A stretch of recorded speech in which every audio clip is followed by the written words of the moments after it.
I've always loved camping. Ever since I was a kid, the woods felt like a second home. My friends and I used to hike in the summer, pitch tents under the stars, and make memories around the campfire. This time was supposed to be like any other, just me, my gear, and the wilderness. But things took a turn, one I never expected. Started out like any other weekend. I had everything packed the night before: tent, sleeping bag, food, a flashlight, and a first aid kit. I was heading to a quiet spot in the mountains, a place I had been to a dozen times. The weather forecast promised clear skies, so I wasn't concerned. I made my way up to the trailhead early in the morning, leaving behind the noise of the city. The air felt fresh and crisp as I started the hike. The path was familiar, rocky terrain with trees towering overhead. The woods were thick, but not enough to block the sunlight completely. I could hear the rustling of the leaves and the occasional chirp of birds. It was peaceful. I kept my pace steady, enjoying the solitude, letting my mind wander as I walked deeper into the woods. The first few hours were uneventful. The hike took me higher into the mountains, and as the day wore on, the temperature dropped. By the time I reached my campsite, it was late afternoon, and the sun was starting to dip behind the trees. The clearing where I planned to camp was perfect, just like every other time. There was a small creek nearby. It sounded calming as I set up my tent. I didn't bother starting a fire yet. I wanted to wait until nightfall. Instead, I made a quick meal and sat by the creek for a while.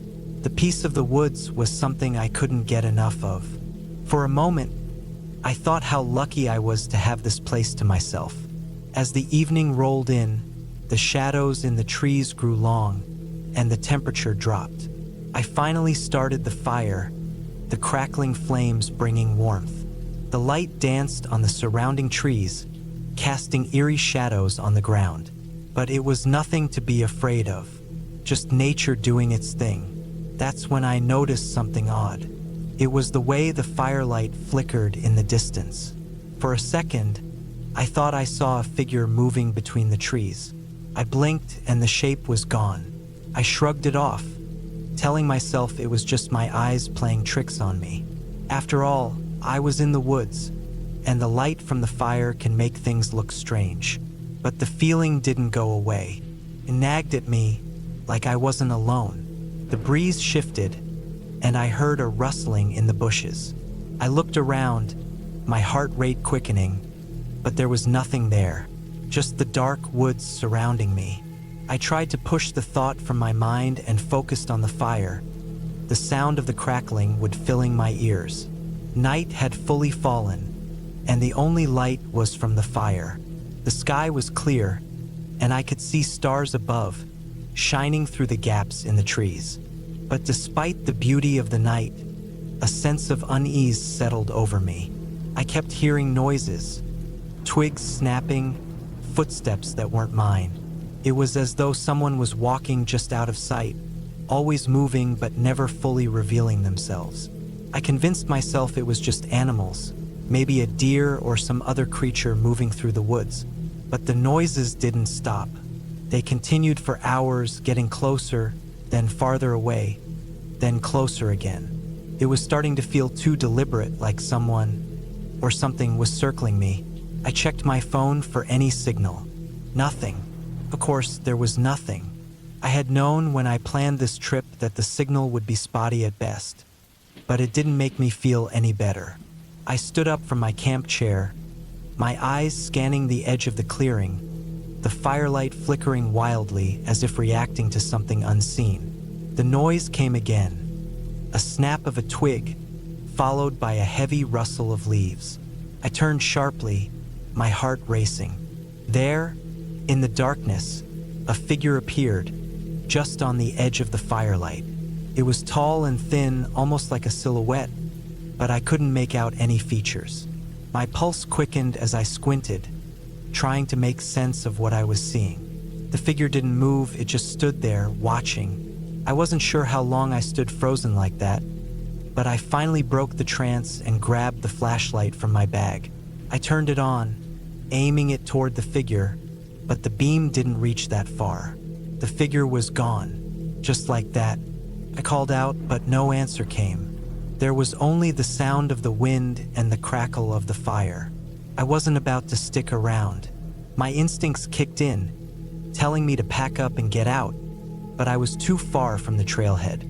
It would be a dangerous hike to try and leave now, especially with night fully settled in. So, I decided to stay put for the night, but I couldn't shake the feeling that something, or someone, was out there. I didn't sleep. Couldn't. Every little noise made my heart race. Every shadow in the woods seemed to shift, and I couldn't tell if it was my mind playing tricks or something real lurking in the dark. The firelight seemed to grow dimmer, and I kept adding logs, trying to keep the flames strong. I could feel my body tense, muscles tight with anxiety, but I didn't dare let my guard down. As the night wore on, the noises stopped. The woods grew eerily quiet. I felt the tension in my chest ease just a little, but I still couldn't shake the feeling that I wasn't alone. I sat up through the rest of the night, wide-eyed and vigilant, watching every shadow, listening for any sound. By morning, I was exhausted, my nerves frayed. The sun had just begun to rise, casting long shadows across the clearing. It felt like a weight had been lifted from my chest as the light returned to the world, but I couldn't shake the unease that lingered. I quickly packed up my gear, eager to leave this place behind. As I made my way back down the trail, I couldn't help but glance over my shoulder every few steps. The woods seemed so peaceful now in the daylight. The birds were chirping again, and the breeze was gentle. But I knew what I had felt the night before. There was something out there in the woods, something I couldn't explain. When I finally reached the trailhead, I felt a mix of relief and frustration. Relief that I had made it out, but frustration that I couldn't explain what had happened. I'd been in these woods countless times before, and nothing like this had ever happened. But there was one thing I couldn't shake, one thing that stayed with me even after I left. As I passed the area where I had camped, I looked back one last time, and I swear I saw a flash of movement between the trees. It was quick, but I saw it. Just a glimpse of a figure, like the one I'd seen the night before. I didn't wait around to see more. I turned and walked away, determined to put this whole experience behind me. But deep down, I knew something had changed. The woods that had always felt like home no longer felt safe. And no matter how much time passed, I couldn't forget the feeling that someone or something was watching. So I've never gone back. It's been years since that trip, and I've avoided camping in those mountains. I still love the outdoors, but I choose my spots carefully now. The woods have a way of hiding things that are better left unexplained. Maybe it was just my imagination, maybe not, but I'll never forget that feeling of being watched, of something just out of sight, always just beyond the light of the fire. And maybe that's what scares me the most, that whatever it was is still out there, waiting for the next person to camp in its territory.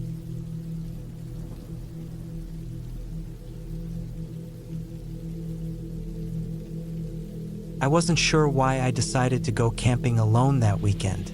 It wasn't something I usually did, but something about the idea of being completely alone in the wilderness appealed to me. No distractions, no noise from the city, just the sound of the wind through the trees and the occasional bird call. I had read about a secluded campsite deep in the woods that wasn't too far from where I lived, but far enough to feel like I was escaping. The reviews online had mentioned that it was peaceful, perfect for anyone who wanted to get away from it all. The drive up was smooth, and I was excited.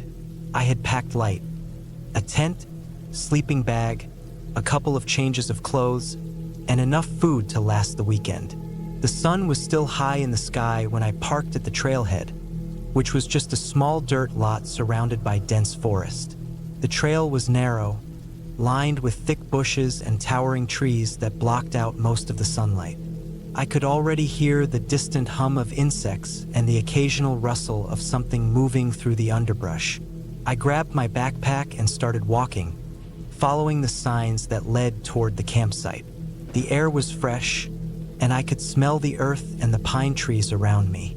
It felt good to breathe in air that didn't smell like gasoline or exhaust fumes.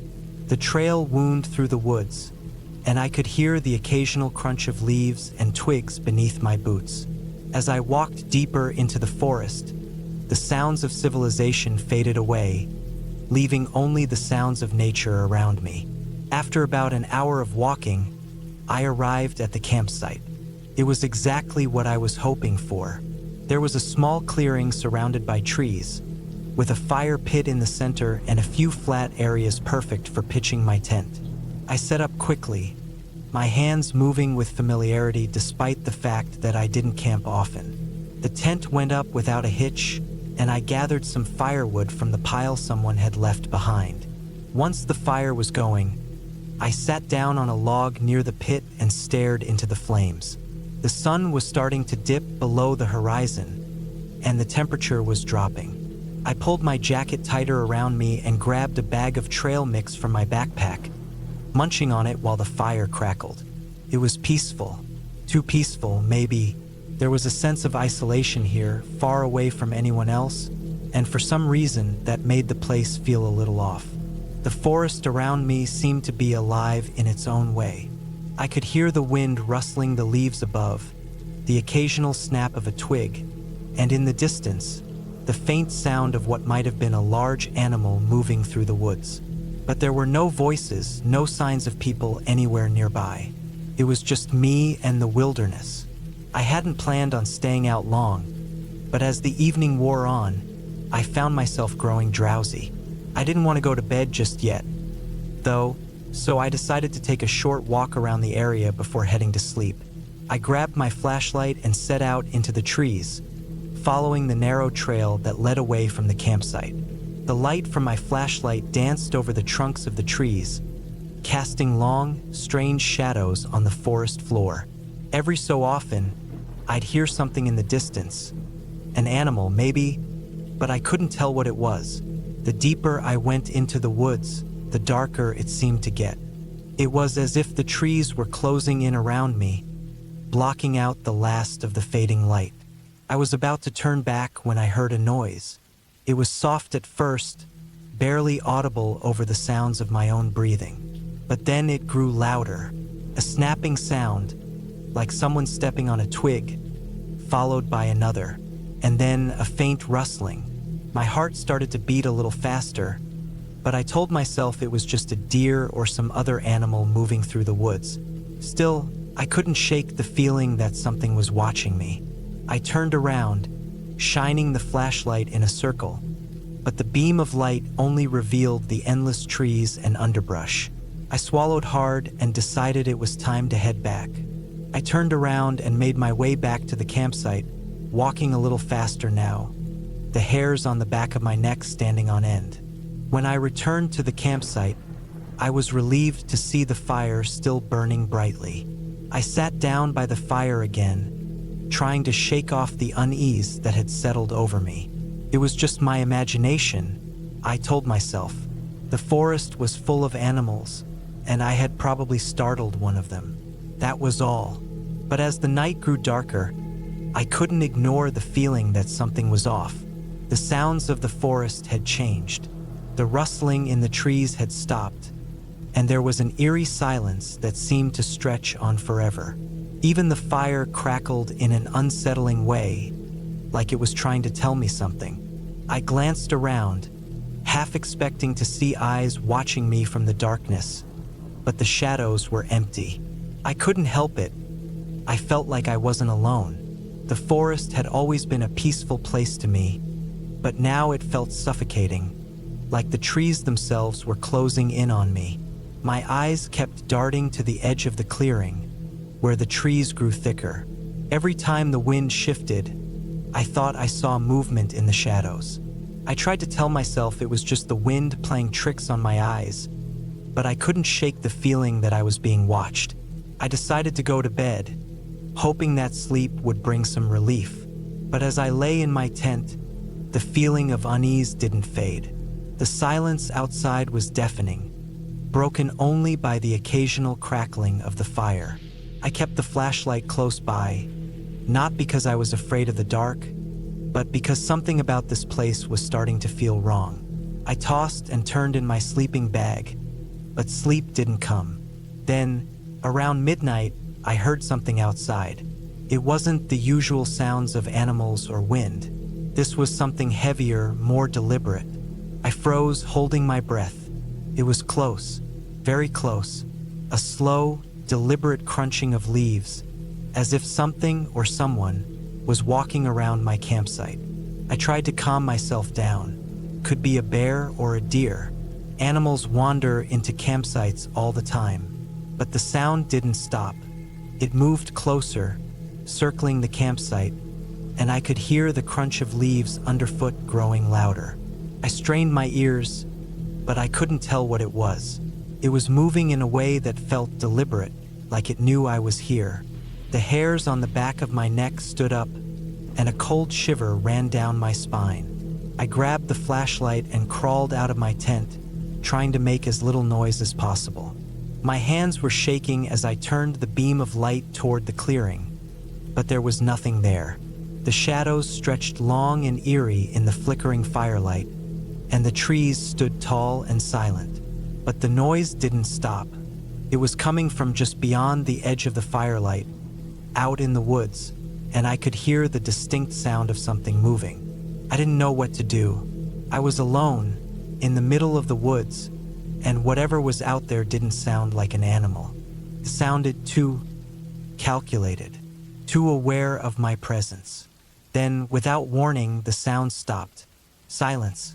Absolute, suffocating silence.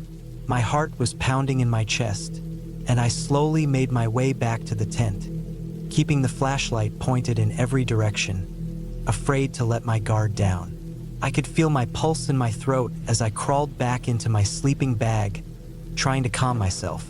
But sleep wouldn't come. I lay awake for what felt like hours, staring at the walls of my tent, listening to every snap of a twig, every rustle of leaves. Finally, just as the first light of dawn began to break through the trees, the noises stopped. The forest seemed to return to normal, as if nothing had happened at all. I packed up quickly the next morning, not bothering to make breakfast. I didn't want to be there any longer. I couldn't shake the feeling that I wasn't alone, that something had been watching me all night. I took the trail back to the car, my steps quick and my mind racing. The further I got from the campsite, the more the unease seemed to fade. By the time I reached the trailhead, I felt like I could breathe again. When I got in my car and drove away, I glanced back at the woods. It looked peaceful, normal, but I knew better. Whatever had been out there, whatever had been following me, was still in those woods. I didn't know what it was, and I didn't want to know. I was just glad to be away from it. And as I drove home, I made a promise to myself. I would never camp alone in the woods again.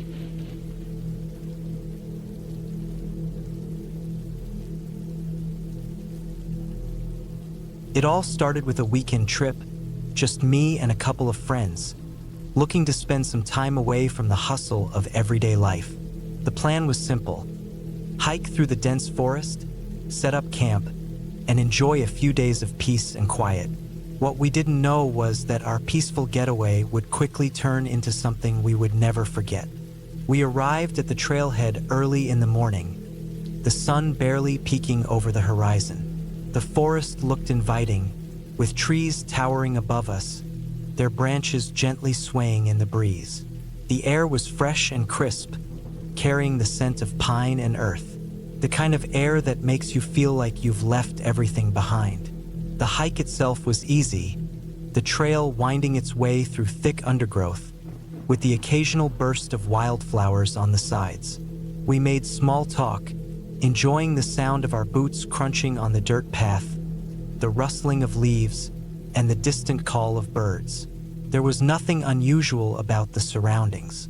The world was calm, peaceful even. By noon, we found the perfect spot to set up camp near a stream, the water gurgling softly as it ran over rocks. The trees around us were thick, their branches forming a canopy that shielded us from the harsh midday sun. We unloaded our gear, pitched our tents, and started a small fire to cook our lunch. Everything seemed perfect. We talked, laughed, and joked around, not a care in the world. But as the afternoon wore on, things started to feel off. It was subtle at first, a small shift in the air. The breeze picked up, making the trees sway with a rustling sound that wasn't normal. It felt like the forest was alive, but in a way that made my skin crawl. I shook it off, thinking it was just my mind playing tricks on me. After all, I'd been hiking in the woods many times before. What was the worst that could happen? As evening came, we gathered around the fire, the warmth of the flames casting long shadows on the forest floor. The sun had disappeared behind the trees, and the sky was now a deep shade of purple. The fire crackled and popped, sending occasional sparks into the air. We had our dinner, telling stories and laughing, but there was still something unsettling in the air, something I couldn't put my finger on. The sounds of the forest grew louder as night fell. The usual rustling of leaves and chirping of crickets was replaced by an eerie silence. It was the kind of silence that made you realize how loud the forest had been just moments before. And then, just as I began to wonder if something was wrong, I heard it. A distant sound, barely noticeable at first. It was the sound of footsteps, not the usual sounds of animals moving through the underbrush, but something that sounded deliberate. Someone or something walking on the path just beyond the edge of the camp. My heart skipped a beat.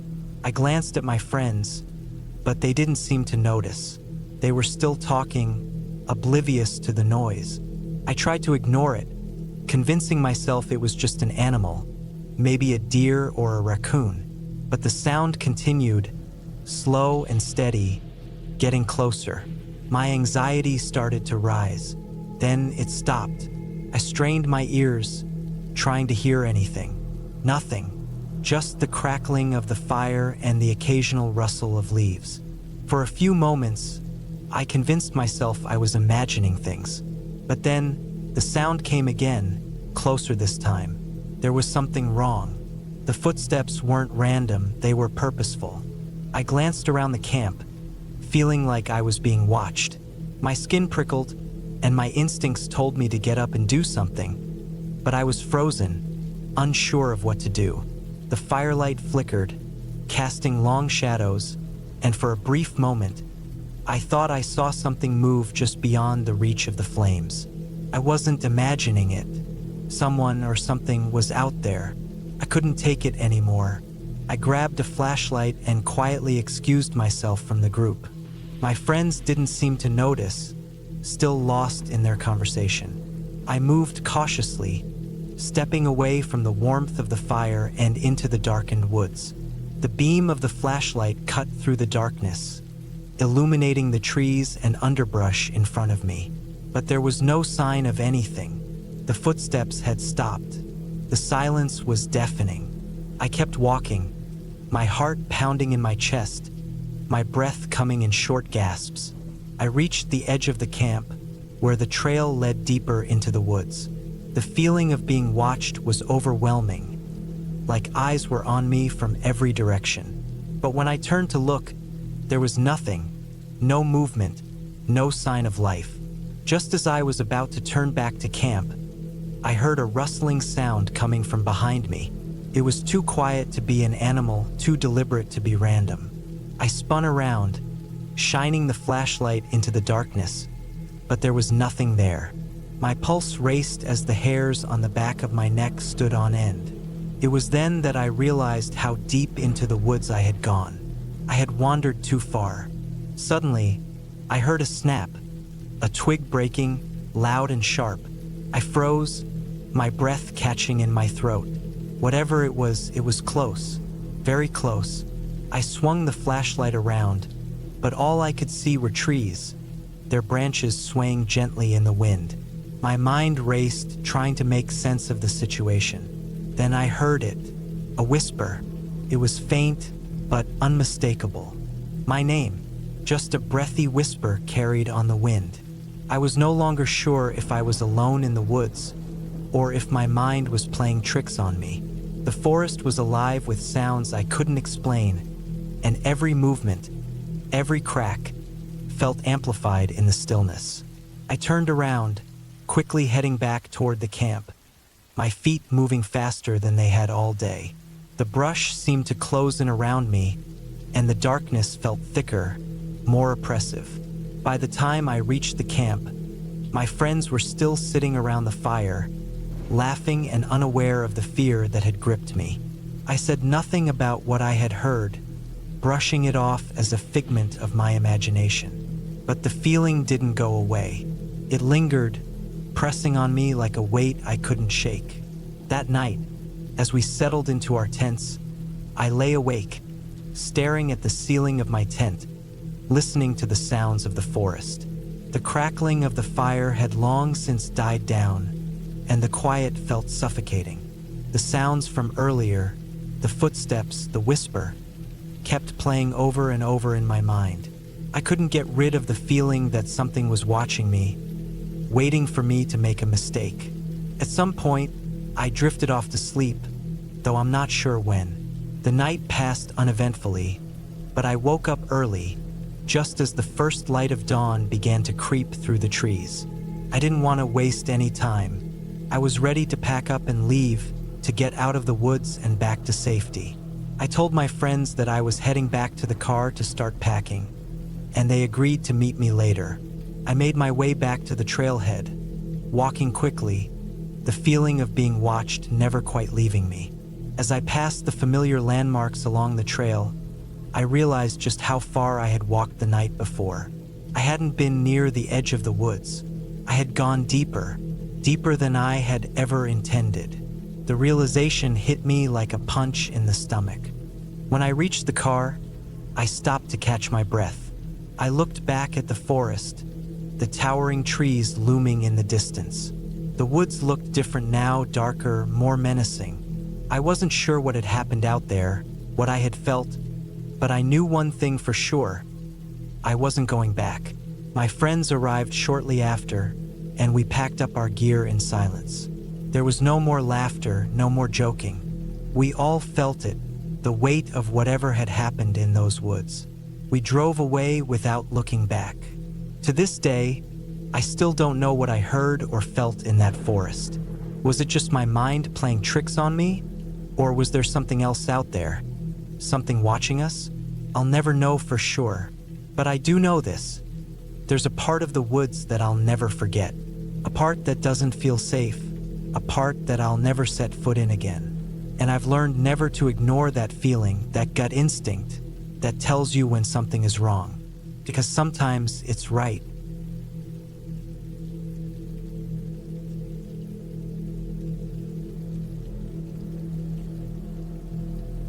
I'd always considered myself a seasoned camper.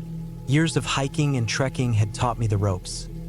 How to set up camp, build a fire, and most importantly, how to stay calm in unfamiliar situations. But nothing had prepared me for the night I spent alone in the woods last autumn. It started as a regular weekend camping trip. I had the usual gear, tent, sleeping bag, some food, and enough water to last a couple of days.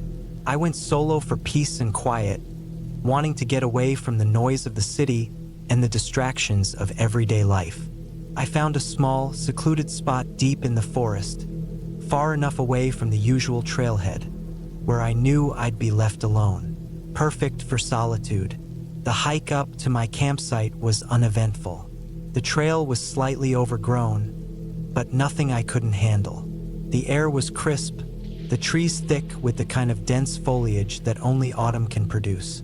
I remember the rustling of leaves underfoot, the occasional bird call, and the smell of pine. It was peaceful and I had no concerns. The trail had been well marked, and I knew the area well. Nothing unusual. By the time I reached the site, the sun had dipped below the horizon, casting the woods in a soft, fading light. I quickly set up camp, carefully choosing a spot near a small stream for the sound of running water to mask any other noise. I wasn't afraid of the dark, but I always felt better with a natural sound around me. The fire pit was clear, and I set up a small campfire to cook my dinner. The crackle of the fire was comforting as I roasted a simple meal. Just some beans and sausage, nothing fancy. As night fell, the temperature dropped quickly, and I added more wood to the fire.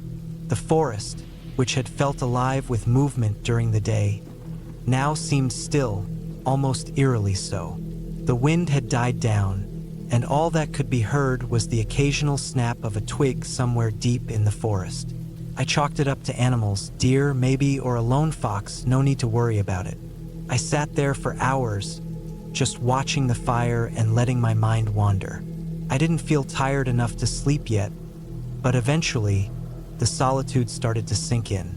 It was then that I heard it, a faint rustling, distant at first, but growing steadily closer. It wasn't the wind, and it didn't sound like an animal. The best way I can describe it was the sound of something deliberately moving through the forest, stepping around branches, sliding between trees.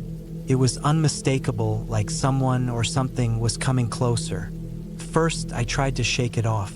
Maybe it was a larger animal, like a bear or something, but then I remembered the trail.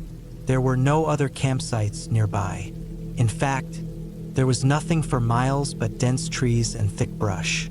No one else would be out here, especially this late.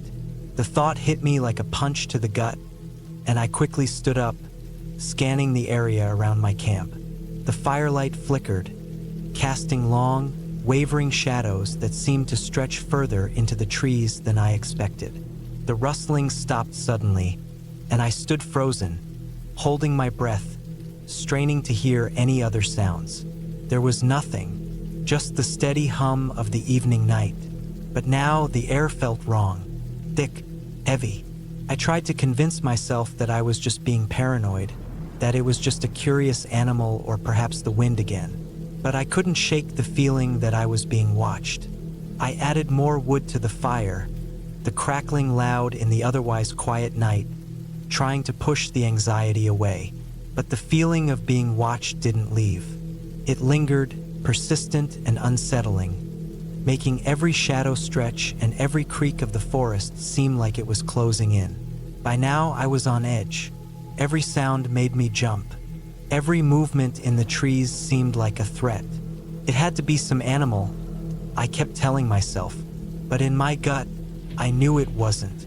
Not anymore. Something was out there. Something human. The rustling came again, this time much closer. And then I heard something else. A soft, almost imperceptible sound that could have been a whisper. My heart hammered in my chest, my instincts screaming at me to get out of there. But I couldn't. The fire was still going strong, and I didn't want to leave it.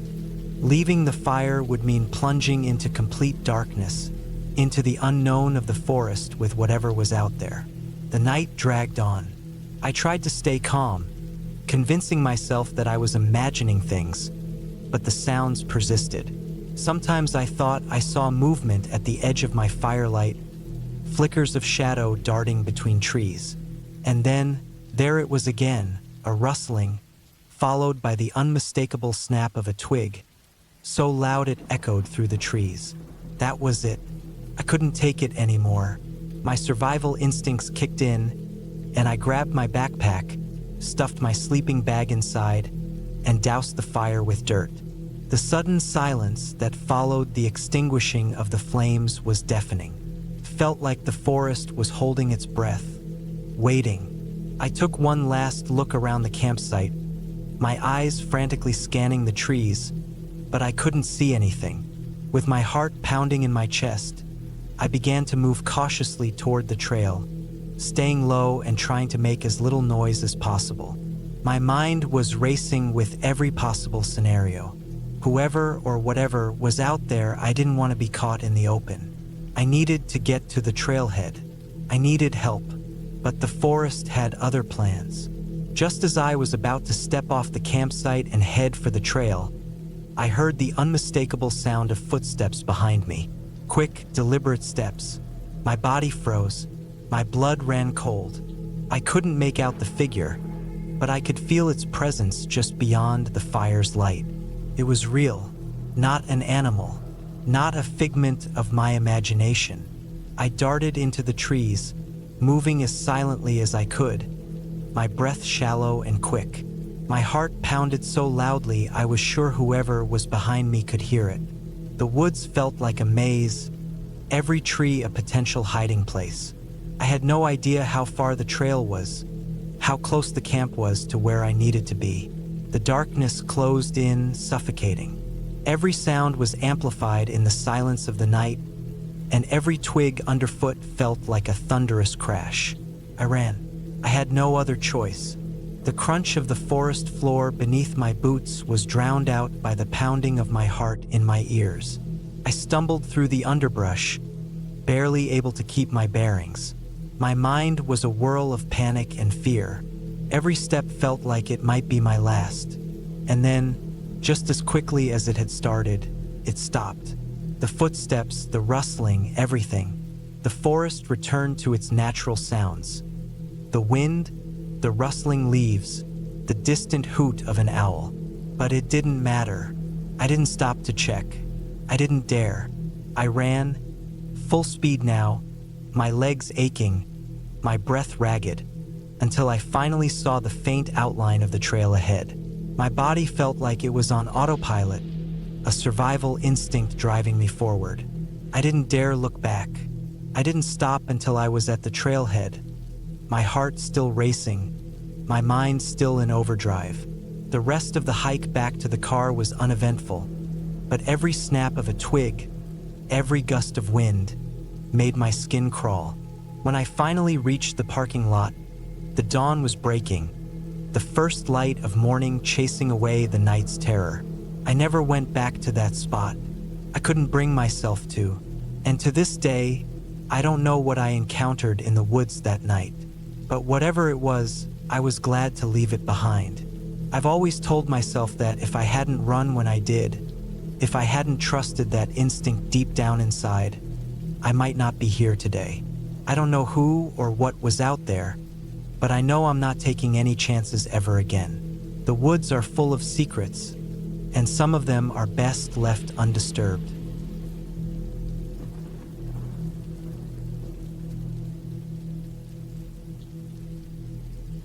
It was supposed to be just another weekend getaway, a chance to escape the grind of work and city life. I had planned the trip for weeks, hoping for some peace and quiet, surrounded by nothing but the sound of nature and the rustle of trees. I didn't expect much, just a simple weekend camping trip in the woods. But it turned out to be the kind of experience I would never forget, one that would change the way I looked at nature forever. The day started out bright and sunny, perfect for a hike. I parked my car at the trailhead, strapped on my backpack, and set off. The woods were dense, with towering trees blocking out most of the sunlight. The air was fresh, and the ground was soft under my boots, littered with fallen leaves and pine needles. I hadn't realized how much I had missed this until I took my first deep breath of the cool, crisp air. I hiked for hours, the trail winding deeper into the forest. My plan was to reach a secluded campsite by dusk, far from the usual crowded spots.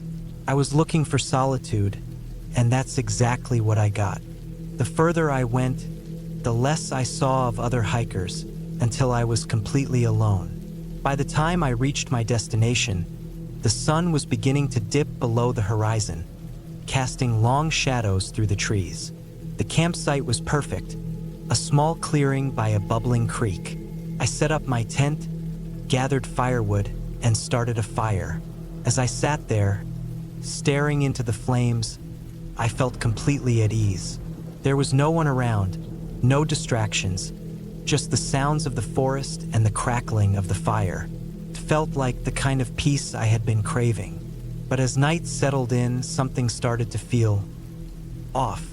At first, it was nothing more than a sense of unease, like the hairs on the back of my neck standing up.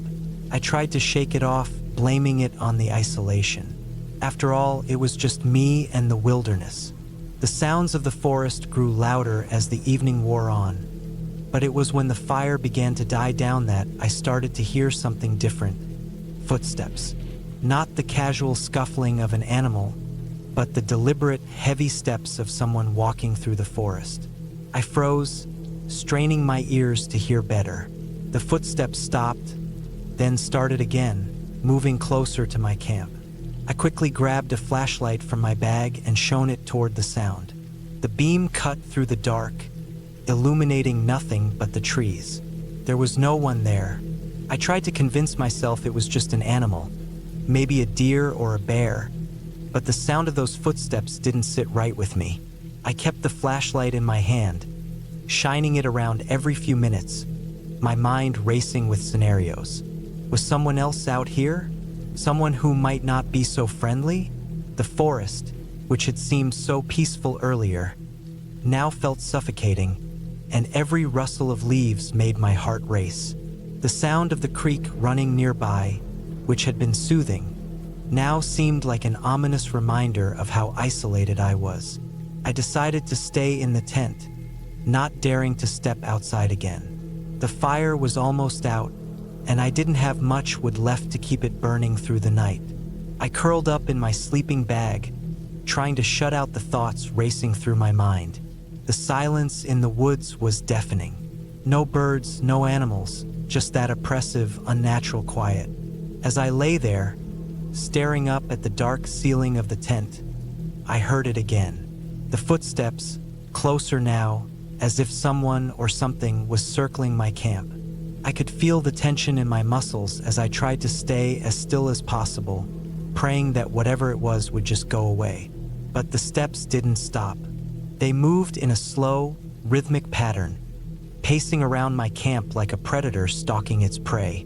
I felt trapped, alone in the middle of nowhere with no way to call for help. My mind raced. Should I try to confront whatever was out there? Or should I stay hidden and hope it would leave? The feeling of dread grew stronger, my breath quickening as I listened to those heavy steps drawing closer. Suddenly, the footsteps stopped. Everything went silent again. I held my breath, straining my ears to hear anything, but there was nothing. I decided to take a chance. I slowly unzipped the tent flap, poking my head out to see what was going on. The fire was nearly out, casting only a weak glow around the camp. Then I saw it, a shadow. Not an animal, but a figure moving between the trees. It was tall, almost too tall, and it moved with an eerie, unnatural fluidity. My heart stopped as I realized that I wasn't alone out here. Someone or something was watching me. I quickly zipped the tent flap back up, my heart pounding in my chest. I lay there, staring at the ceiling, telling myself I was just imagining things. But I knew I wasn't. I knew that something was out there, something I couldn't see, but I could feel it. I had to get out of there. At dawn, I decided I would pack up and leave as quickly as possible. I had no idea what had been out there last night, but I wasn't going to stick around to find out. The fire was completely out now, and the woods were silent. I didn't even stop to make breakfast. I just packed my things as quickly as I could and left the campsite behind. The hike back to the trailhead was one of the longest of my life. Every crack of a twig underfoot made my heart race, and every rustle of leaves had me looking over my shoulder. The further I went, the more I felt like I was being followed, like something was right behind me. But whenever I turned around, there was nothing there. When I finally reached my car, I breathed a huge sigh of relief. I got in, slammed the door, and drove away without looking back. As I left the forest behind, I couldn't shake the feeling that something was still out there, watching me. But whatever it was, it stayed in the woods. To this day, I don't know what I encountered that night. I've never gone back to that campsite, and I don't plan to. I've heard stories of people disappearing in the woods, never to be seen again, and now I understand why. The forest isn't always what it seems, and sometimes the things that live in the woods are far worse than we could ever imagine.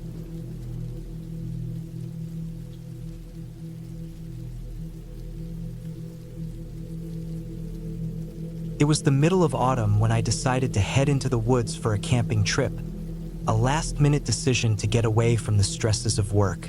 I've always loved being in nature. There's something about being away from the noise of the city that makes everything seem clearer. I had planned the trip to be a peaceful, quiet getaway. I hadn't expected things to take the turn they did. I drove for what felt like hours, the forest getting denser with each mile, the trees growing taller and more imposing.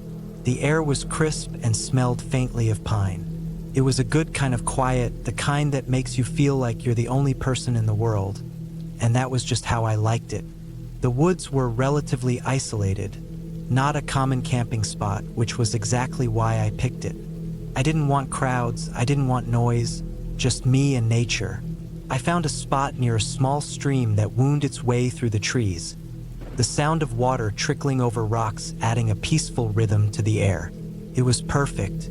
After unpacking the car, I set up my tent, made a small campfire, and threw some logs on to get a good blaze going. The sun was dipping behind the trees, painting the sky in shades of orange and pink, and I felt a sense of peace settle over me. As the evening wore on, the air grew colder, and the forest seemed to come alive with sounds. The crackling of the fire, the occasional rustle of leaves, the distant call of some bird. These were the noises I had come to enjoy. I cooked a simple meal over the fire and ate, listening to the steady chorus of the forest around me. It was exactly what I needed. But as the night deepened, things started to feel a bit off. At first, it was subtle, a strange stillness in the air, like the usual noises of the forest had faded. The wind had died down, and there was no sound of animals moving around. I tried not to think too much about it. After all, it was late, and the night was just settling in. The fire was still going strong, its light flickering in the darkness, casting long shadows around the camp. I poked at the fire with a stick, watching the embers glow bright orange, and tried to shake off the unease creeping up my spine. The trees loomed taller around me, their outlines sharp against the dark sky. I looked up at the stars for a moment, and that's when I heard it, the faint sound of something crunching on the ground. I froze, my heart thumping in my chest. It wasn't the normal rustle of a squirrel or a rabbit moving through the underbrush. No, this was slower, heavier, a deliberate crunching sound. I glanced around the campsite, trying to pinpoint the source of the sound. But the night was too still, the darkness too thick, and the firelight only illuminated a small circle around me. I told myself it was probably just a deer or some other animal passing by. But then I heard it again, closer this time. The crunching sound was followed by a distinct snap of a twig. I wasn't sure if it was my imagination running wild, but it felt as though whatever was out there was circling the campsite. My first instinct was to grab my flashlight and check, but I held back. The light from the fire flickered, casting shadows that made it difficult to see past the immediate area around me. I didn't want to shine the light into the dark woods and alert whatever it was that I was aware of its presence. I sat completely still, straining my ears to catch any more sounds. There was nothing for a long moment, and then came the faintest rustling. A low, steady sound as though someone, was moving through the underbrush, deliberately trying to stay out of sight. My heart pounded in my chest, and I could feel my pulse racing in my throat. My mind was racing, trying to come up with an explanation. Could be an animal, but it didn't feel like it. Felt like something much more unsettling.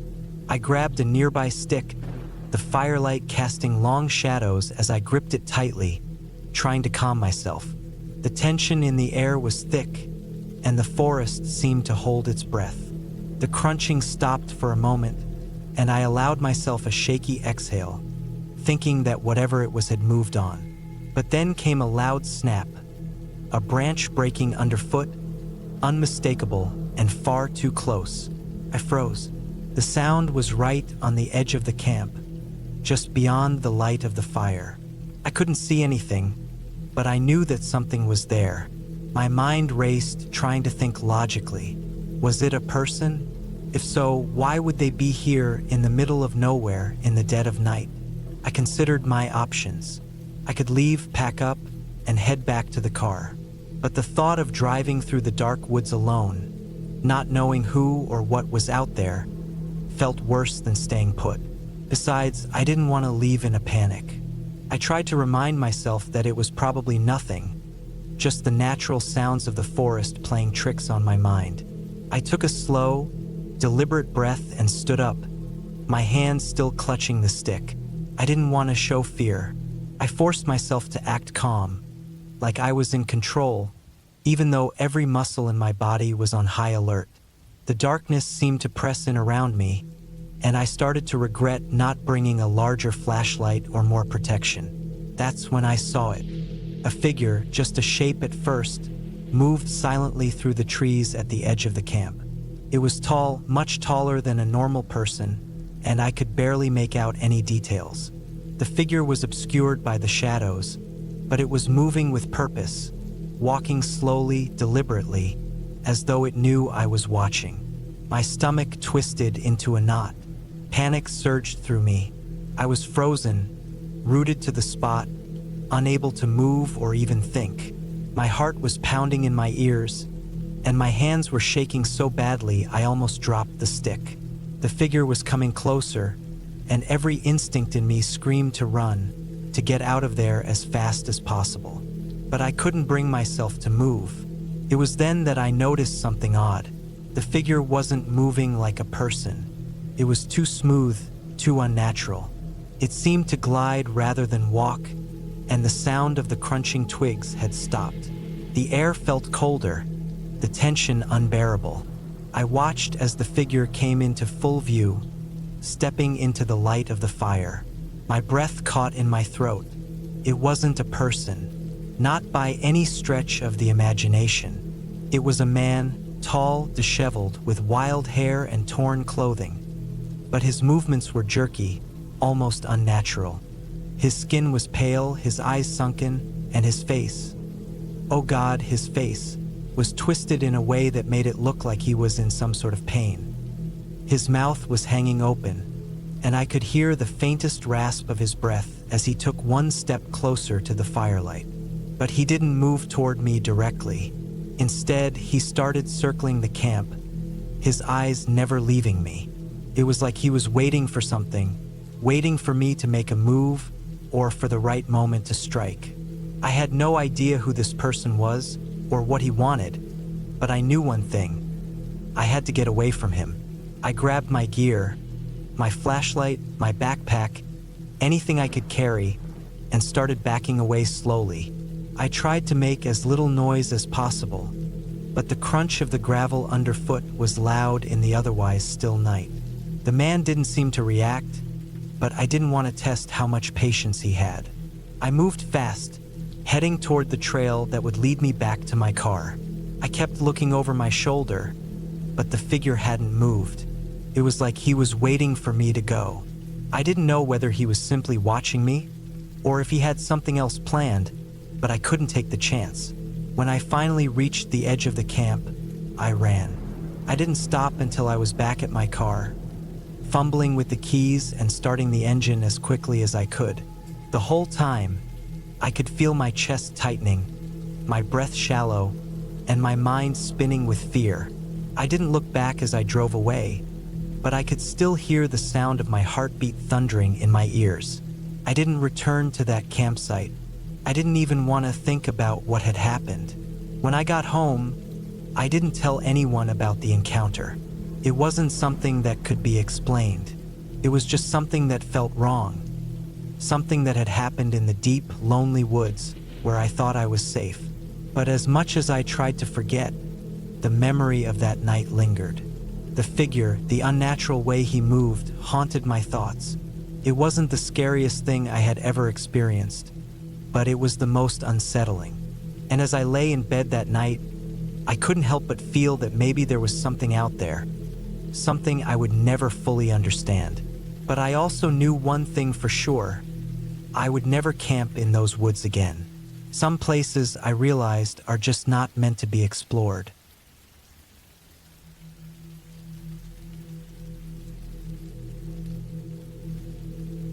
I never expected a simple camping trip to turn into something like this.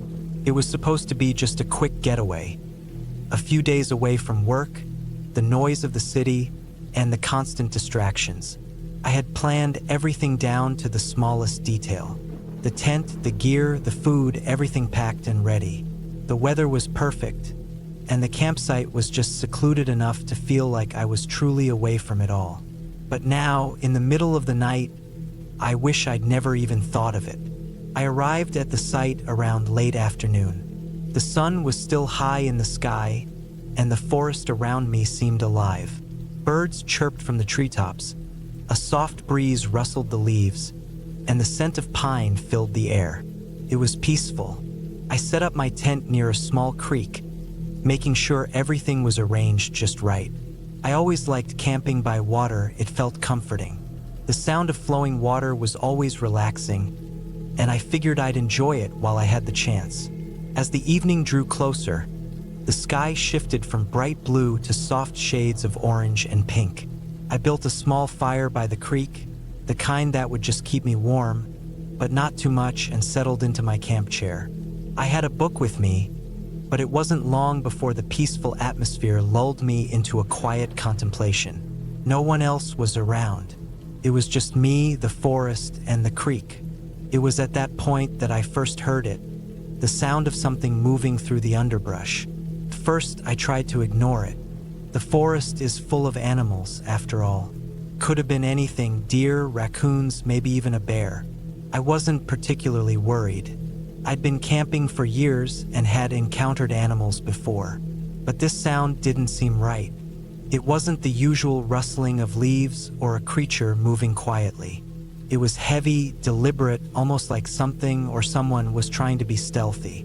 I stayed still, hoping whatever it was would just pass by. I couldn't see anything through the thick trees around me, but I kept my eyes trained on the darkness beyond the firelight. The noise continued, coming closer, moving from one side of me to the other. Then it stopped. I waited.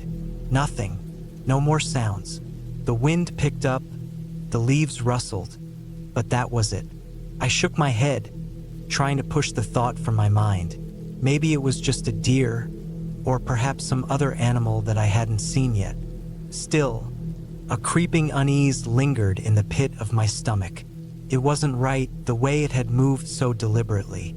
I tried to focus on my book again, but I couldn't shake the feeling that I wasn't alone. That sense of being watched never quite went away. Every so often, I'd hear another noise from the woods, the twigs snapping under weight, the rustling leaves. But it was always just distant enough for me to brush it off. Until suddenly it wasn't. I stood up, my heart pounding. I saw something out of the corner of my eye, movement, but it wasn't like before. This time it was closer, much closer. Something large, dark, and quick flashed across the tree line, and then it was gone. I froze, staring into the dark. For a moment, I felt a cold wave wash over me. My mind raced, trying to make sense of what I'd just seen. My first thought was bear. Maybe a bear had gotten too close, but I didn't think bears moved quite like that, so fast, so deliberately. I grabbed the flashlight from my bag, heart hammering, and scanned the trees. The beam of light flicked across the forest. Nothing. My breathing slowed, but the unease never left. I shone the light in the direction where I'd seen the movement, and just as I did, I thought I saw something. It was quick, a flicker of motion, too fast for me to properly see, but I could tell something was there. My skin prickled. I couldn't shake the feeling that whatever it was watching me. I stood there for what felt like an eternity, staring into the darkness. The fire crackled behind me, but it seemed so small now, so weak against the vastness of the forest. I had always felt safe camping before, but not this time. Not with whatever was lurking out there. I turned quickly and made my way back to the tent, my steps hurried but deliberate. I didn't want to show fear, but my mind was racing. Something wasn't right. I unzipped the tent and crawled inside, securing the flap as quietly as I could. I didn't feel safe out there anymore, not even with the fire burning. Inside the tent, I sat down and tried to calm myself. I checked my phone, but of course there was no signal. Not that it would have helped. I was far off the beaten path, miles from civilization. I didn't want to admit it to myself, but I felt a growing sense of dread. There was something out there, something that wasn't normal. Hours passed, or maybe just minutes, I couldn't tell. I lay there in the dark, listening, every little sound making me jump. The wind continued to howl outside, and the sound of the creek was louder now, crashing against rocks. But I couldn't focus on that. All I could think about was the movement in the trees. Something had been out there. Something that wasn't a bear, or a deer, or anything I'd ever encountered before. Eventually, exhaustion took over, and I drifted into a restless sleep. The next morning, I woke up with a start, feeling groggy and disoriented. The sun was already high in the sky, and the forest around me seemed peaceful once more. It was a false sense of calm, though. I could still feel the weight of the night pressing down on me, but I needed to shake it off. I wasn't going to let myself be scared away by whatever had happened.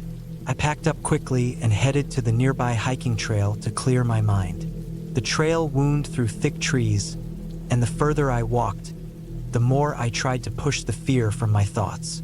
I needed to remind myself that I was just out in nature. It was all in my head. I told myself that over and over as I trudged along the path. But then, I saw something that made my blood run cold. It was a mark on one of the trees, a deep gouge, like something had scraped it with claws. It was fresh, the wood still oozing sap, and it was too high up to have been made by an animal, at least one of the ones I knew. I kept walking faster now. My mind raced, trying to figure out what could have done that, but nothing seemed to make sense. I heard the rustling again, faint but distinct. This time, though, it wasn't distant. It was close, very close. I turned around, scanning the forest, but saw nothing. Then I heard a loud crack, like a branch breaking. I spun back toward the sound, heart pounding. But this time, there was no movement, just the trees, the quiet. I stood frozen for a long time, too scared to move, but too terrified to stay still. Every part of me screamed to run, but I didn't know where to go. This wasn't normal. Nothing about this felt right. I turned back, heading toward my campsite, but the walk back was slow. Every rustle, every snap of a twig had me jumping. By the time I reached my tent, I was out of breath, my body on edge. But then I saw it. The fire pit I had left clean and tidy the night before was a mess. Ashes were scattered around the campsite, and the wood I had stacked neatly was knocked over. I looked around, and that's when I saw it. Footprints, large, heavy ones in the dirt. They led from the tree line toward my tent. I had to leave. There was no choice. Whatever had been out there, whatever had made those marks on the tree and knocked over my firewood, was close. Too close. I packed my things as quickly as I could, not caring if I forgot something. The fear was overwhelming now. I needed to get out of there before it found me. I didn't waste any time, just started running down the trail, not looking back. It wasn't until I reached the parking lot, my heart hammering in my chest, that I allowed myself to stop. I was out of breath, trembling, but safe. I never went camping there again. The memories of that night still haunt me. I don't know what it was out there in the forest, but I know one thing for sure: I don't ever want to find out.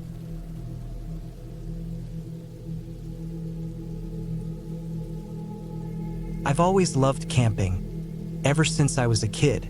There's something about the quiet of the woods, the crisp air, and the chance to disconnect from everything that makes the whole experience feel like an escape.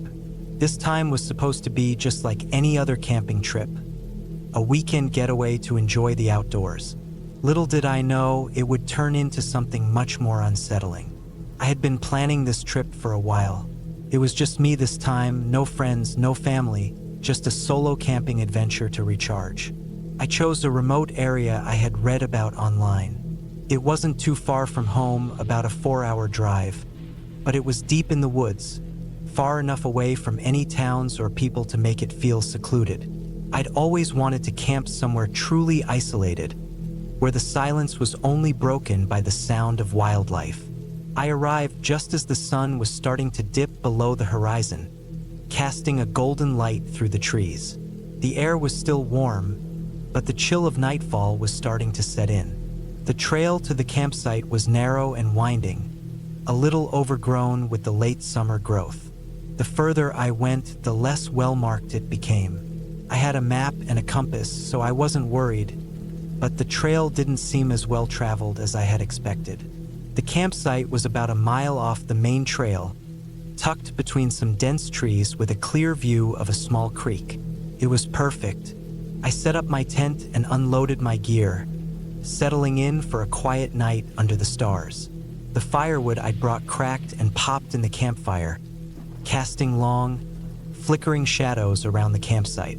I ate a simple dinner, just some trail mix and a protein bar, then lay back in my camp chair to enjoy the stillness. As the night wore on, the woods around me grew darker and quieter. There was no wind, no rustling leaves, just the occasional chirp of a distant cricket and the steady flow of the creek. I felt comfortable, almost at peace. After a while, I decided to turn in. I stowed the food in a bare bag, tucked my backpack into the tent, and zipped it shut. The night was cold now, and I curled up in my sleeping bag, trying to ignore the slight discomfort of the hard ground beneath me. I'd been camping enough to know that sleep was never perfect, but that didn't bother me. I drifted off slowly, the sounds of the forest lulling me to sleep. Then it happened.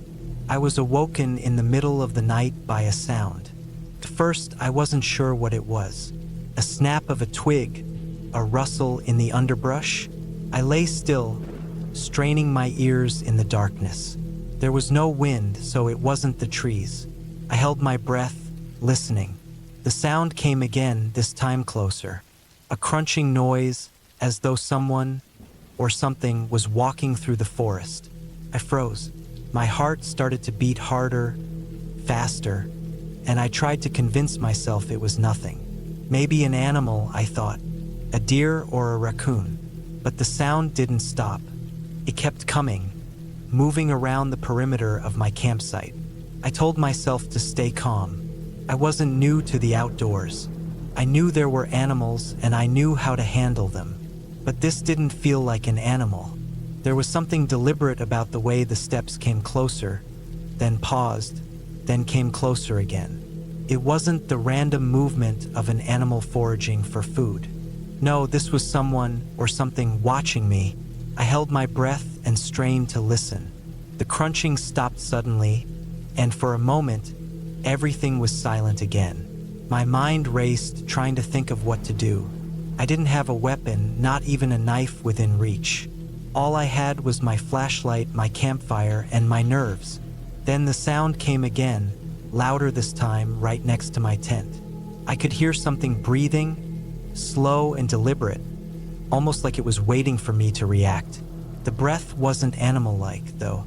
It was too deep, too steady. I felt my throat tighten as I tried to stay as still as possible.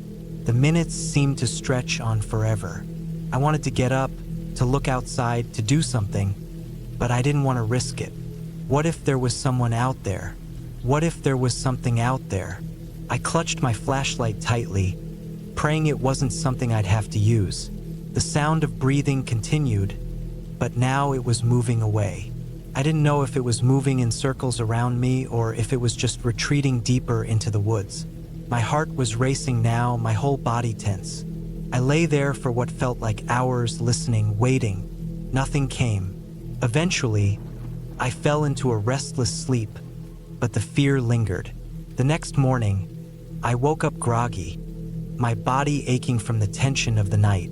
The sun had risen, casting long shadows across the campsite, but the air still felt thick with unease. I quickly packed up my things, deciding that I would leave early. Maybe it had been an animal, or maybe just my mind playing tricks on me in the dark. I couldn't shake the feeling that something wasn't right. As I was packing up my tent, I noticed something odd. The ground around my campsite had been disturbed. There were deep footprints in the soft earth, leading up to my tent and then back into the trees.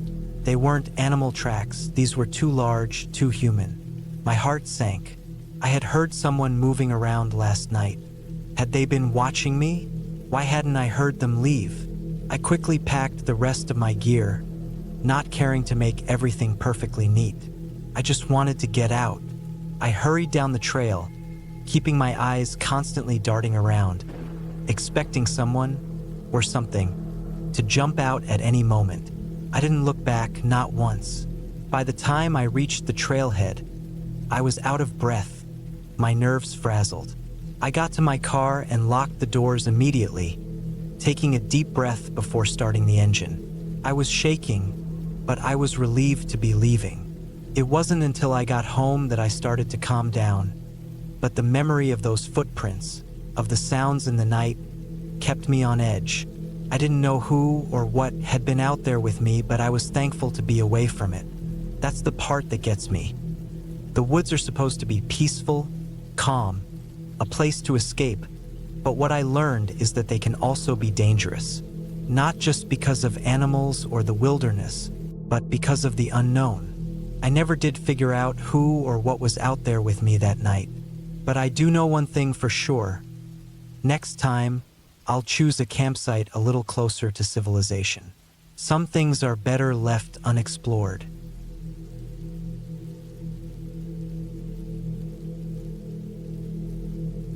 I had been looking forward to the weekend for weeks. The idea of escaping the daily grind and retreating into the wilderness seemed like the perfect way to unwind. After all, what could be more peaceful than a weekend camping trip in the woods, far from the noise of the city? The plan was simple. Find a quiet spot, pitch a tent, enjoy some fresh air, and disconnect from everything for a couple of days. It seemed harmless enough, maybe even idyllic.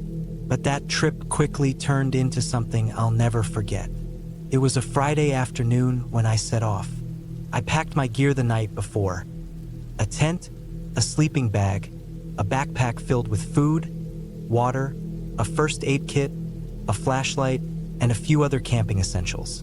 I also brought a small stove for cooking and a good knife just in case. It was just me, no friends or family to join this time. I didn't mind being alone. In fact, I kind of preferred it. There was something calming about being out in nature, just you and the wilderness. I arrived at the campground around noon. The air was fresh and cool, and the trees around the area were tall and thick. The sun was shining brightly, casting dappled shadows on the forest floor. The campsite wasn't crowded, which I appreciated. A few other tents dotted the area, but they were spaced out far enough that I wouldn't have to worry about noisy neighbors. I chose a spot near a small stream that trickled through the woods, thinking the sound of running water would lull me to sleep at night. Setting up the tent was quick work, and soon I had everything arranged. I made a small fire, cooked a simple meal, and settled in for a peaceful evening. The sky slowly shifted to a dark blue, and the stars started to appear, twinkling above like tiny diamonds. It was quiet, too quiet. At first, I didn't think much of it. The sounds of the forest were usually subtle at night, but as the hours passed, the silence started to feel heavier. There were no animal sounds, no chirping crickets, no rustling leaves, just the occasional pop from the fire and the quiet gurgling of the stream. Around midnight, I decided to head to bed. The chill in the air made the warmth of my sleeping bag even more inviting. But just as I was about to drift off, I heard it, a faint rustling noise coming from the edge of the campsite. It was too quiet to be an animal. There was no crunching of leaves or snapping of twigs. I strained my ears, trying to make sense of the sound. It was almost like Footsteps? The idea seemed ridiculous. I was miles from the nearest road, and there was no one around. But I couldn't shake the feeling that I wasn't alone. The hairs on the back of my neck stood up. I tried to ignore it. Could have been the wind, or maybe some animal moving through the underbrush. But the sound didn't stop. It lingered for several minutes, and I found myself wide awake, listening to every tiny noise around me. My mind started to race with possibilities, none of them good. I told myself I was just being paranoid, that I'd be fine, but I couldn't bring myself to fall back asleep. Instead, I lay there in the darkness, staring at the inside of my tent, heart pounding in my chest. Eventually, I must have drifted off, because I woke up to the sound of rain tapping gently on the tent. It wasn't a heavy downpour, but it was enough to make the air smell fresh and earthy. The rain seemed to wash away the unease from the night before, and I decided to venture out to gather more firewood. I threw on my jacket, grabbed my hatchet, and stepped outside. The forest was damp, but the rain had subsided for the moment. I walked a few yards from the campsite, picking up branches and tossing them over my shoulder.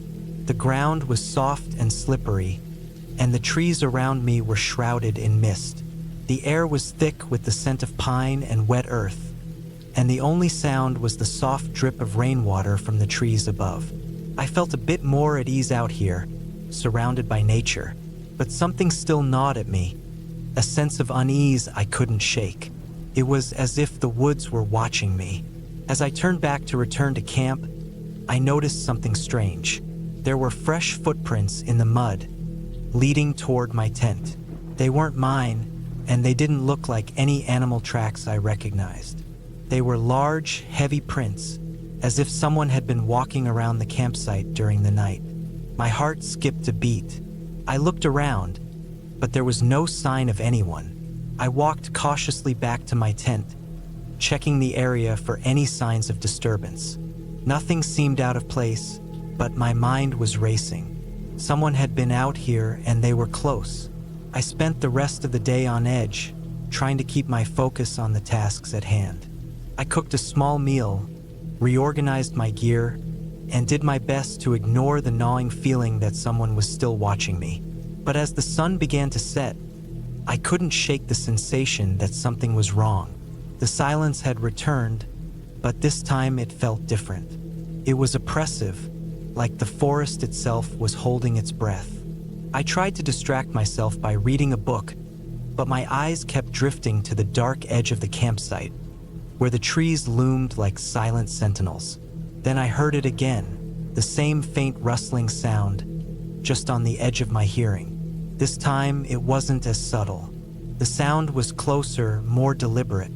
My pulse quickened, and I stood up, my hand instinctively reaching for the knife at my belt. I was no longer willing to convince myself it was just an animal. I grabbed the flashlight from my pack, turned it on, and scanned the perimeter of the campsite. The beam cut through the darkness, illuminating the trees and underbrush, but there was nothing there. Still, the rustling continued. I felt the hairs on the back of my neck stand up again, and I swallowed hard. Someone was definitely out there, and they were getting closer. I spent the next few hours in a state of heightened alertness, constantly scanning the shadows around me. Every crack of a branch, every flutter of a leaf sent my heart racing. I felt trapped in my own skin, unable to escape the tension that had settled over me. I told myself I was being irrational. I was a grown adult, and there was no reason to be this scared. But logic had no hold on my emotions at that moment. As the night wore on, I finally heard the unmistakable sound of footsteps, slow and deliberate, coming closer and closer to my tent. They stopped just on the other side of the thin fabric. I held my breath, praying they would go away, but they didn't. I could hear a faint, almost imperceptible breathing, and my heart pounded so loudly I thought it would give me away. Whoever it was, they knew I was here. I didn't know what to do. I was far from help, and my phone had no signal. I considered packing up and running, but I knew that wouldn't be smart. If someone was out there, running would just make me an easier target. I had no choice but to wait and pray that they would leave. I slowly inched toward the entrance of the tent, my hands still gripping the flashlight, ready to use it as a weapon if necessary. The footsteps resumed, and they circled the camp, drawing closer and closer. My mind was a whirlwind of fear and confusion. Who would do something like this? Why? My thoughts were interrupted by a sudden sound, the unmistakable snap of a twig breaking underfoot, just outside my tent. This time, the footsteps didn't stop. They moved quickly, as if the person had realized I was awake. I tensed, my fingers trembling around the flashlight, waiting for whatever would happen next. Then, just as suddenly as it had started, the footsteps stopped. There was absolute silence again, and the tension in my chest began to ease, just slightly. I waited for what felt like an eternity, listening for any sound. But there was nothing. I risked peeking out from the tent, shining my flashlight in the direction of the noise. Nothing. No one was there. The campsite was quiet, the fire still smoldering in the middle of the circle of stones. But I knew, deep down, that I wasn't alone. The rest of the night passed without incident. I barely slept, too afraid to close my eyes for long. When the first light of dawn finally broke through the trees, I packed up my gear as quickly as I could, eager to leave. I didn't bother to cook breakfast or make any coffee. I just wanted to get out. My hands were shaking as I folded the tent, and every snap of a twig in the distance had me on high alert. By the time everything was packed and the fire was out, I was ready to leave the forest behind. I didn't look back. The walk back to the car felt like the longest of my life, every step heavier than the last. When I finally reached my vehicle, I threw my gear in the trunk, slammed the door, and drove away as fast as I could. Even then, I couldn't shake the feeling that someone was following me. I never went camping again after that, and every time I hear a rustle in the woods or see a footprint in the dirt, I remember that night. Something or someone was out there watching, and I'll never forget the fear that gripped me in the silence of the forest.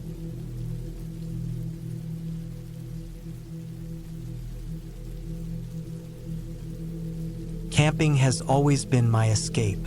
There's something about leaving behind the constant noise of the city and trading it for the sounds of rustling leaves and distant bird calls that feels refreshing. I'd been planning this trip for weeks, picking a spot deep in the woods, a place far enough from the usual campsites to ensure solitude. I wanted to disconnect, to clear my head, and just be alone with nature for a while. The drive to the trailhead took about 3 hours. It was early autumn, and the leaves had just started to change, painting the forest in shades of orange, red, and yellow. The air was cool but not cold, perfect for hiking. My pack was heavier than usual because I'd brought everything I'd need for 3 days. Tent, sleeping bag, food, water filter, first aid kit, the essentials. I'd also packed a small hatchet and a sturdy knife, tools I'd learned to always have on me when venturing into the wilderness. The trail was quiet. I passed a few other hikers early on, exchanging brief nods and smiles, but after a couple of hours, it felt like I had the whole forest to myself.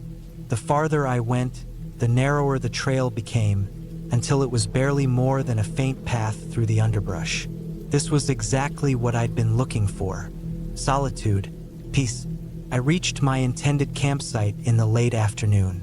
It was a small clearing surrounded by tall pines, with a shallow creek running nearby. The sound of the water was soothing, and the spot felt perfect. I set up my tent, gathered some firewood, and started a small fire to cook my dinner. As the sun dipped below the horizon, the temperature dropped, and the forest grew darker. The fire's glow was comforting, casting flickering shadows on the trees around me. After eating, I sat by the fire for a while, listening to the sounds of the forest. Crickets chirped, and the occasional hoot of an owl echoed through the trees. It felt peaceful, but there was also an underlying unease that I couldn't quite shake. Maybe it was just the isolation or the way the darkness seemed so absolute out here, far from any artificial light. I told myself it was just my imagination and climbed into my tent for the night. The first night passed uneventfully. I woke up with the sun filtering through the trees and spent the day exploring the area around my campsite.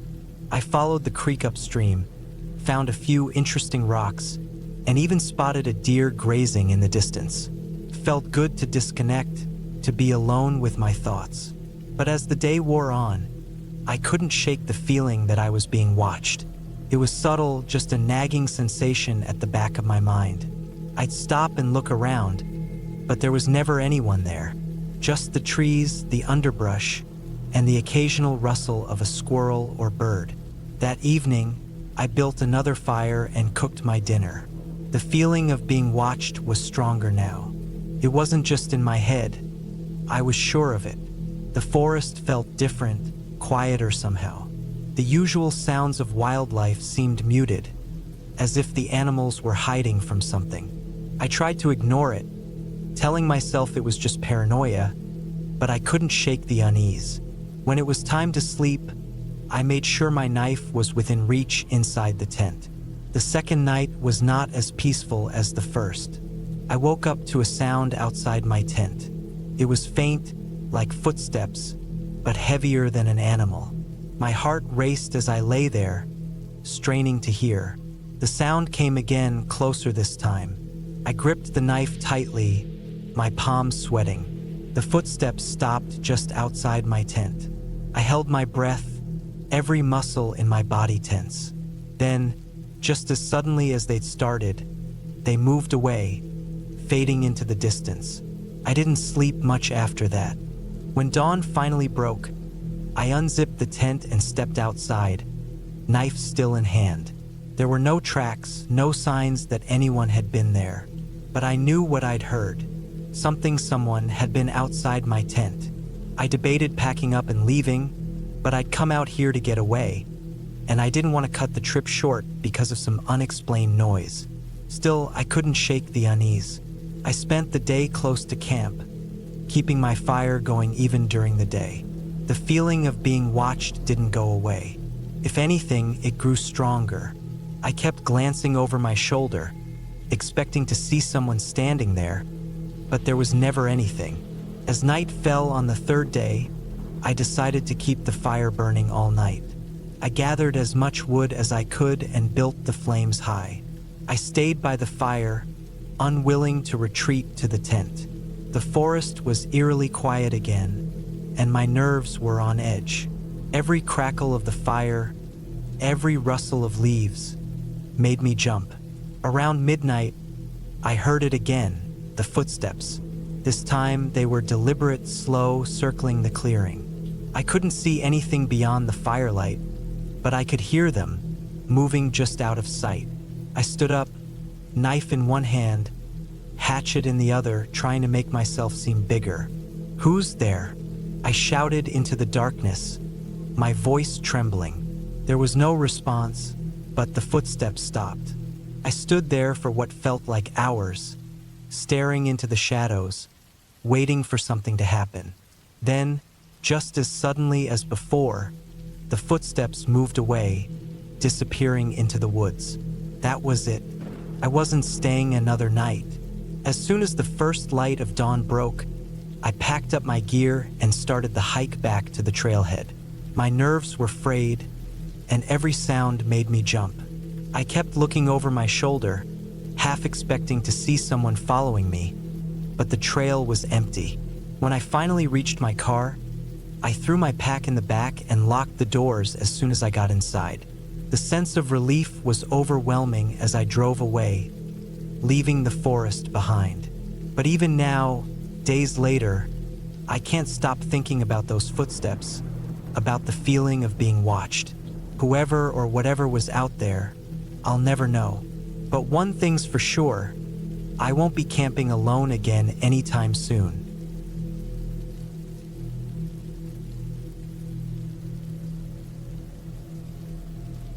It was late autumn when I decided to take a solo camping trip.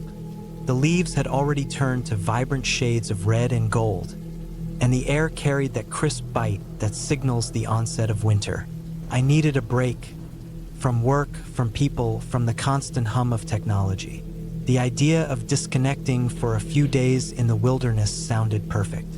I chose a remote area in the mountains, one I had visited a few years ago with friends. It was quiet, far from any towns or even well-used trails. Exactly what I was looking for. I arrived at the trailhead around midday.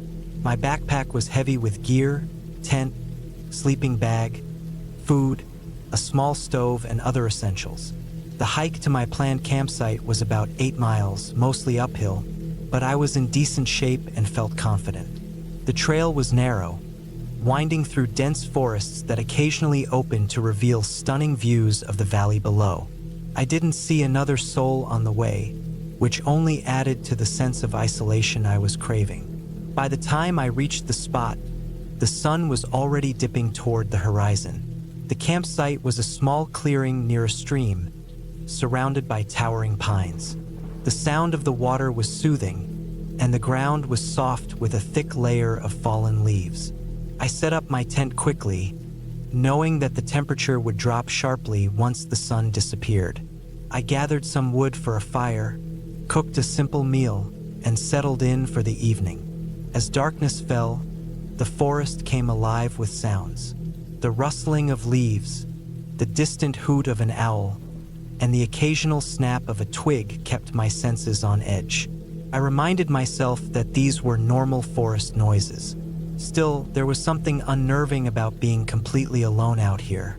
I forced myself to focus on the crackling fire and the stars overhead, which were brighter than I'd ever seen. Eventually, I crawled into my tent, zipped up my sleeping bag, and tried to sleep. I woke up sometime in the middle of the night to an odd sound. It wasn't loud, but it was distinct, a soft crunching, like footsteps on dry leaves. I held my breath, straining to hear more. The sound came again, closer this time. My mind raced through possibilities. A deer? Maybe a raccoon? But it didn't quite fit. The steps were too deliberate, too heavy. I stayed still, listening intently. The footsteps circled my campsite, pausing occasionally. Whoever or whatever it was, they were just outside the range of my firelight. I regretted letting the fire die down before going to bed. My heart was pounding so loudly I was sure it could be heard outside. After what felt like an eternity, the footsteps faded away, disappearing into the forest. I didn't sleep for the rest of the night, clutching my knife and flashlight until the first light of dawn. The next morning, I convinced myself it was an animal. I checked around the campsite but found nothing unusual. No tracks, no signs of disturbance. I tried to shake off the unease and decided to explore the area. The day was clear and cold, perfect for hiking. I followed the stream for a while, marveling at how untouched everything felt. But no matter how beautiful the surroundings were, I couldn't shake the feeling of being watched. That evening, I made sure to gather plenty of wood to keep the fire going all night. As the sun set, I felt the same oppressive solitude settle over me. The forest seemed quieter than the night before, as if it were holding its breath. I stayed close to the fire, listening for any signs of movement. Hours passed without incident, and I started to relax, thinking the previous night had been a fluke. Around midnight, the footsteps returned. This time they were louder, more deliberate. They came from the direction of the stream, stopping just outside the firelight. I grabbed my flashlight and knife, my hands trembling. I shone the beam toward the sound, but all I could see were trees and shadows. Then I noticed something. A faint outline, barely visible, moved between the trees. It was a person, or at least it looked like one. They were too far to make out any details, but the way they moved, slow, deliberate, almost stalking, sent a chill down my spine. I called out, my voice shaking, but there was no response. The figure disappeared into the darkness, and the forest was silent again. I didn't sleep that night. When dawn finally came, I decided it was time to leave. I packed up my gear as quickly as I could, constantly glancing over my shoulder. The hike back to the trailhead felt much longer than it had on the way in. Every snap of a twig or rustle of leaves set my nerves on edge. I felt exposed, like something or someone was following me, just out of sight. About halfway back, I found something that stopped me in my tracks.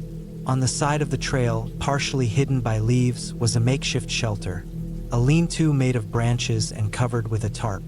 Inside were remnants of a fire, empty cans, and a pile of dirty blankets. It was recent, too recent. My stomach dropped as I realized this wasn't just some random spot. Someone had been living here, possibly watching me.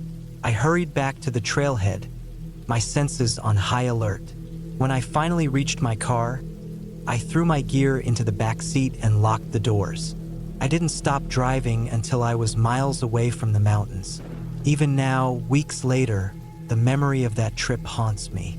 I can't explain who or what was out there, but I've learned my lesson. The wilderness is beautiful, but it's also unpredictable, and sometimes you're not as alone as you think.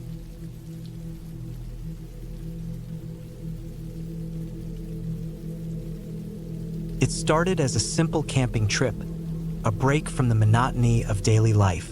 I had planned it for weeks. A solo getaway deep into the woods where I could clear my mind and disconnect from the chaos of city life. I chose a spot in a remote national park, far from any designated campsites. The idea of solitude, surrounded only by towering trees and the sound of nature, was exactly what I needed. The drive to the trailhead took me hours. By the time I arrived, the late afternoon sun was casting long shadows across the gravel parking lot.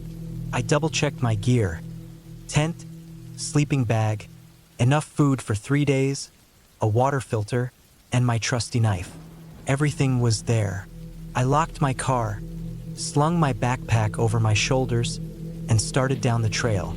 The first few miles were uneventful. The trail wound through dense forest, the scent of pine and damp earth filling the air. Birds chirped in the distance, and the occasional rustle of leaves hinted at small animals scurrying about. Felt peaceful, almost too peaceful. As the sun dipped lower, I decided to veer off the main trail to find a more secluded spot to set up camp.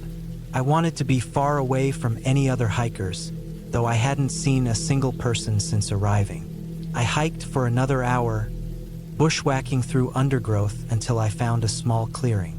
It was perfect, flat ground surrounded by thick trees, with a small stream nearby for water. I pitched my tent quickly, eager to get everything set up before darkness fell. By the time I had a fire going, the sky was a deep shade of blue, stars beginning to poke through. Dinner was simple: a can of beans heated over the fire. I ate slowly, savoring the quiet. The crackling fire was the only sound, aside from the occasional hoot of an owl. After finishing my meal, I sat back and stared at the flames, feeling a sense of calm I hadn't experienced in months. The worries of work and life seemed a million miles away. Eventually, I decided to turn in for the night. The fire had burned down to embers, and the air was growing colder. Crawling into my sleeping bag, I felt a deep sense of satisfaction. This was exactly what I'd needed. Sometime in the middle of the night, I woke up. At first, I wasn't sure what had roused me. The forest was silent, eerily so. I lay still, straining my ears for any sound. Then I heard it, a faint crunching noise, like footsteps on dry leaves. My heart started to race. Could have been an animal, I told myself. A deer, maybe, or a raccoon. But the sound didn't fade away like an animal passing through. It stayed circling my tent. The footsteps were slow, deliberate. I held my breath, clutching the knife I'd left beside my sleeping bag. My mind raced through possibilities. Was it another camper? But why would someone be wandering around my campsite in the middle of the night? Minutes felt like hours as I lay there, listening. Eventually, the footsteps stopped. I didn't hear anything else, but I couldn't shake the feeling that someone, or something, was out there. Sleep was out of the question, so I stayed awake, gripping my knife until the first light of dawn filtered through the trees. When I finally mustered the courage to unzip my tent and step outside, the campsite looked untouched. No sign of anyone or anything unusual. Still, I couldn't shake the unease that had settled over me. I decided to stay close to camp that day, venturing only a short distance to collect firewood and refill my water supply. As the day went on, I tried to convince myself that I'd overreacted. Maybe it really had been an animal, and my imagination had done the rest. By the time evening rolled around, I'd almost managed to convince myself that I was being paranoid. That night, I made sure the fire burned brighter and longer. The flickering flames made me feel safer, though the shadows they cast seemed to dance and shift in unsettling ways.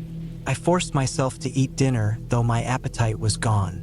Every little sound put me on edge. The rustle of leaves, the snap of a twig, each one set my nerves on fire. I stayed up as late as I could, staring into the fire, knife in hand. But eventually, exhaustion won out. I crawled into my tent, leaving the fire burning outside, and tried to sleep. Once again, I woke up in the middle of the night. This time, the sound was unmistakable. Heavy, deliberate footsteps. They were closer than before, right outside my tent. My heart pounded so loudly I was sure whoever was out there could hear it. I didn't dare move. The footsteps stopped directly in front of my tent, and for a moment, everything was silent. Then, a hand pressed against the fabric of the tent. I could see the outline of fingers through the thin material. Panic surged through me. Whoever was out there knew I was inside. I gripped my knife so tightly my knuckles turned white, ready to defend myself if the tent was breached. But just as suddenly as it had appeared, the hand withdrew. The footsteps retreated, fading into the forest. I lay there, frozen, for what felt like an eternity. When I finally dared to move, I realized I was drenched in sweat. Morning couldn't come fast enough. As soon as the first rays of sunlight appeared, I packed up my gear. I didn't care about finishing my trip. I just wanted to get out of there. The hike back to the trailhead was nerve-wracking. Every snap of a twig, every rustle of leaves, set my heart racing. I kept glancing over my shoulder, half expecting to see someone following me. When I finally reached my car, I felt a wave of relief so intense it nearly brought me to tears. I tossed my backpack into the back seat, jumped in, and locked the doors. As I drove away, I couldn't shake the feeling that I was being watched. It's been weeks since that trip, and I still can't explain what happened. I've gone over it 1,000 times in my head, trying to make sense of it. Was it just some prankster trying to scare me? Or was it something more sinister? I'll never know for sure, but one thing is certain. I'll never camp alone again.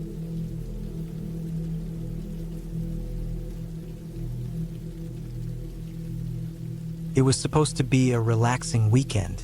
I had planned this camping trip for weeks, hoping to escape the monotony of my daily life. My job had been eating away at me, the endless emails and meetings leaving little room for peace of mind. I wanted silence, the kind only the wilderness could offer. So, on a crisp Friday morning, I loaded my car with supplies: a tent, sleeping bag, food, and a sturdy pair of hiking boots, and set off toward the national forest a few hours away. The drive itself was uneventful, but as the roads turned narrower and the trees grew denser, I felt the first hints of excitement. The forest had always been my retreat. The thought of spending a few nights under the stars, surrounded by nothing but the sounds of nature, was comforting. I had chosen a spot well off the beaten path, away from the more popular camping areas. It was a small clearing near a stream that I'd visited once years ago, a place I remembered fondly for its seclusion and beauty. By early afternoon, I had parked my car at the edge of the dirt road and began the short hike to my campsite. The trail was overgrown, evidence that few people ventured this way.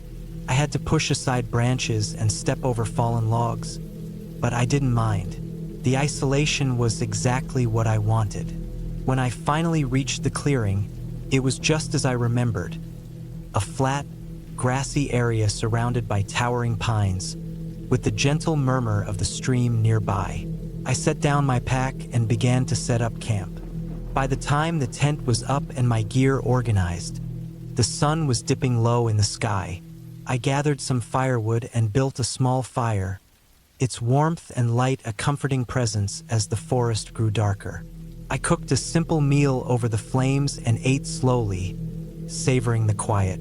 The only sounds were the crackling of the fire, the rustling of leaves, and the occasional hoot of an owl. It was perfect. That first night I slept deeply. The cool air and the rhythmic sound of the stream lulled me into a peaceful slumber.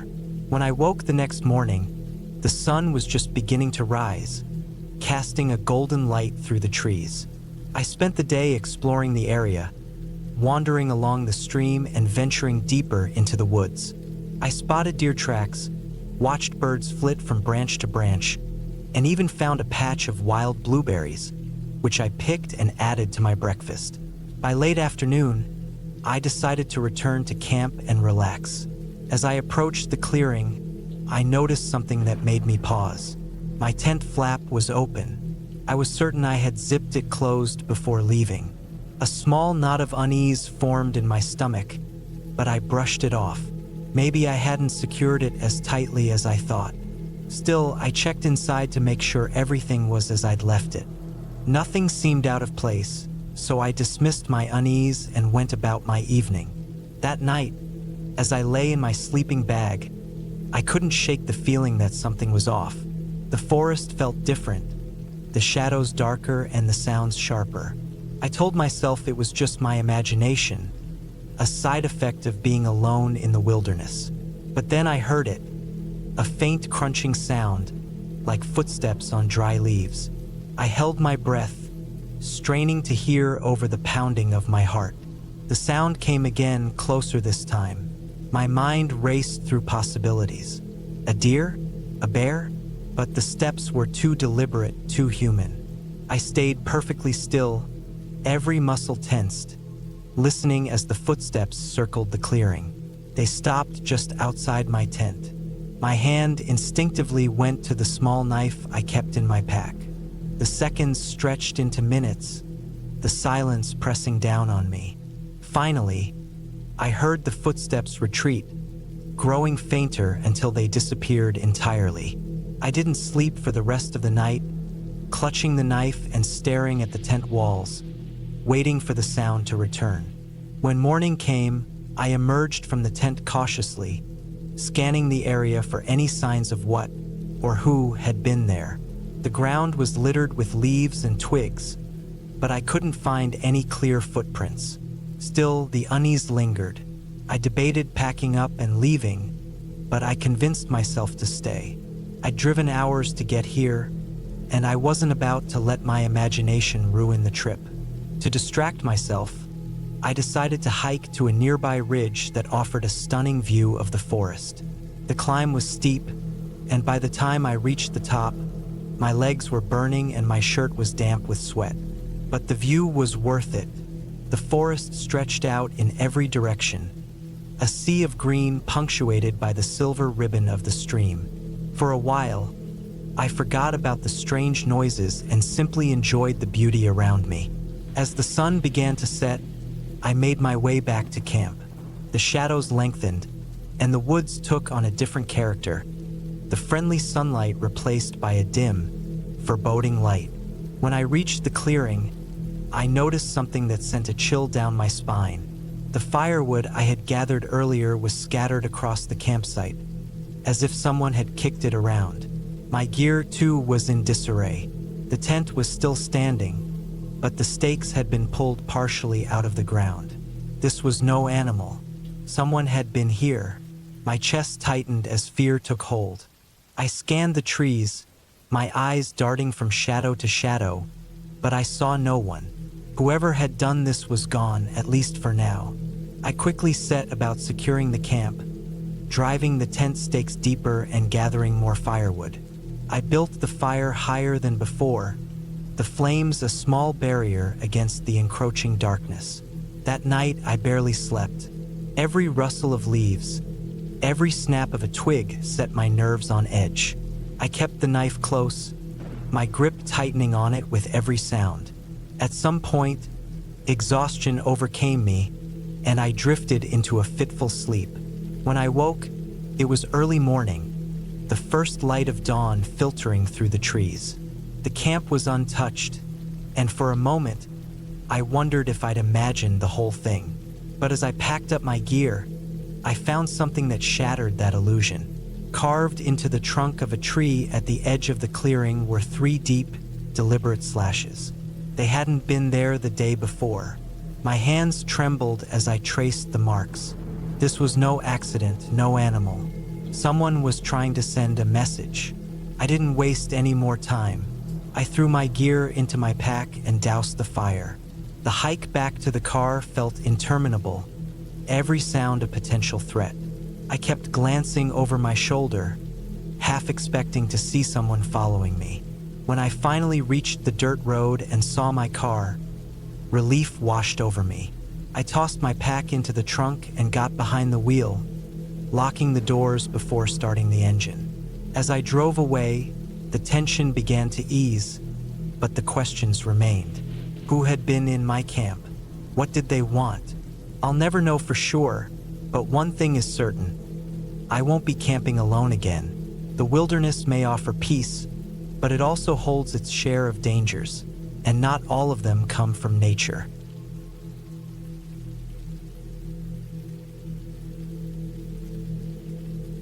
Camping had always been something I looked forward to, a way to escape the daily grind and immerse myself in nature.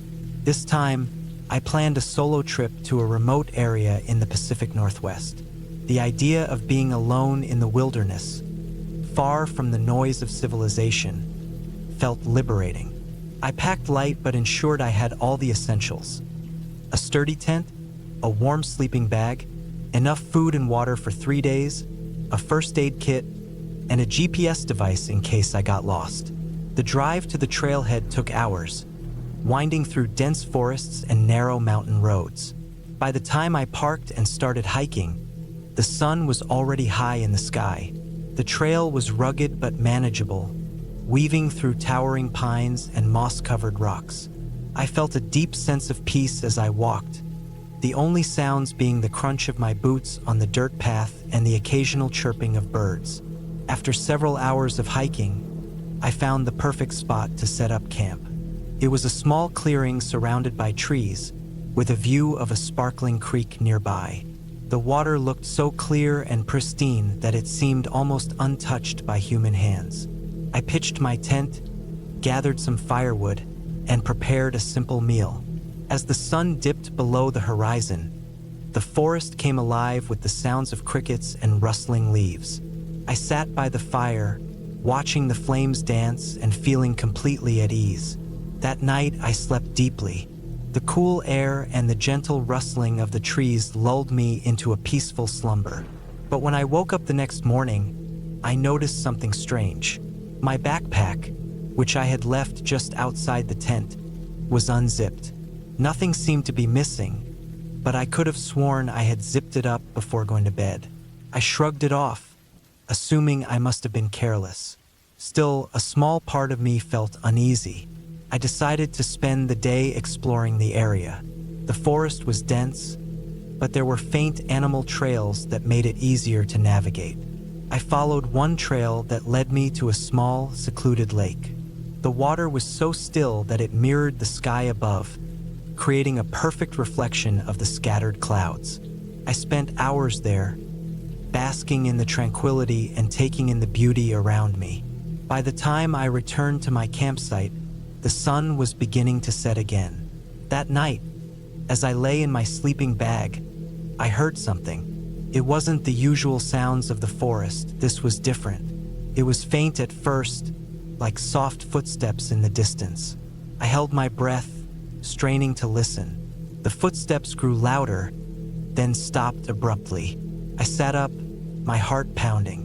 I told myself it was probably just a deer or some other animal, but the unease from earlier crept back in. The next morning, I noticed more oddities. A pile of firewood I had stacked was scattered around, as if someone or something had knocked it over. Again, nothing was missing, but the sense that I wasn't alone began to weigh on me. I decided to cut my trip short and pack up. The thought of staying another night made my stomach churn. As I packed, I noticed something I hadn't seen before. Near the edge of the clearing, partially hidden under some leaves, was a small, weathered object. I picked it up and realized it was a hiking boot. It was old and covered in dirt, but it didn't look like it had been there for too long. A chill ran down my spine. I looked around, suddenly hyper-aware of my surroundings. I hastily finished packing and started back down the trail. My mind raced with questions. Who had left that boot? And why was it there? I couldn't shake the feeling that someone had been watching me. The forest, which had felt so welcoming before, now seemed oppressive. Every shadow and rustling leaf made me jump. About halfway back to the trailhead, I noticed something else. On the side of the trail, etched into the bark of a tree, were deep scratches. They were too large to have been made by any animal I knew of in the area. My pulse quickened, and I quickened my pace. The final stretch of the hike felt like it took forever.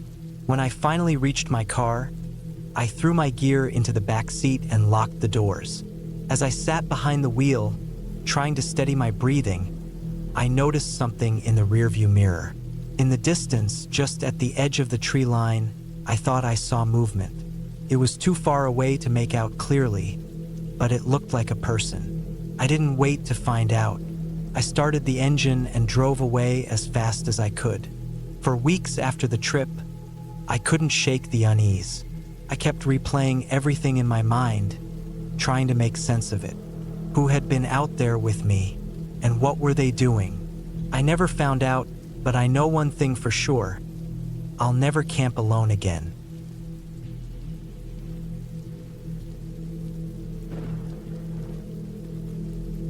It all started with a simple idea: to get away from the noise of daily life. I had a week off work, and the thought of spending it in the wilderness felt like the perfect escape. There was a spot I'd been meaning to visit for a while, deep in the forest, about a 5-hour drive from the city. It wasn't a well-known campsite, which was exactly what I wanted. I packed my gear: a sturdy tent, a sleeping bag, enough food for a few days, and all the essentials. I made sure to bring a map and compass, even though I had my phone and a portable charger. I'd learned enough to know that technology isn't always reliable out there. The drive was peaceful. As the city skyline disappeared behind me, the roads became narrower and the scenery more rugged. By the time I reached the forest's edge, it was mid-afternoon. The sun filtered through the trees, casting long shadows across the dirt road. I parked my car in a small clearing and double-checked my supplies. My plan was to hike about 3 miles to a secluded spot I'd marked on my map, set up camp, and spend the next few days exploring. The trail was faint but visible, winding through tall pines and dense underbrush. It was quiet, except for the occasional rustle of leaves or distant bird calls. The air smelled fresh and earthy, a mix of pine and damp soil. I felt a sense of calm as I walked, the kind you only get when you're far from the chaos of everyday life. After about an hour, I found the spot. It was a small clearing near a stream, surrounded by thick trees. The ground was soft and level, perfect for setting up a tent. I unpacked and got to work. The tent went up easily, and I gathered some wood for a small fire. As the sun dipped lower in the sky, the temperature began to drop. I lit the fire and cooked a simple meal, then sat back to enjoy the solitude. The crackling fire was the only sound, and the flickering flames cast long shadows on the trees. I felt a sense of accomplishment, being out here on my own, relying on my own preparation and skills. By the time I crawled into my tent, it was completely dark. The forest was alive with sounds: the hoot of an owl, the rustle of leaves, the distant call of some nocturnal animal. I wasn't scared.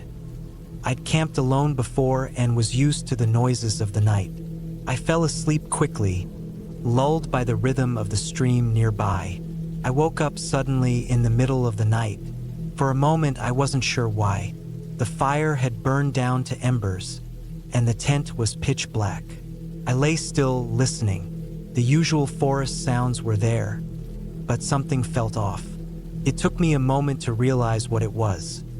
There was a faint crunching sound, like footsteps, coming from the woods. They were slow and deliberate, not the random scurrying of an animal. I told myself it was probably a deer or some other harmless creature. Still, I felt uneasy. I reached for my flashlight and shone it through the tent's thin fabric. The beam illuminated the trees outside but revealed nothing unusual. The crunching stopped. I waited, holding my breath, but the sound didn't return. Eventually, I convinced myself it was nothing and lay back down. Sleep didn't come easily, but I must have dozed off eventually. The next morning, the unease from the night before felt like a distant memory. The sun was shining, and the forest seemed peaceful again. I decided to spend the day exploring the area. I followed the stream for a while, enjoying the quiet and taking in the scenery. The forest was dense, and I didn't see another soul. That was part of the appeal, though. I wanted to be alone. By midday, I'd covered a few miles and decided to head back to camp for lunch. As I approached, something caught my eye. At first, I couldn't quite place it, but as I got closer, I realized what it was. There were footprints in the soft dirt near my tent. Human footprints. They weren't mine. They were larger and deeper, as if made by someone heavier than me. They circled my tent and led off into the woods. A chill ran down my spine. I stood there for a long moment, staring at the tracks. I hadn't seen or heard anyone, and this area wasn't exactly a popular hiking spot. Who could it have been? And why had they been near my tent? I looked around, but there was no sign of anyone. The forest was silent, almost oppressively so. I decided to stay calm. Maybe it was just another hiker passing through. Still, I couldn't shake the feeling that something wasn't right. I spent the rest of the day close to camp, keeping an eye out for anything unusual. As evening fell, I built another fire and tried to push the footprints out of my mind. I told myself I was overreacting, letting my imagination get the better of me. That night, I couldn't sleep. I lay in my tent, every little sound amplified in the silence. Around midnight, I heard it again, the crunching of footsteps. This time, they were closer. My heart pounded as I reached for my flashlight. I unzipped the tent just enough to peek outside. The fire was still burning low, casting a dim glow over the clearing. I scanned the area but saw nothing. The footsteps stopped. I stayed awake for hours, too scared to close my eyes. Eventually, the first light of dawn filtered through the trees, and I felt a wave of relief. I stepped outside, exhausted but determined to figure out what was going on. That's when I noticed something new. Near the edge of the clearing, there was a small pile of rocks that hadn't been there before. It looked deliberate, like someone had stacked them carefully. I'd had enough. This was no longer the peaceful getaway I'd envisioned.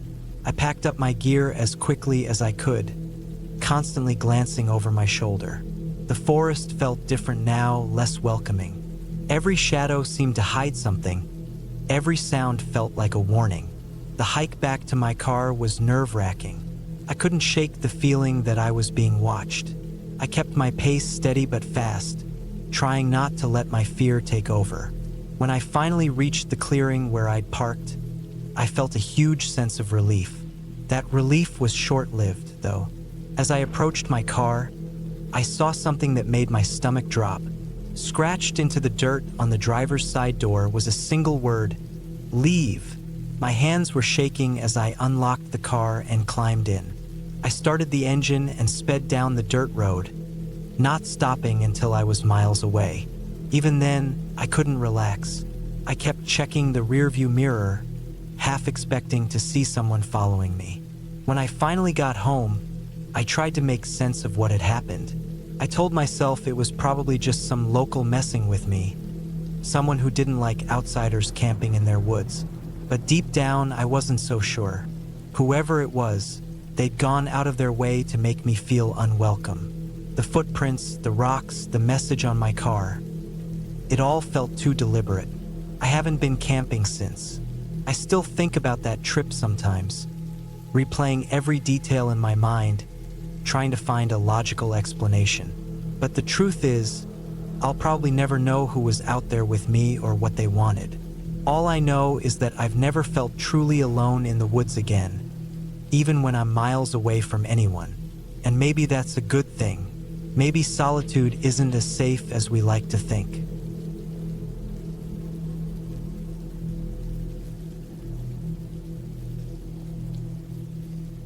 The campsite wasn't anything special, just a small clearing off a dirt road, surrounded by towering pines and underbrush thick enough to block out most of the wind. It was late autumn and the days were getting shorter. I had driven out here to get some time away from everything. The job, the emails, the endless hum of city life. I wanted peace and quiet, but I wasn't prepared for how isolated this spot felt. The only sounds were the rustling leaves and the occasional bird call. Even my footsteps seemed unnaturally loud on the soft ground. The sun was already low when I parked my car at the edge of the clearing. I had planned to set up camp earlier, but delays back home meant I didn't get on the road until after lunch. Still, there was enough light to pitch the tent, gather some firewood, and get settled. The temperature was dropping quickly, and I could feel the cold creeping in as I worked. My breath came out in visible puffs, and I was grateful for the heavy jacket I'd packed. Once the tent was up and my gear was organized, I turned my attention to the fire. The wood was damp from the previous night's rain, making it a challenge to get a decent flame going. After some frustration, I managed to coax a small fire to life. It wasn't much, but it was enough to provide some warmth and light. I sat close to it, eating a simple meal of canned soup heated over the flames. The silence around me felt heavy, almost oppressive. I'd been camping alone before, but something about the spot felt different. Maybe it was the time of year or the fact that the nearest town was over an hour's drive away. Whatever it was, I couldn't shake the feeling that I was being watched. I told myself it was just my imagination. The mind plays tricks on you when you're alone in the woods. Every snapping twig or rustling leaf becomes a potential threat. I tried to focus on the fire, letting its warmth and light ground me. Eventually, the tension eased, and I felt a bit more relaxed. After finishing my meal, I sat back and stared at the stars. Out here, away from the city lights, the sky was stunning. Thousands of stars glittered above me, and for a while, I felt a sense of peace. As the night wore on, the fire began to die down. I added a few more logs, but decided not to stay up too late. I wanted to get an early start in the morning to explore some of the nearby trails. I doused the fire, leaving only a few glowing embers, and climbed into my tent. The cold hit me immediately, and I quickly zipped up my sleeping bag. The thin walls of the tent did little to block out the chill, but at least they provided some sense of security. I lay there for a while, listening to the sounds of the forest. It was mostly quiet, but every now and then, I'd hear something, a distant crack, a faint rustle. I told myself it was just the wind or some small animal moving through the underbrush. But the unease I'd felt earlier hadn't entirely disappeared. I kept my flashlight within reach just in case. I must have fallen asleep at some point because I woke up suddenly to a sound outside the tent. It was faint but distinct, the crunch of footsteps on the forest floor. My heart started pounding as I lay there, straining to listen. The steps were slow and deliberate, moving closer to the tent. I tried to convince myself it was a deer or maybe a raccoon, but deep down, I knew it wasn't. The footsteps were too heavy, too human. I stayed as still as possible, barely breathing. The steps stopped just outside the tent, and for a moment, there was complete silence. Then, I heard a faint rustling, like someone brushing against the fabric. My mind raced with possibilities. Was it another camper? A lost hiker? Or something worse? I reached for my flashlight and clicked it on, shining the beam towards the source of the sound. The light illuminated the tent wall, but I couldn't see anything beyond it. "Hello," I called out, my voice shaking. There was no response. I waited, my heart pounding in my chest, but the silence stretched on. After what felt like an eternity, I heard the footsteps again, this time moving away from the tent. I didn't sleep much after that. Every little noise put me on edge, and I kept the flashlight on for the rest of the night. When dawn finally broke, I emerged from the tent cautiously, scanning the area for any signs of what had been out there. The ground was covered in fallen leaves, making it difficult to spot tracks, but I did find one clear footprint near the tent. It was large, unmistakably human, and pointed towards the woods. I debated packing up and leaving right then, but part of me didn't want to let fear ruin the trip. I convinced myself it was probably just a hunter or another camper passing through. Still, I couldn't shake the feeling of unease. I decided to stick close to the campsite that day and avoid venturing too far into the woods. As the hours passed, the events of the previous night began to feel less threatening. I kept busy, gathering more firewood and exploring the immediate area. By the time evening rolled around, I felt a bit more confident. I built a larger fire that night, its bright flames providing a sense of security. I stayed up later, watching the fire and trying to enjoy the solitude. But as the night deepened, the familiar feeling of being watched returned. Around midnight, I heard the footsteps again. This time, they came from the direction of the woods, slow and deliberate. I grabbed my flashlight and shone it towards the trees, but the beam revealed nothing. The footsteps stopped abruptly, and the silence that followed was even more unnerving. I shouted into the darkness, demanding whoever it was to show themselves.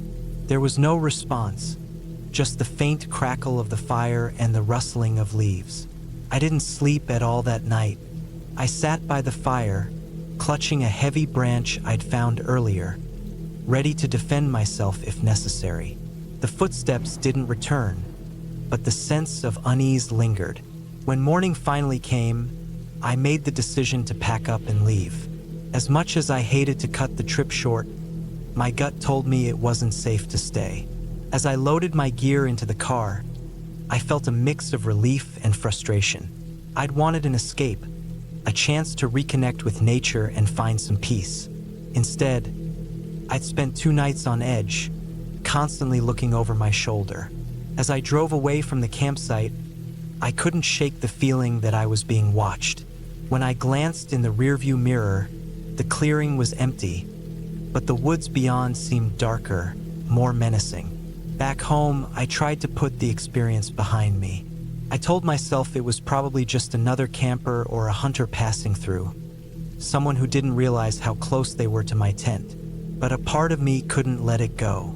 The heavy footsteps, the silence when I called out, the single footprint by the tent. None of it added up. I haven't been camping alone since. Every time I think about going back, I hear those footsteps in my mind, slow and deliberate, moving through the darkness. And I remember the feeling of being watched, the weight of unseen eyes following my every move. It's a feeling I can't forget, no matter how much time passes.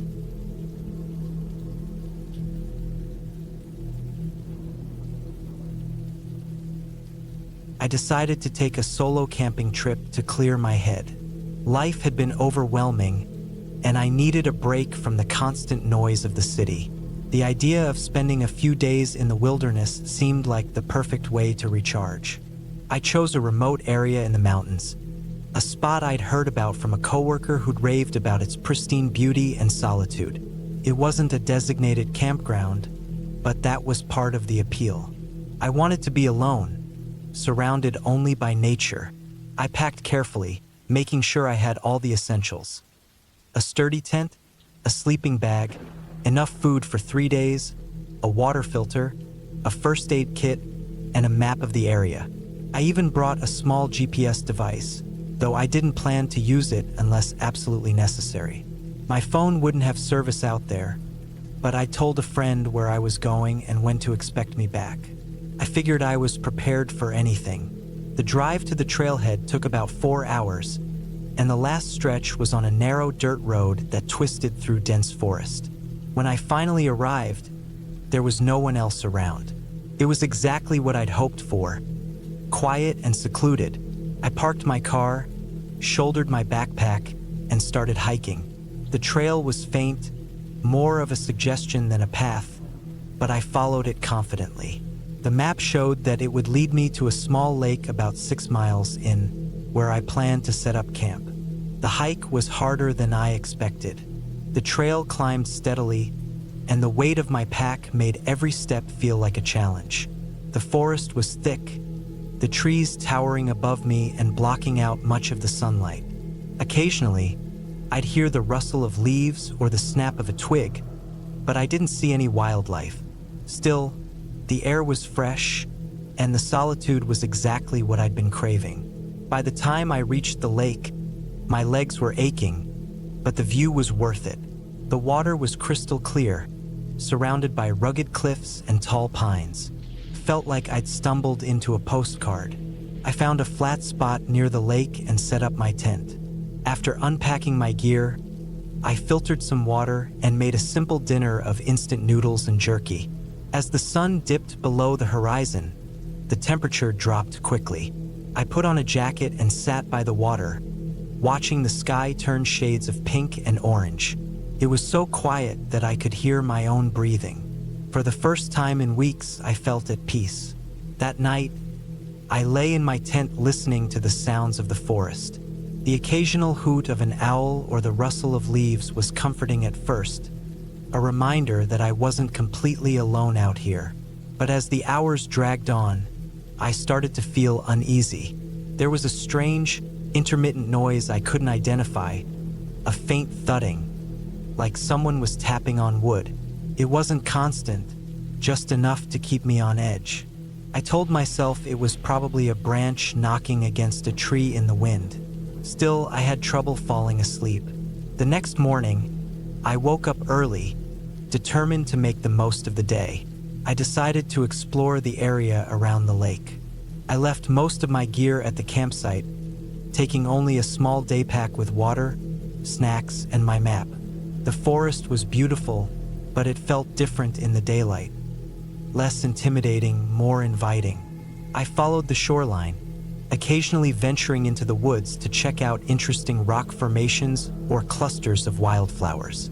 I even found a small stream that fed into the lake, its water sparkling in the sunlight. As I hiked, I couldn't shake the feeling that I was being watched. It wasn't anything obvious, just a subtle sense of unease.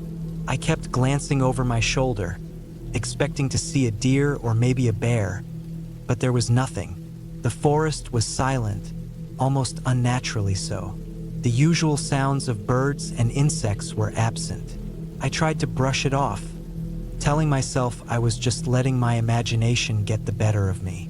After all, I was alone in an unfamiliar place. It was natural to feel a little paranoid. Around midday, I decided to head back to camp. When I arrived, something felt off. I couldn't quite put my finger on it at first, but then I noticed that some of my gear had been moved. My water bottle, which I'd left next to my tent, was now lying on the ground a few feet away. A small bag of trail mix was open, its contents scattered. My first thought was that an animal had gotten into my stuff, but nothing was damaged, and there weren't any bite marks. It was as if someone had picked through my belongings and then left them behind. I felt a chill run down my spine. I'd seen no signs of other people since I'd arrived. The thought that someone might be out here, messing with my gear, was deeply unsettling. I scanned the area but saw no one. The forest was as quiet as ever. I decided to pack up and move to a different spot, farther from the lake. I didn't want to stay in a place where someone might have been lurking. After hiking for about an hour, I found another campsite. It wasn't as picturesque as the first, but it felt safer. I set up my tent again and tried to settle in, but I couldn't shake the feeling of unease. That night, the strange tapping sound returned. This time, it was closer, and I could hear it moving around, as if whatever was making the noise was circling my campsite. My heart pounded in my chest as I lay there, straining to hear over the sound of my own breathing. I gripped my flashlight tightly, ready to turn it on at the slightest hint of trouble. Eventually, the tapping stopped, and I must have fallen asleep, though it was fitful at best. When I woke up the next morning, I was exhausted but determined to figure out what was going on. I decided to hike back to my car and cut the trip short. The peace and solitude I'd been seeking had turned into a source of anxiety. As I packed up my gear, I noticed something that made my blood run cold. There were footprints around my tent, human footprints. They weren't mine. They were larger and fresher. Someone had been here, walking around my campsite while I slept. My hands trembled as I finished packing. I felt exposed, vulnerable. Whoever had been out here with me wasn't trying to hide their presence anymore. The hike back to the car was a blur. I kept glancing over my shoulder, half expecting to see someone following me. The forest, once a place of beauty and peace, now felt oppressive, its shadows hiding unknown threats. Every snap of a twig made me jump. By the time I reached the trailhead, I was drenched in sweat, my heart racing. When I finally saw my car, I felt a wave of relief. But as I got closer, I realized something was wrong. The driver's side door was open. I was certain I'd locked it before I started the hike. My stomach churned as I peered inside. Nothing appeared to be missing, but the contents of the glove compartment had been dumped onto the seat. Someone had been inside. I didn't waste any time. I threw my pack into the car, started the engine, and drove away as fast as I could. The narrow dirt road seemed to stretch on forever, and I didn't feel safe until I was back on the highway, surrounded by other cars. Even then, I kept checking my rearview mirror, half expecting to see someone following me. When I got home, I reported the incident to the local authorities. They took down the details but didn't seem particularly concerned. It was a remote area, they said, and sometimes people wandered through without realizing they were on private land. But I couldn't shake the feeling that it was more than that. Whoever had been out there with me hadn't just stumbled across my campsite by accident. They'd been watching me, waiting for the right moment to make their presence known. I haven't been camping since. The wilderness, once a place of solace and renewal, now feels like a place of danger. I still think about that trip sometimes, wondering who was out there and what they wanted. I'll probably never know, but one thing is certain. I'll never take solitude for granted again.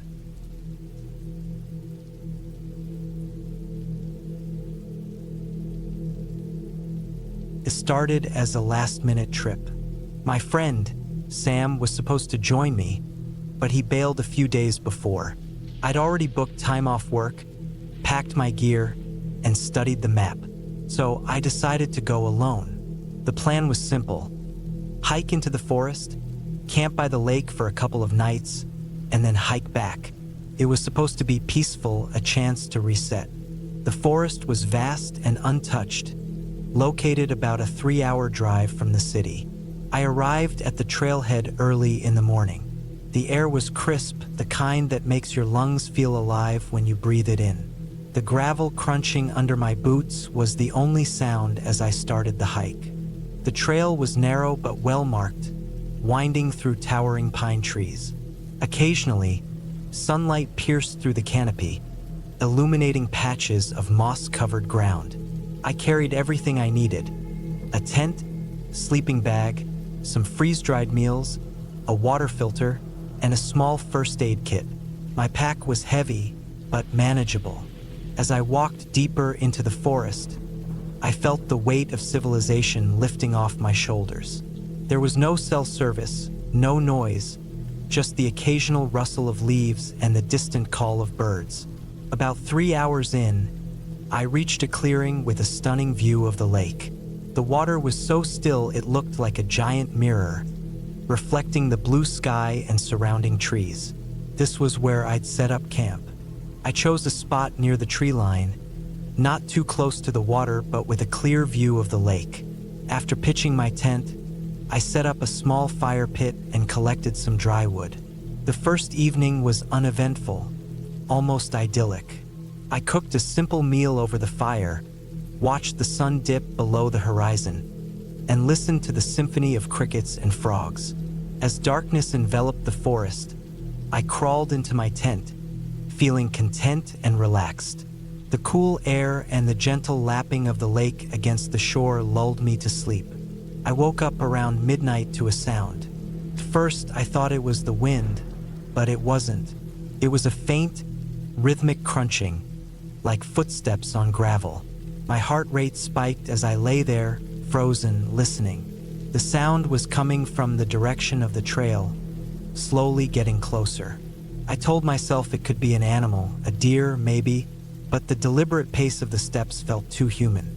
I grabbed my flashlight and unzipped the tent as quietly as I could. Shining the light into the darkness, I saw nothing but trees and shadows. The sound had stopped. I stood there for a while, straining my ears, but all I heard was the gentle rustling of leaves.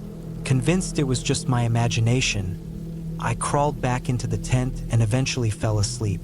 The next morning, I found something that made my stomach drop.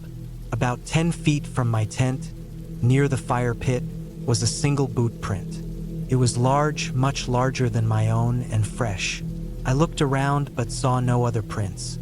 The forest floor was covered in moss and leaves, which could explain why there weren't more tracks. Still, it unsettled me. I'd been careful to follow leave no trace principles, and I was certain no one else was supposed to be out here. Trying to shake off the unease, I spent the day exploring the area. I followed a smaller trail that led up a hill, giving me a panoramic view of the lake and the surrounding forest. The beauty of the place was undeniable, but I couldn't fully enjoy it. My mind kept drifting back to that boot print. I told myself it could have been left by another hiker days ago, though deep down I didn't believe it. As the sun set, I returned to camp and built another fire. The crackling flames and the warmth were comforting, but I couldn't shake the feeling of being watched. Every so often, I'd shine my flashlight into the woods, half expecting to see someone standing there. But there was nothing, just darkness and the occasional rustle of a small animal. That night, sleep didn't come easily. Every sound seemed amplified. The snapping of twigs, the rustling of leaves, the distant hoot of an owl.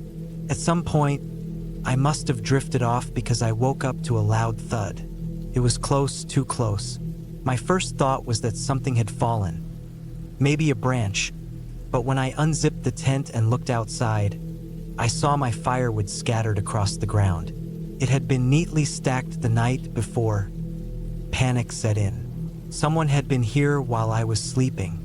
My flashlight beam darted around the campsite, but there was no one, no movement. I felt exposed, vulnerable. Grabbing my knife, I sat in the tent, clutching it tightly, and waited for dawn. When morning finally came, I packed up my gear as quickly as I could. The peaceful escape I'd envisioned had turned into something else entirely. As I hiked back toward the trailhead, I couldn't shake the feeling of being followed. I stopped several times, listening intently, but heard nothing unusual. Still, the sensation persisted, like eyes were on me, just out of sight. About halfway back, I came across something that made me stop in my tracks. Hanging from a tree branch at eye level was a small bundle, wrapped in what looked like burlap and tied with twine. My curiosity got the better of me, and I carefully untied it. Inside were three things: a rusty nail, a tuft of hair, and a small piece of paper with a single word scrawled on it: "Leave." My hands trembled as I dropped the bundle and hurried back to the trail. I'd read stories about people finding strange things in the woods, but I never thought I'd experience it myself. The remaining hike was a blur. I moved as fast as I could without breaking into a run, my heart pounding the entire way. When I finally reached my car, I threw my pack into the back seat and locked the doors. As I drove away, I kept glancing in the rearview mirror, half expecting to see someone standing at the edge of the forest, watching me. But there was no one. I don't know who left that boot print or the bundle, and I don't want to know. What I do know is that I'll never camp alone again. The forest, once a place of peace and solitude, now feels like a place where I don't belong. And maybe that's the point. Some places aren't meant to be shared.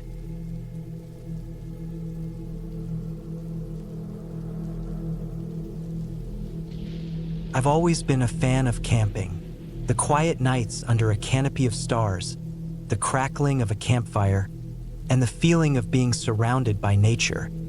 It all brought me peace. But after this trip, I'm not sure I'll ever step foot in the woods again. It was late September, and the weather was perfect for camping. The days were warm but not too hot, and the nights were just cool enough to make a fire necessary. I'd picked a remote spot in the mountains, far from any towns or even well-traveled trails. The idea was to disconnect completely, no phone, no emails, no people. Just me and the wilderness. The hike to the campsite was challenging but manageable. I'd packed light, just the essentials: a tent, sleeping bag, some dried food, water purification tablets, and a small first aid kit. By the time I reached the clearing where I planned to set up camp, the sun was already dipping low on the horizon, painting the sky in shades of orange and pink. The spot was perfect. It was a small clearing surrounded by tall pines, with a stream running nearby. I pitched my tent near the edge of the clearing, close enough to the stream that I could hear the gentle gurgling of water. After setting up camp, I built a small fire and cooked a simple meal. As the night fell, the stars came out in full force, and I sat by the fire, soaking in the solitude. The first night was uneventful. I fell asleep to the sounds of the forest, crickets chirping, the rustling of leaves in the breeze, and the occasional hoot of an owl. When I woke up the next morning, the sun was shining, and everything felt calm and serene. I spent the day exploring the area, following the stream as it wound its way through the forest. I even found a small waterfall, where I sat for a while, enjoying the sound of the water crashing against the rocks. By the time I returned to camp, the sun was beginning to set again. I started another fire, cooked dinner, and settled in for another quiet night. But as the darkness deepened, I began to feel off. It's hard to describe, but there was a sense of unease that hadn't been there the night before. The forest seemed quieter than usual, and the shadows cast by the firelight felt darker, more oppressive. I tried to shake it off, telling myself it was just my imagination. After all, I was alone in the middle of the woods. It was natural to feel a little spooked.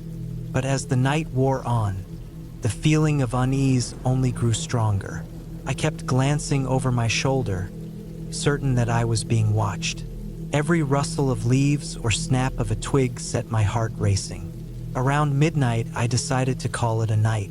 I doused the fire, crawled into my tent, and zipped it up tight. But sleep didn't come easily. I lay there in the dark, straining to hear any sounds outside the tent. The forest was eerily quiet now, with only the occasional rustle breaking the silence. And then I heard it. Footsteps, faint at first but unmistakable. They were slow and deliberate, crunching softly on the forest floor. My breath caught in my throat, and I froze, listening intently. The footsteps seemed to circle my campsite, moving closer and then farther away. I wanted to believe it was an animal, a deer, maybe, or a curious raccoon. But deep down, I knew it wasn't. The steps were too heavy, too measured. I lay there, paralyzed with fear, as the footsteps continued. At one point, they stopped right outside my tent. I held my breath, praying whoever or whatever was out there would just leave. After what felt like an eternity, the footsteps moved away, fading into the distance. I didn't sleep at all that night. When the first light of dawn broke through the trees, I cautiously unzipped my tent and peeked outside. The clearing looked just as I'd left it, but I couldn't shake the feeling that something was off. I checked around the campsite for any signs of intruders but found nothing. No footprints, no broken branches, nothing to suggest that anyone had been there. Despite my unease, I decided to stay one more night. I convinced myself that I'd imagined the whole thing, that it was just my mind playing tricks on me. The day passed uneventfully, but as the sun set and darkness fell, the sense of dread returned.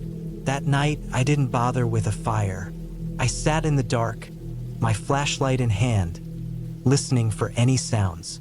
For hours, there was nothing, just the wind in the trees and the occasional chirp of a cricket. But then, just like the night before, I heard the footsteps. This time, they were louder, more deliberate. They circled the campsite again, coming closer and closer to my tent. My heart was pounding so hard I thought it might burst. I gripped my flashlight tightly, ready to use it as a weapon if I had to. And then the footsteps stopped, right outside my tent. I could hear breathing now, heavy, labored breaths, as if whoever was out there had been running. I didn't move. I didn't even blink. I just sat there, clutching my flashlight, waiting for something to happen. After what felt like an eternity, the breathing stopped, and the footsteps moved away again. I stayed awake until dawn, too terrified to close my eyes. When the sun finally rose, I packed up my gear as quickly as I could and left the campsite. The hike back to my car was nerve-wracking. Every sound, every shadow made me jump. I kept looking over my shoulder, half expecting to see someone following me. But the trail was empty, and I didn't see another soul until I reached the parking lot. When I finally got to my car, I felt a wave of relief wash over me. I threw my gear in the back, climbed into the driver's seat, and locked the doors. As I sat there, trying to calm my racing heart, I noticed something on the hood of my car. It was a single handprint smeared in what looked like mud. But when I looked closer, I realized it wasn't mud. It was blood. I don't know who or what was out there in the woods with me, but I know one thing for sure. I'm never going camping alone again.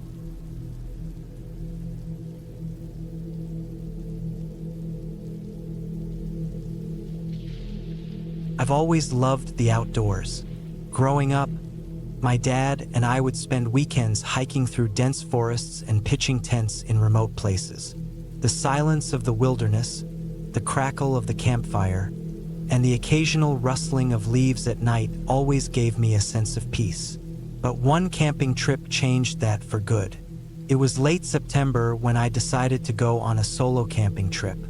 The summer crowds had faded, leaving the forests quieter than usual. I planned to spend 3 days hiking through a less traveled trail in the Green Mountains, a place I'd explored with my dad years ago. It was supposed to be a way to disconnect from the noise of daily life, to find some clarity. I packed my gear, a sturdy tent, sleeping bag, enough food, a GPS, and a first aid kit. My backpack was heavier than I liked, but I figured it was better to be over-prepared than caught off guard. The first day was uneventful, just as I had hoped. The trail was rugged but manageable. winding through thick forests with the occasional clearing that offered breathtaking views of the mountains. The weather was perfect, with crisp air and clear skies. I stopped for lunch by a small stream, the sound of water gurgling over rocks adding to the serenity. By late afternoon, I found a flat spot to set up camp near a cluster of tall pines. I pitched my tent, gathered some firewood, and cooked a simple meal. As the sun dipped below the horizon, I sat by the fire, staring into the flames and listening to the sounds of the forest. Crickets chirped, and an owl hooted in the distance. I felt completely at ease. The second day started just as smoothly. I broke camp early and continued along the trail. The terrain became steeper, the trees denser. Around midday, I reached a ridge with a stunning view of the valley below. I stood there for a while, taking it all in before pressing on. That afternoon, the trail became harder to follow. Fallen leaves covered the path, and some of the trail markers were faded or missing. I relied on my GPS to stay on course. It wasn't the first time I dealt with this, so I wasn't too worried. By late afternoon, I started looking for a place to camp. The ground was uneven, and the forest was thicker than I'd expected. Eventually, I found a small clearing. It wasn't ideal, the ground was sloped slightly, and the trees around it felt oppressively close, but it would have to do. As I set up my tent, I noticed how quiet it was. The usual forest sounds were absent. No birds, no rustling leaves, just an eerie stillness. I brushed it off as my imagination and focused on building a fire. That night, I couldn't shake the feeling that something was off. The silence was unsettling, and I kept glancing over my shoulder, half expecting to see something lurking in the shadows. When I finally crawled into my tent, I struggled to fall asleep. Every little noise, the creak of a tree, the snap of a twig, made my heart race. But eventually, exhaustion took over and I drifted off. I woke up in the middle of the night to a sound. It wasn't loud, just a faint rustling, like someone or something moving through the underbrush. I lay there, holding my breath, straining to hear. The sound came again, closer this time. My mind raced. Could be an animal, I told myself. Maybe a deer or a raccoon. But something about it didn't feel right. The rustling wasn't random. It was deliberate, methodical, like footsteps. I grabbed my flashlight and unzipped the tent as quietly as I could. Shining the beam into the darkness, I saw nothing but trees and shadows. The sound had stopped. I stayed awake for the rest of the night, clutching my flashlight and listening for any sign of movement. Dawn couldn't come fast enough. When it finally did, I packed up my gear in record time and decided to cut my trip short. I'd had enough solitude. The trail seemed harder to follow on the way back. I blamed it on my lack of sleep and the lingering unease from the night before. By midday, I realized I was lost. My GPS showed I was off the trail, but no matter which way I went, I couldn't seem to find it again. The dense forest all looked the same.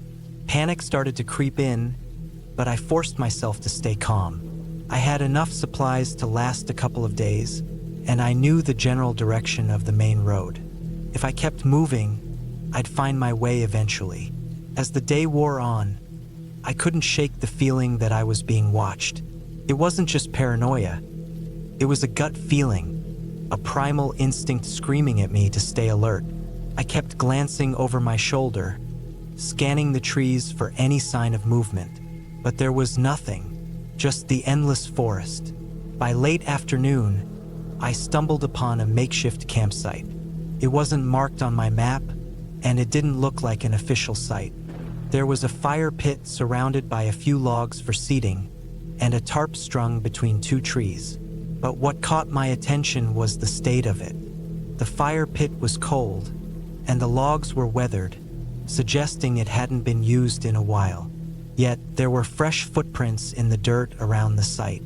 They weren't mine. A chill ran down my spine. I backed away slowly, trying not to make a sound.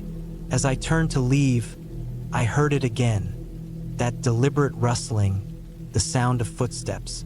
This time, they were behind me.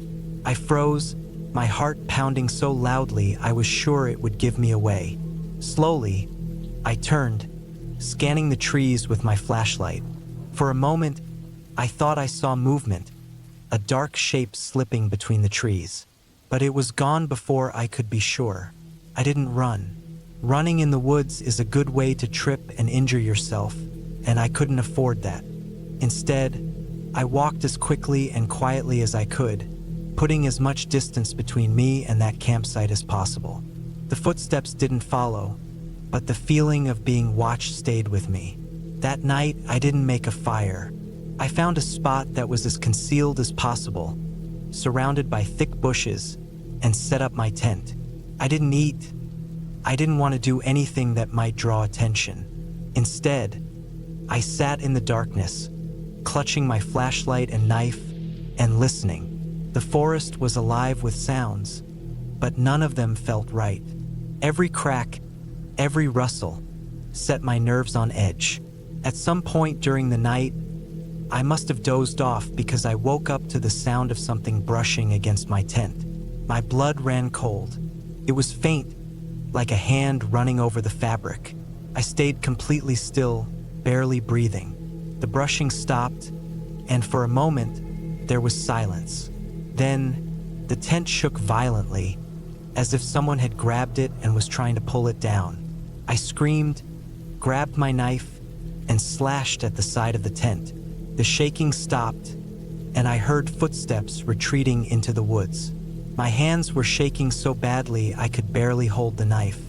I didn't sleep for the rest of the night. As soon as the sun rose, I packed up and started moving. I didn't care which direction I was going. I just wanted to get out. By midday, I heard the faint sound of running water. Following it, I found a stream that wasn't marked on my map. Streams often lead to larger bodies of water or roads, so I decided to follow it. The terrain was rough, and I stumbled more than once, but the sound of the water was a lifeline. By late afternoon, I reached a dirt road. Relief washed over me, and I almost cried. I didn't know where the road led, but it didn't matter. Roads meant civilization. I followed it for what felt like hours until I heard the hum of an engine. Waving frantically, I flagged down a pickup truck. The driver, an older man with a kind face, looked concerned as I explained what had happened. He offered to drive me to the nearest town, and I didn't hesitate to accept. Sitting in the safety of the truck, I finally allowed myself to relax. The man asked if I wanted to report what had happened to the authorities, but I declined. What would I say? That I'd gotten lost and spooked in the woods? That someone or something had stalked me? Without proof, it would sound like a wild story. Instead, I thanked him and focused on getting home. To this day, I don't know who or what was out there with me. Was it a person, maybe a hermit or someone with ill intentions? Or was it just my mind playing tricks on me, amplifying every sound and shadow? I'll never know. What I do know is that I've never gone camping alone again. The wilderness may be beautiful, but it's also vast and unforgiving. And sometimes it's better to leave it alone.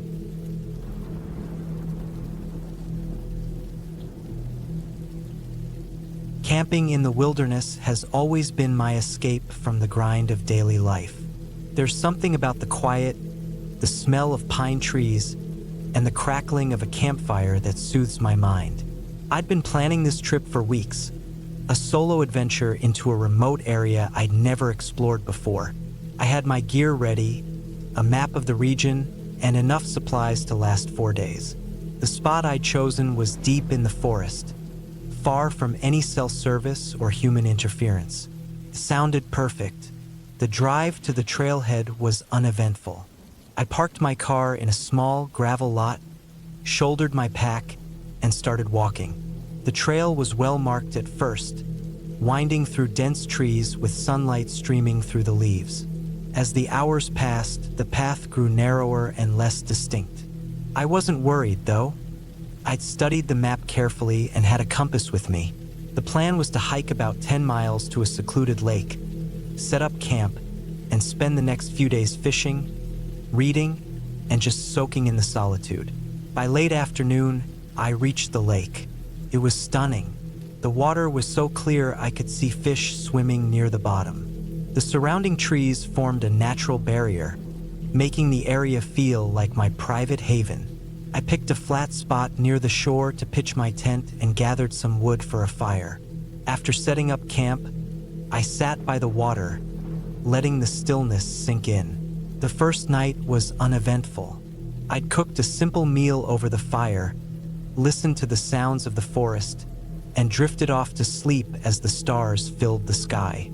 The next morning, I woke up early, eager to explore the area. I spent most of the day hiking around the lake, following animal trails that led to hidden coves and streams.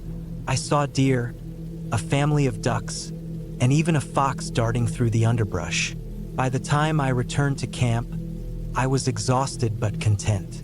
As the sun set, I built another fire and prepared dinner.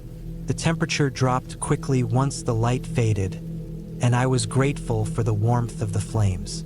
That's when I first noticed it, a faint smell of smoke that wasn't coming from my fire. It was subtle, almost like burnt wood mixed with something else I couldn't quite place. I dismissed it as my imagination or maybe the wind carrying the scent from somewhere far away. The second night was different. I woke up in the middle of the night to a strange noise. It wasn't loud, just a faint rustling sound outside my tent. I lay still, listening intently. The sound came again, like someone or something brushing against the nylon fabric. My heart started pounding. I told myself it was probably an animal, maybe a raccoon or a curious deer. Still, I reached for the flashlight and unzipped the tent slowly. When I shone the beam outside, there was nothing there. Just the empty forest, shadows dancing in the light. I convinced myself it was nothing and went back to sleep. The next day, I noticed something odd. A pile of rocks near my camp that I hadn't seen before. It wasn't big, just a small stack of flat stones balanced on top of each other. It struck me as unusual but not alarming. People sometimes build cairns as markers or for fun, though I hadn't seen any signs of other campers nearby. I decided to ignore it and spent the day fishing. The lake was generous, and I caught enough for dinner. As I cooked the fish over the fire, I couldn't shake the feeling that I was being watched. The forest felt different, quieter somehow, as if the usual background noise of birds and insects had been muted. That night, the rustling returned, louder this time. It sounded deliberate, like footsteps moving slowly around my tent. I held my breath, gripping the knife I kept by my sleeping bag. The noise stopped, and the silence that followed was almost worse. I stayed awake for hours, straining to hear any sign of movement, but there was nothing. When dawn finally broke, I stepped outside to find another pile of rocks near the first one. This time there were more, a dozen or so, arranged in a neat circle. My stomach tightened. This wasn't random. Someone had been here. I decided to pack up and leave. The plan was to hike back to the car, but as I retraced my steps, I realized the trail looked different. Trees that I didn't remember passing now seemed familiar, as if I were walking in circles. My compass pointed north, but the path didn't align with what the map showed. Panic started to creep in. I told myself to stay calm and kept moving, but the feeling of being watched grew stronger with every step. By late afternoon, I stumbled upon a clearing I hadn't seen before. In the center was a crude wooden structure, almost like a small shack or shelter. It looked old, the wood weathered and gray. Something about it felt wrong, though I couldn't explain why. I approached cautiously, peering inside. The interior was empty except for a pile of animal bones in one corner. They were clean, stripped of all flesh, and arranged in a pattern that didn't look natural. A chill ran down my spine.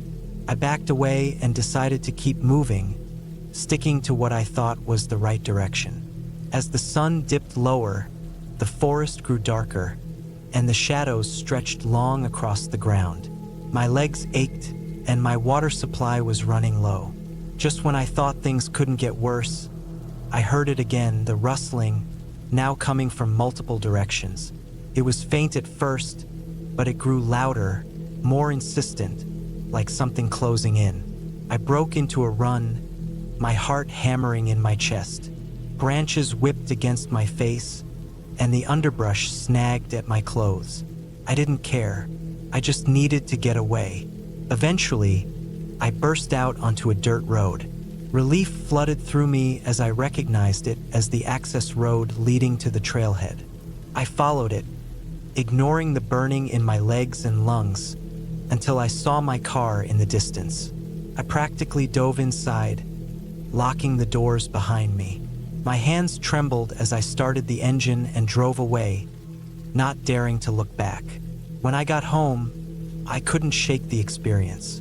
I'd always thought of the wilderness as a place of peace, but now it felt like something else entirely. I still don't know who or what was out there with me, but I've learned one thing for sure. Solitude in the wild can be just as terrifying as it is beautiful.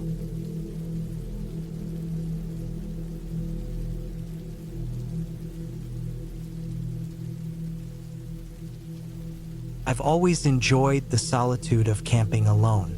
There's something peaceful about the quiet nights, the crackling campfire, and the feeling of being surrounded by nothing but wilderness.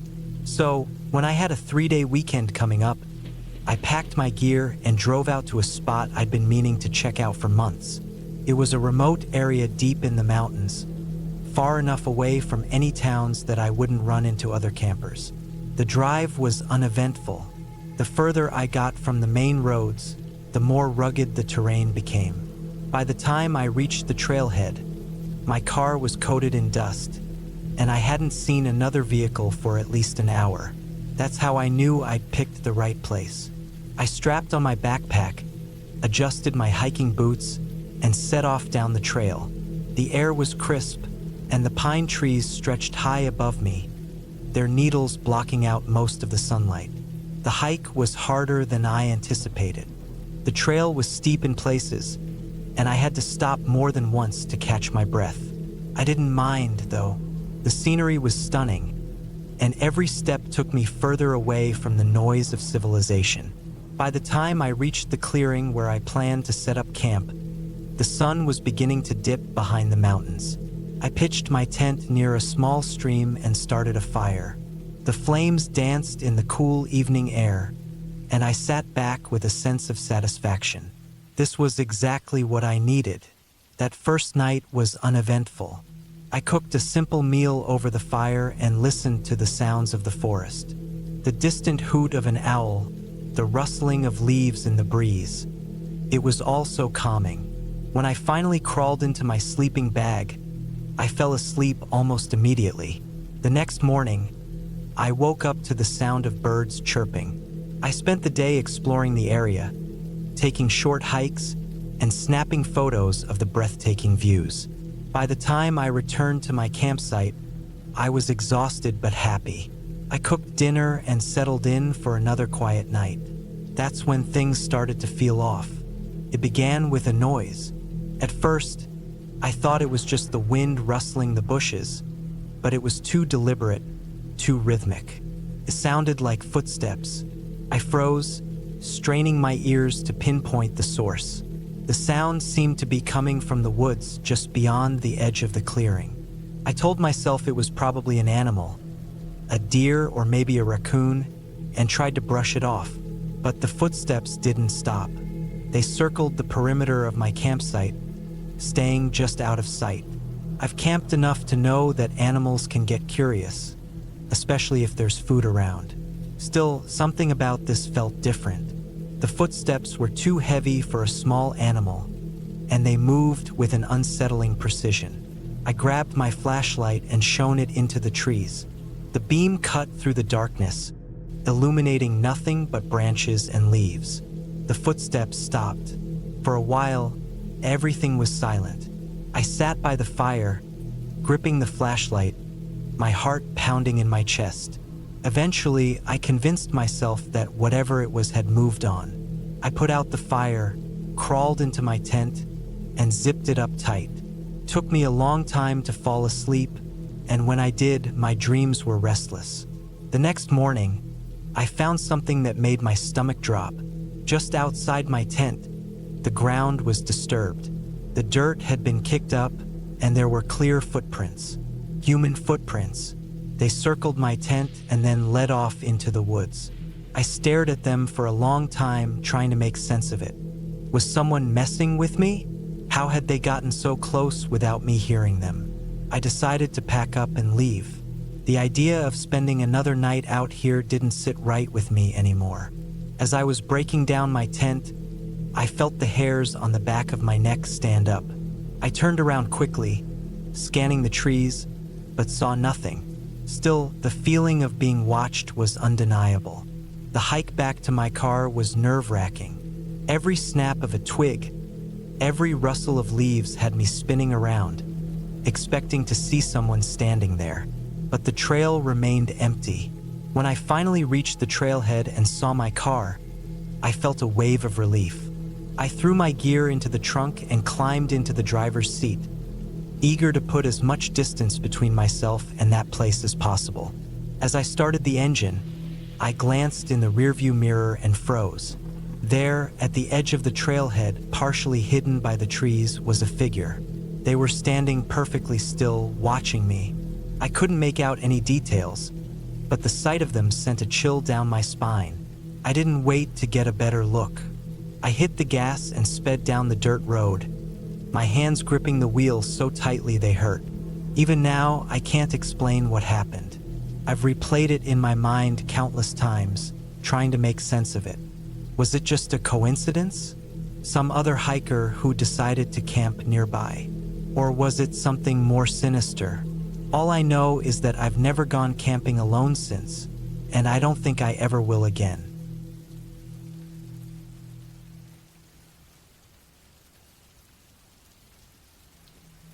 I decided to take a solo camping trip to clear my mind. Life had been overwhelming lately, and I needed some time away from the noise of the world. The idea of spending a weekend alone in the woods sounded peaceful. I packed my gear carefully: a sturdy tent, a sleeping bag, a portable stove, plenty of food and water, and the usual essentials like a flashlight and a first aid kit. I chose a spot deep in the national forest, far from the usual trails, where I could truly disconnect. The drive to the trailhead took a few hours, winding through small towns and into dense forests. The last stretch was a dirt road, bumpy and overgrown. By the time I parked my car and shouldered my backpack, the sun was already low in the sky. I checked the map one last time and started hiking. The trail wasn't well marked, but I had planned my route carefully. I felt confident navigating with my map and compass. The forest was beautiful, with tall trees stretching high overhead and the golden light of evening filtering through the leaves. The air smelled fresh and earthy, and the only sounds were the crunch of my boots on the trail and the occasional rustle of animals in the underbrush. It was exactly what I needed. After about an hour of hiking, I found a small clearing near a creek. It was the perfect spot to set up camp. I pitched my tent, unrolled my sleeping bag, and gathered some firewood. The creek provided fresh water, and the sound of it trickling over the rocks was soothing. By the time I had a fire going, the sun had set, and the forest was dark. The flames cast flickering shadows on the trees around me. I cooked a simple meal, ate slowly, and stared into the fire. The quiet was almost unnerving. Back home, I was used to constant noise, cars, people, the hum of electronics. Out here, the silence was profound. Occasionally, I'd hear a distant owl or the snap of a twig, but otherwise, it was just me and the forest. That night, I crawled into my tent and fell asleep quickly, tired from the hike and the fresh air. But my sleep was restless. I woke up several times, thinking I'd heard something outside. Each time, I told myself it was just the wind or an animal and drifted back to sleep. At one point, though I thought I heard faint footsteps near the tent. They were slow and deliberate, not the random scurrying of an animal. My heart pounded as I lay perfectly still, straining to hear. But the sound didn't come again, and eventually, I convinced myself I'd imagined it. The next morning, I woke up to sunlight streaming through the tent. The forest felt peaceful again, and I laughed at myself for getting spooked. I made breakfast, packed a small day pack, and decided to explore the area. I followed the creek upstream, climbing over rocks and fallen trees. The forest grew denser as I went, the trees closing in around me. After about an hour, I stumbled upon something unexpected, an old, abandoned cabin. It was small and weathered, with moss growing on the roof and vines creeping up the walls. The windows were broken, and the door hung slightly ajar. Curious, I approached cautiously. The cabin looked like it hadn't been used in years.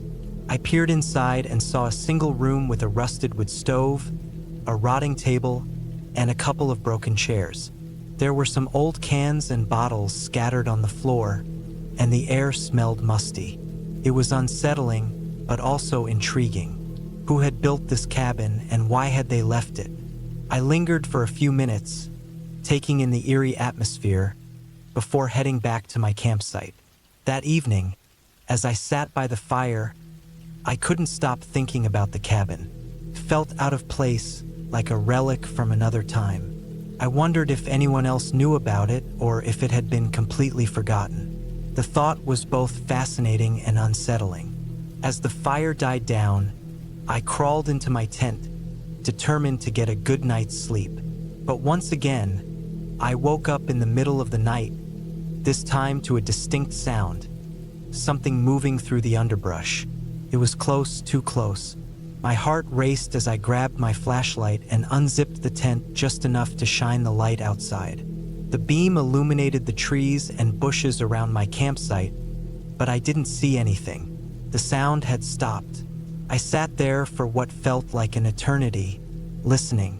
Then I heard it again, further away this time, the crunch of leaves and the snap of a twig.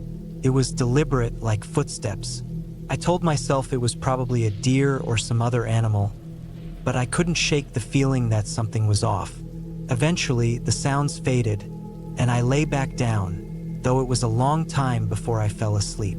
The next morning, I decided to move my campsite. I packed up my gear and hiked further into the forest, finding another spot near a different creek. This clearing felt more open, less claustrophobic. I set up camp again and spent the day exploring, trying to shake off the unease from the night before. But as evening fell, the feeling of being watched returned. I couldn't explain it, but I felt like I wasn't alone. That night, I kept the fire burning longer than usual, hoping the light would keep whatever was out there at bay. I sat by the flames, clutching my flashlight and listening intently. The forest was alive with sounds, the chirping of crickets, the hoot of an owl, the rustle of leaves. But beneath it all, I thought I could hear something else, something faint and irregular. I couldn't pinpoint it, but it set my nerves on edge. When I finally crawled into my tent, I left the flashlight within arm's reach. I lay there for hours, wide awake, jumping at every little sound. Around midnight, I heard it again, the slow, deliberate crunch of footsteps. This time, they were closer than ever, circling my campsite. My mouth went dry, and my heart pounded so loudly I thought it would give me away. I didn't dare move. The footsteps stopped right outside my tent. I held my breath, clutching the flashlight like a weapon. Then, after what felt like an eternity, the sound moved away, fading into the distance. The first light, I packed up and left. I didn't care about finishing my trip or exploring further. I just wanted to get out of there. The hike back to my car felt endless. Every snap of a twig or rustle of leaves sent a jolt of fear through me. When I finally reached the trailhead and saw my car, I nearly cried with relief. I threw my gear into the back seat and drove away as fast as the dirt road would allow. Looking back, I can't explain what happened. Maybe it was just my imagination, fueled by the isolation and the eerie setting. Maybe it was an animal curious about my campsite. But part of me wonders if someone was out there watching me, following me. I'll never know for sure. All I know is that I won't be camping alone again anytime soon.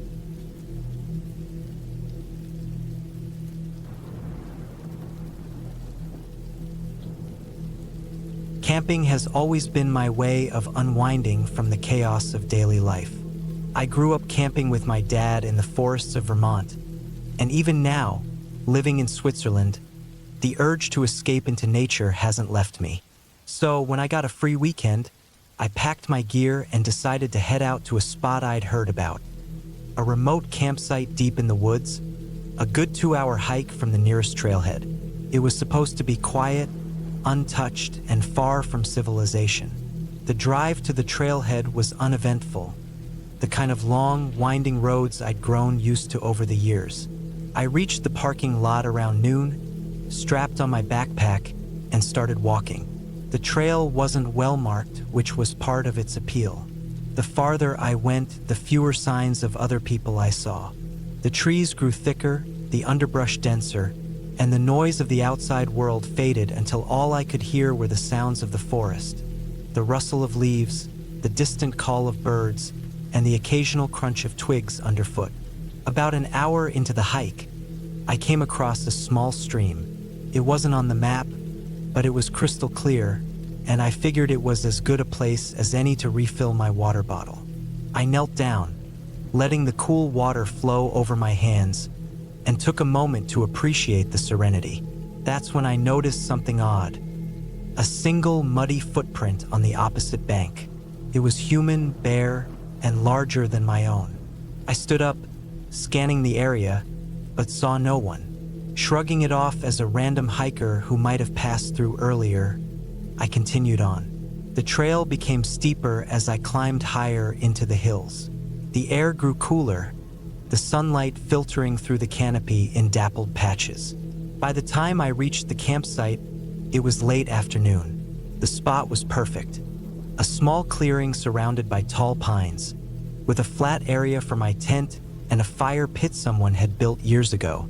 I set up my tent, gathered some firewood, and sat down to enjoy the solitude. As the sun dipped below the horizon, I started a fire and cooked a simple meal. The warmth of the flames and the sound of crackling wood were comforting. I sat there for hours, staring into the fire and letting my mind wander.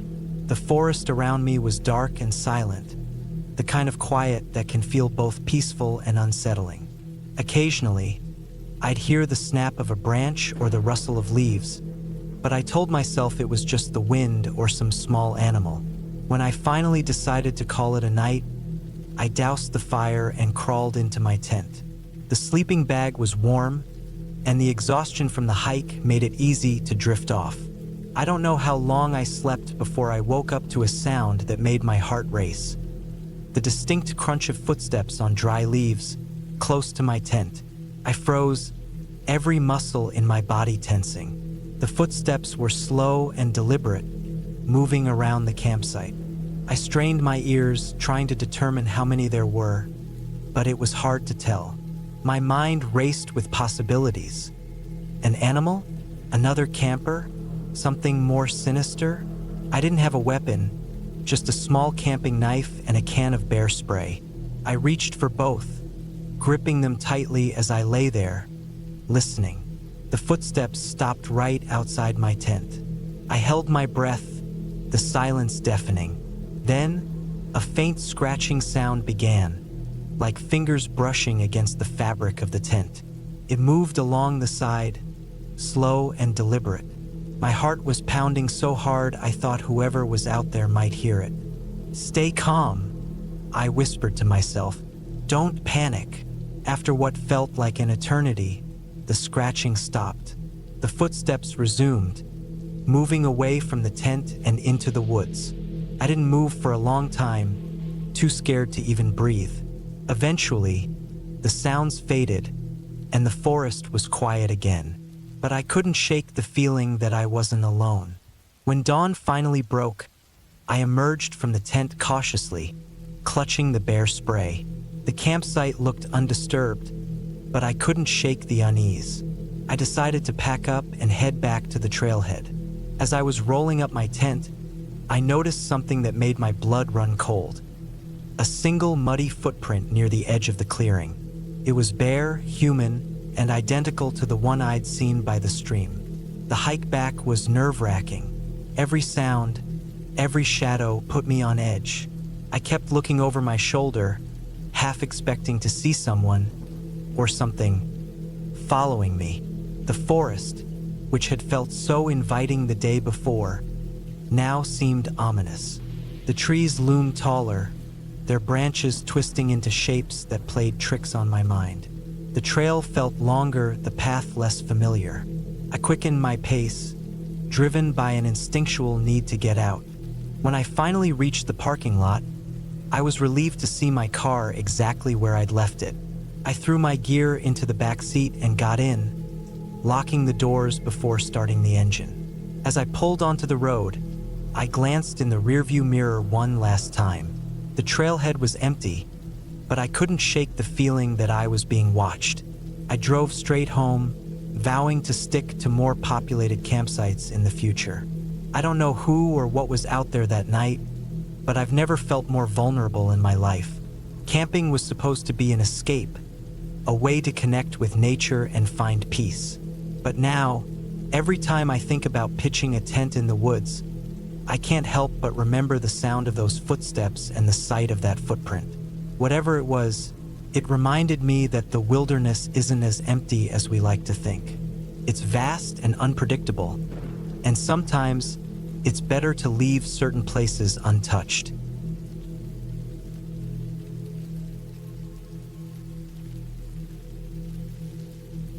I decided to go on a solo camping trip. It had been years since I'd done anything like it, and I missed the quiet of the wilderness. Work had been a grind, and the thought of getting away from emails, deadlines, and endless meetings sounded like the reset I needed.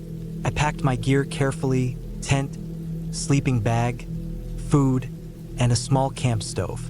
I even bought a new backpacking GPS and a high-quality flashlight, just to be safe. I chose a spot in a national forest a few hours away from my house. It wasn't a popular area, which was perfect for me. I wasn't looking for crowds or campgrounds filled with noisy families. I wanted solitude. I had found a trail on a map that led to a small, unnamed lake about 6 miles in. The reviews said it was peaceful, surrounded by thick pine forest, and rarely visited. That sounded like exactly what I wanted. The drive was uneventful. By the time I reached the trailhead, it was late morning. The parking lot was small, with just enough space for about 6 cars, and when I arrived, mine was the only one there. That gave me a weird mix of excitement and nervousness. I loved the idea of being alone in nature, but the thought of being truly isolated made me realize just how much I was relying on my gear and my own abilities. The trail started out easy, winding through tall trees with patches of sunlight breaking through the canopy. The air was crisp, carrying that earthy smell of fallen leaves and damp soil. I made good time at first, the weight of my backpack feeling manageable, even comfortable. The first couple of miles were smooth, with the trail well marked and obvious. Birds called out from the trees, and I even saw a couple of deer grazing in a clearing. Around mile 3, the trail started to change. It narrowed significantly, and the ground became uneven with exposed roots and rocks. I had to slow my pace, keeping an eye on where I stepped. The forest also felt denser here. The trees grew closer together, and the sunlight that had been filtering through earlier was now blocked by thick branches. I didn't see any more wildlife, and the only sounds were my own footsteps and the occasional rustle of leaves in the breeze. By the time I reached the lake, it was mid-afternoon. It was exactly as described. A small, still body of water surrounded by towering pines. The surface was so calm it looked like glass, reflecting the trees and sky. There was no sign of anyone else, no litter, no trails leading down to the water. It felt untouched. I walked along the edge until I found a flat spot a little way back from the shore to set up my camp. The ground was soft with a layer of pine needles, and the trees provided enough cover to make me feel tucked away. I pitched my tent, unpacked my gear, and set up a small fire pit using rocks I found nearby. After everything was in place, I took a moment to just sit by the water. The silence was almost overwhelming. It's funny how you don't realize how much noise you're used to until it's gone. There were no cars, no hum of distant machinery, no voices. Just the occasional creak of a tree swaying in the wind and the faint lapping of water against the shore. As evening approached, I started a fire and cooked a simple meal. The warmth and light of the flames felt comforting as the temperature dropped. I watched the sun dip below the treetops, painting the sky in shades of orange and pink before fading to deep blue. The stars came out quickly, filling the sky with a brilliance you can't see in the city. I sat by the fire for hours, enjoying the peace. When I finally crawled into my tent, I felt a deep sense of contentment. I zipped up the flap, slid into my sleeping bag, and listened to the quiet as I drifted off to sleep. I woke up abruptly sometime in the middle of the night. At first, I wasn't sure what had woken me. I lay still, straining to hear any sound outside the tent. The fire had burned down to embers, and the woods were pitch black. Then I heard it, a faint crunching sound, like footsteps on dry leaves. My heart started racing. I told myself it was probably an animal, a deer maybe, or a raccoon, but the steps sounded deliberate, like someone walking slowly and carefully. I reached for my flashlight, gripping it tightly as I unzipped the tent just enough to peek out.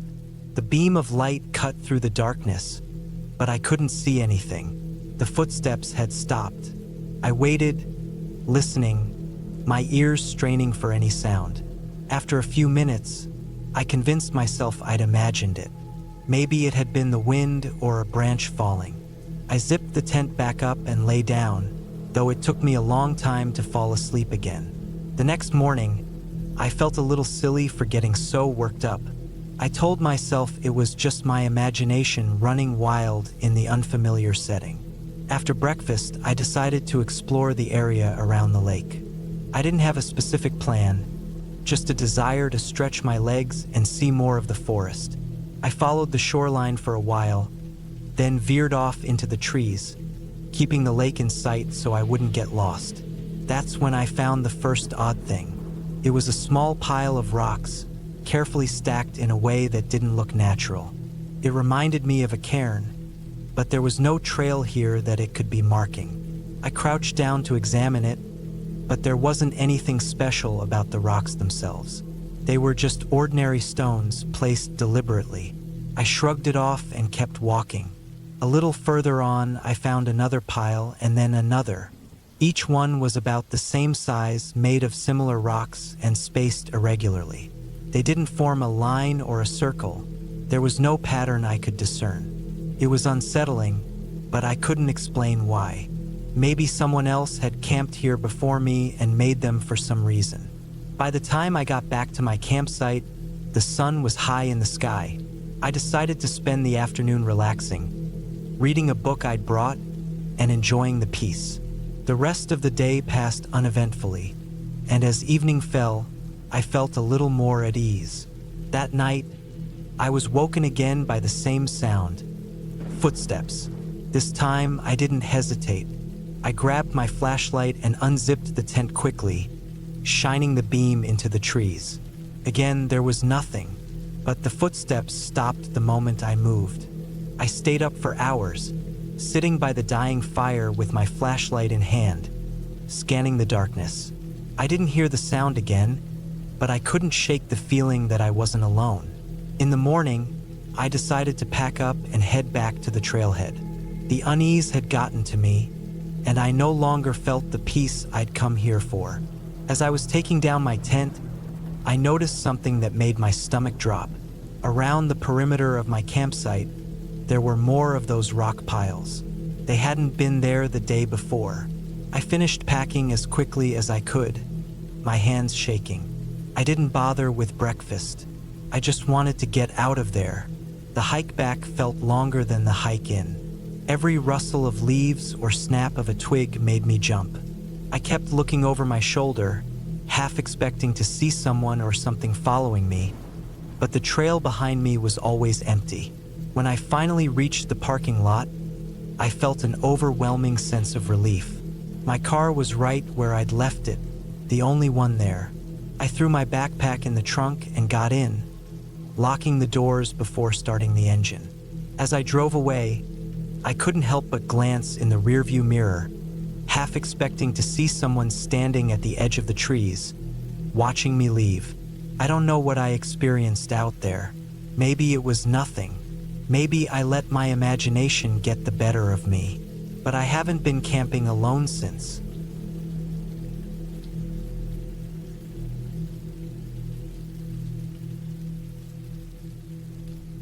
I've always loved camping.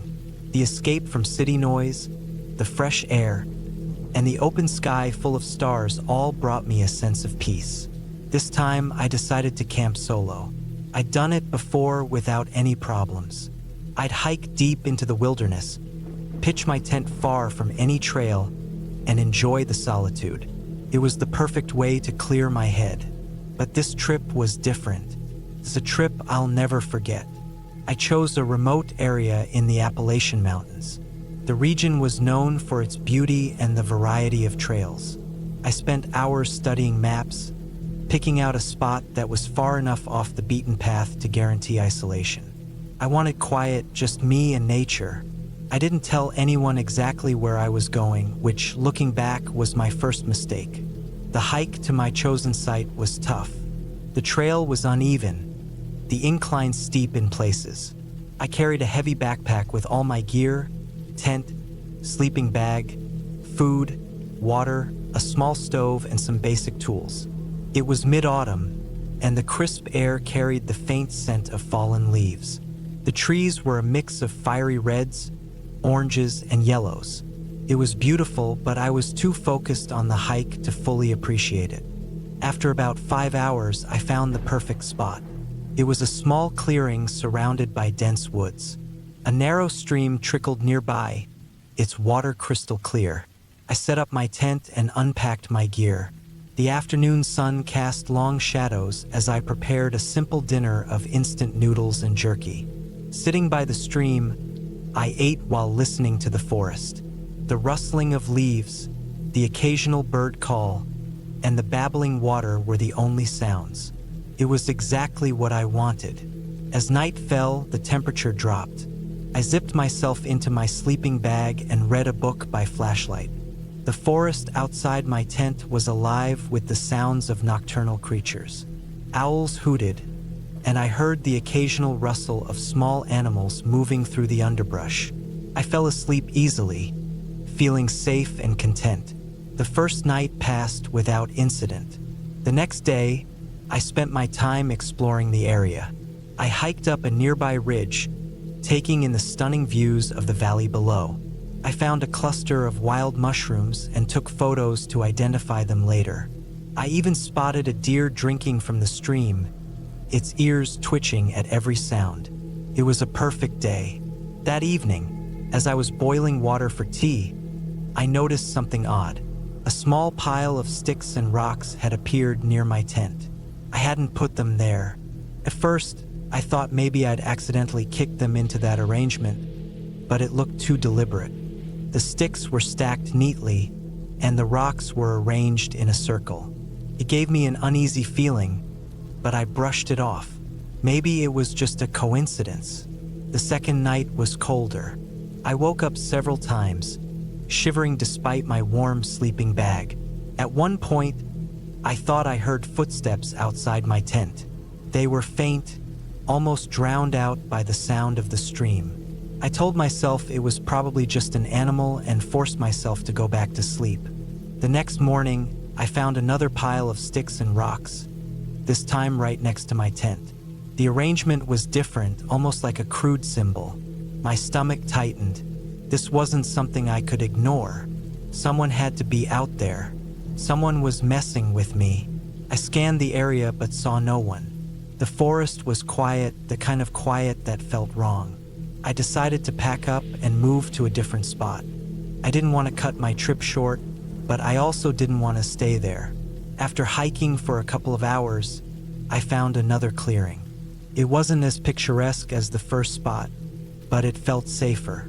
I set up my tent and tried to shake off the unease. I told myself I was overreacting, that the piles of sticks and rocks were probably some kind of prank by another camper. Still, I couldn't fully relax. That night, I couldn't sleep. Every sound outside my tent made me jump. Around midnight, I heard it again. Footsteps. They were slow, deliberate, and definitely human. They stopped just outside my tent. I held my breath, clutching my pocket knife. Minutes passed, but it felt like hours. Finally, the footsteps moved away, fading into the distance. The next morning, I found fresh boot prints in the dirt around my tent. They were large, much larger than my own feet. My hands shook as I packed up my gear. I decided to cut my trip short and head back to my car. The isolation that I had once found so appealing now felt dangerous. The hike back was grueling. Every snap of a twig made me whip around, expecting to see someone behind me. I didn't, but the feeling of being watched never left. By the time I reached my car, it was late afternoon. I threw my gear into the trunk and locked the doors as soon as I got inside. As I drove away, I couldn't shake the feeling that I was being followed. I kept glancing in the rearview mirror, half expecting to see someone emerge from the trees. But the road remained empty.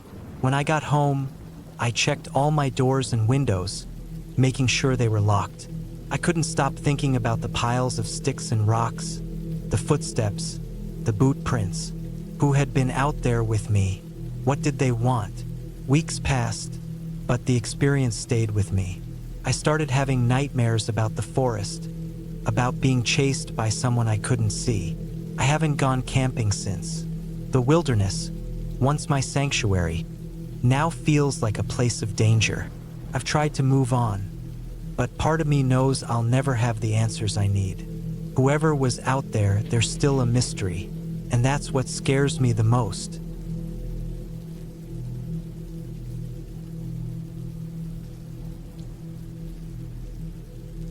I didn't plan for the trip to go wrong. I've been camping dozens of times, not as an expert, but enough to know what I was doing. This time, I'd picked a remote spot up in the mountains, the kind of place where the air smells cleaner, the trees grow denser, and the only noise is the sound of the wind brushing through the pines. I wanted peace. I wanted to disconnect from everything for a while. I drove out early, my car loaded with all the essentials: tent, sleeping bag, food, a portable stove, a good knife, water purification tablets, and even a first aid kit.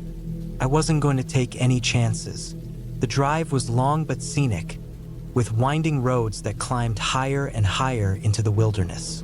I eventually reached the trailhead, parked the car, and strapped on my backpack. The trail stretched ahead of me, promising solitude and beauty. The hike to my chosen campsite was about 6 miles. The trail wasn't well marked, but I'd studied the map and brought a GPS. I knew how to read the terrain and navigate, so I wasn't worried. The first few miles were easy, the path wide and clear, surrounded by towering trees and patches of sunlight. But as I got further in, the trail became narrower, the forest thicker. I had to step over roots and duck under low-hanging branches. Felt like I was leaving the world behind. By the time I reached the spot, I was sweating and tired but satisfied. The site was perfect.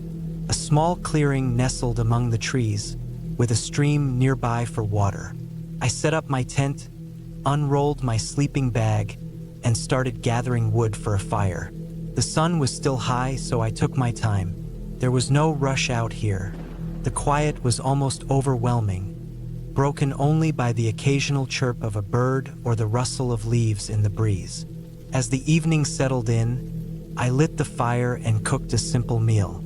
The smell of the food mixed with the pine-scented air, and for a while I felt completely at peace.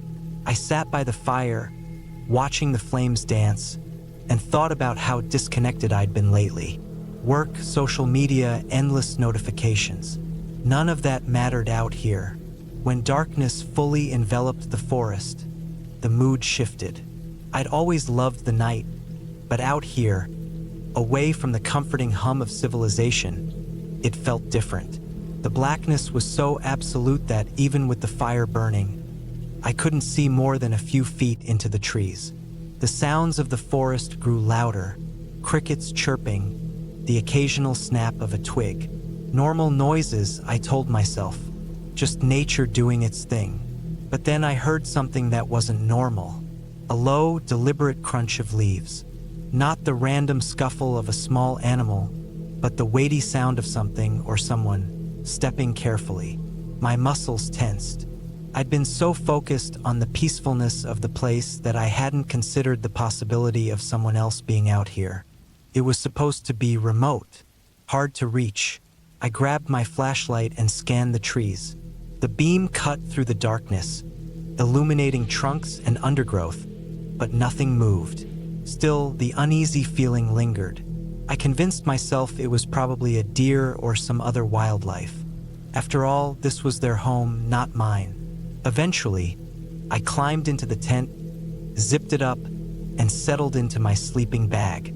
The fire outside burned low, casting flickering shadows against the tent walls. I tried to sleep, but my ears stayed alert, picking up every little noise.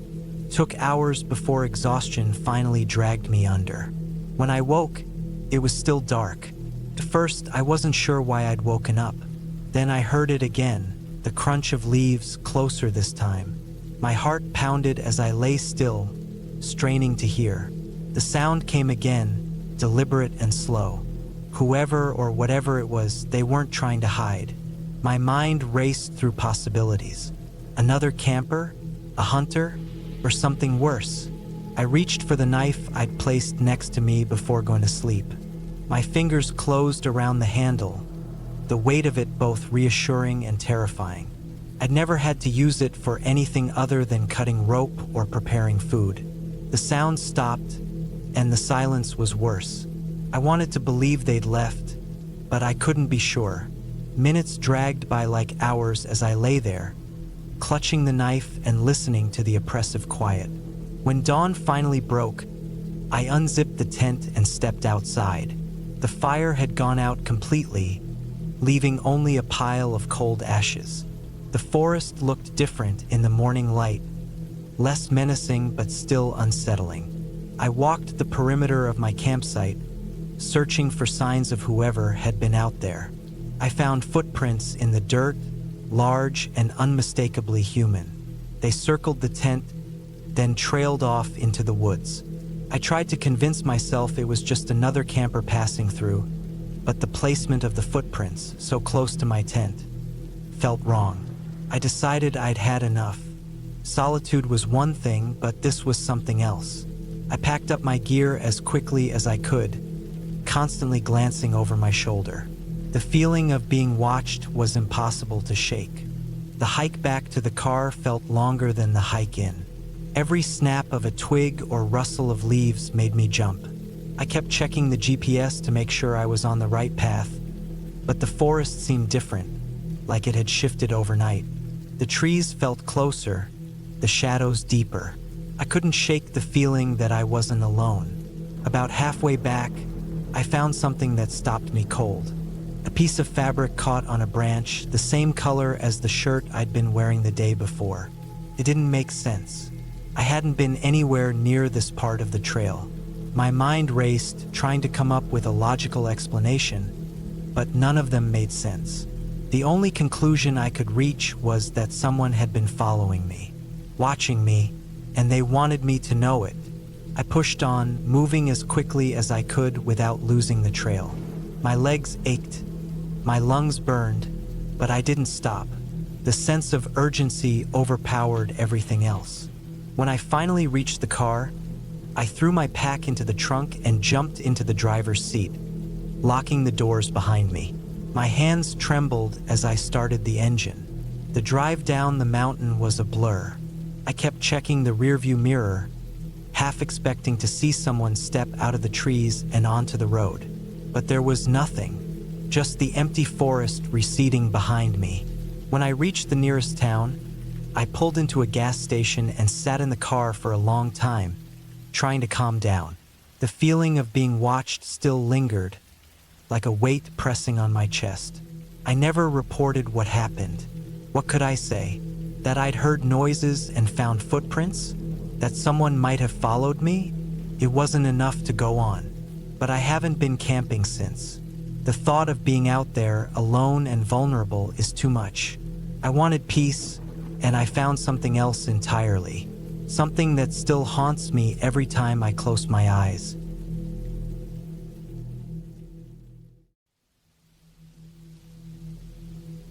I had always been drawn to the quiet of the woods. There was something about being surrounded by trees, the rustling of leaves, the chirping of birds, and the crackling of a campfire that brought me a sense of peace. That's why I decided to go camping alone on a weekend that had been open in my schedule. No one else wanted to join me, and I didn't really mind. I liked the solitude. It gave me time to think, to breathe, and to escape the noise of everyday life. The place I picked was a remote spot in the forest, far away from any hiking trails or tourist campsites. I'd been there a few times before, but never alone. It was secluded, peaceful, and most importantly, quiet. I packed my gear the night before: tent, sleeping bag, stove, some food, a flashlight, and of course a knife. I was used to roughing it, but there's always a part of me that felt a little uneasy when it came to camping solo. Maybe it was the stories I'd heard, the warnings, or just the sheer vastness of nature. Still, it was a challenge I felt ready to take on. When I arrived at the site, it felt different. The air seemed heavier, thicker. The usual smell of pine and earth was stronger today, and the usual birdsong was absent. I shrugged it off. I set up camp in my usual spot, near a stream that ran quietly between the trees. The water was crystal clear, flowing with a steady, peaceful sound that seemed to settle my nerves. After setting up the tent and organizing my things, I made a small fire and sat beside it, watching the flames dance. The sun was beginning to dip behind the trees when I decided to take a short hike around the area. I wanted to stretch my legs, get some exercise, and maybe explore a little. As I walked through the underbrush, I noticed the forest felt unusually still. The trees were taller here, older. Some of them looked as though they had been there for centuries, their trunks thick and gnarled. It was beautiful, but there was a sense of isolation that started to creep in, something I couldn't shake. It was the silence, no birds, no insects, no breeze, just quiet. I continued walking, trying to ignore the odd feeling gnawing at the back of my mind. I followed the path along the stream, the water now louder in my ears, but even the usual calming sound didn't help. The quiet had started to feel unnatural. It was almost as if the entire forest was holding its breath.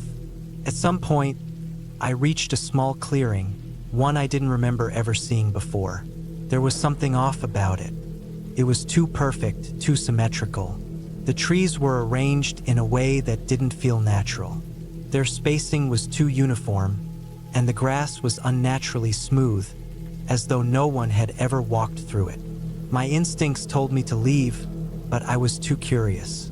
I stepped into the clearing, my boots crunching against the grass. The moment I did, the temperature dropped. Not dramatically, but enough for me to feel the hairs on the back of my neck stand up. I scanned the area, my gaze falling on a large, flat rock near the center of the clearing. There was something strange about it, something carved into the surface. It wasn't until I got closer that I saw it clearly. A series of strange symbols etched deep into the stone. They weren't anything I recognized, but they looked ancient, worn down by time, as though they had been there for centuries. I ran my fingers over them, feeling a strange vibration under my skin. It wasn't painful, but it made my heart race. That was when I heard it, a sound, faint but distinct, from somewhere deeper in the forest. It was the rustling of leaves, but it was too deliberate, too purposeful. Someone or something was out there, moving through the woods, and it wasn't the natural rhythm of the forest. My first instinct was to look around, to call out, but something stopped me. I didn't feel like it was a person. It wasn't like any animal noise I'd ever heard. The air seemed to thicken, and for the first time that day, I felt the weight of the forest pressing in on me. I didn't want to stay there any longer. I quickly turned around, retracing my steps back toward the stream, my heart pounding in my chest. The moment I started walking back, the rustling stopped. The silence returned. I didn't take any more detours. I made it back to my camp as quickly as I could, almost running the last few yards. My fire was still burning, the orange glow casting long shadows across the ground. I tried to tell myself it was just my imagination, that I was tired, maybe a little too jumpy after being alone in the woods for too long. But deep down, I couldn't shake the feeling that something was watching me. As night fell, I sat by the fire, keeping it fueled with small logs. The forest around me felt suffocating, even though I couldn't explain why. I tried to relax, but every little sound made me jump. The crackling of the fire, the whisper of the wind, the faint rustling in the trees. But there was no sign of anything unusual. It wasn't until later, after I'd crawled into my tent and zipped it shut, that the real unease set in. It was too quiet outside.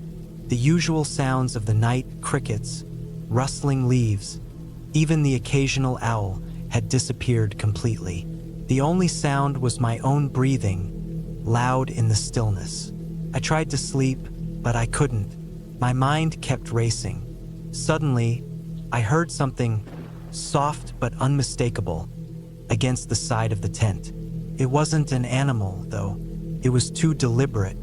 Someone or something was out there, brushing against my tent, moving slowly, methodically. My pulse quickened. I reached for the knife I kept by my side, feeling its reassuring weight in my hand. I held my breath, listening, waiting. Whatever it was, it moved again. This time, it was more than just a brush. I felt the distinct press of something heavy against the tent wall, as if it were leaning against it, testing its strength. I stayed perfectly still, barely daring to breathe. I didn't know what to do. If it was someone, I didn't want to alert them to my presence. If it was something else, I didn't want to provoke it. I just had to wait. The pressure on the tent lasted for what felt like hours, though it was probably only a few minutes. Then, as quickly as it had started, it stopped. The forest was silent again. No more rustling, no more pressure. I waited, tense, my heart pounding in my chest, but nothing happened. Slowly, I allowed myself to exhale. I didn't sleep that night. I stayed in my tent, knife in hand, wide awake. The morning came and I was exhausted, but the forest was calm again. The usual sounds had returned. The birds, the wind through the trees. I packed up my things quickly, eager to leave the campsite behind. I didn't know what had happened or what had been out there in the night, but I wasn't going to stay long enough to find out. As I walked back to my car, I glanced over my shoulder one last time. The clearing, with its strange rock and markings, was still there, but I had no intention of returning. Some places are meant to be left alone. I didn't tell anyone what had happened that night. Some things are better left unsaid. But I knew one thing for sure. I wasn't coming back to those woods. Not ever again.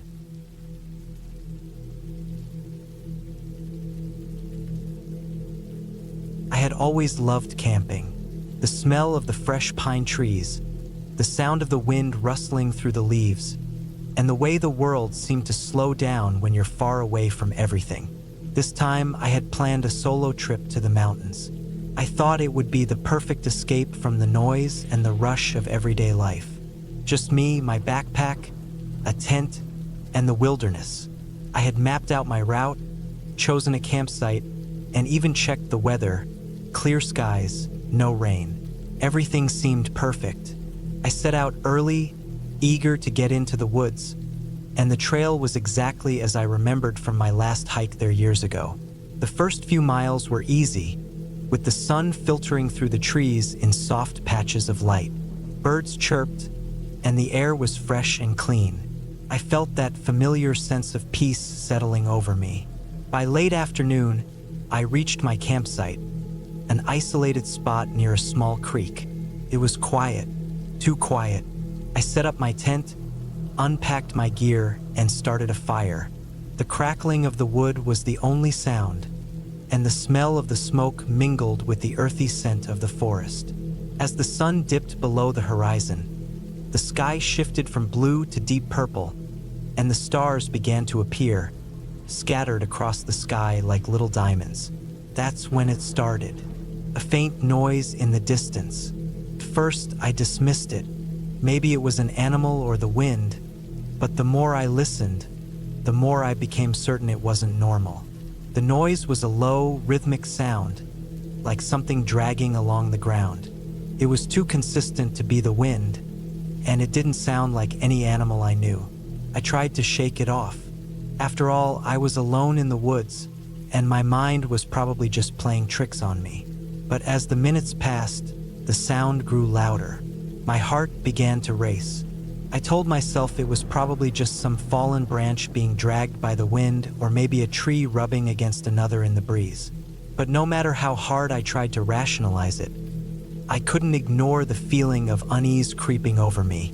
I stood up from the campfire, trying to peer into the shadows around my camp. The night was nearly pitch black now, save for the flickering light of the fire. My flashlight barely cut through the darkness, but I scanned the area carefully, listening intently. The dragging sound stopped abruptly, and the silence that followed was deafening. I sat back down, convinced that it was nothing. But then, just as I was about to relax, I heard it again, closer this time. A dragging sound, followed by a low rustling, as if something heavy was moving through the underbrush. My instincts screamed at me to get inside the tent and zip it up, but I couldn't move. My feet were frozen to the ground. I couldn't explain why, but I felt this overwhelming sense of dread, something primal and deep, telling me that I was not alone. It wasn't just the noise. It was the way the air had changed. The wind had stopped, and the forest had gone silent, as though holding its breath. I decided I'd had enough. I grabbed my flashlight, shoved it into my pocket, and crawled into my tent, zipping it shut behind me. I was still tense, the hairs on the back of my neck standing up.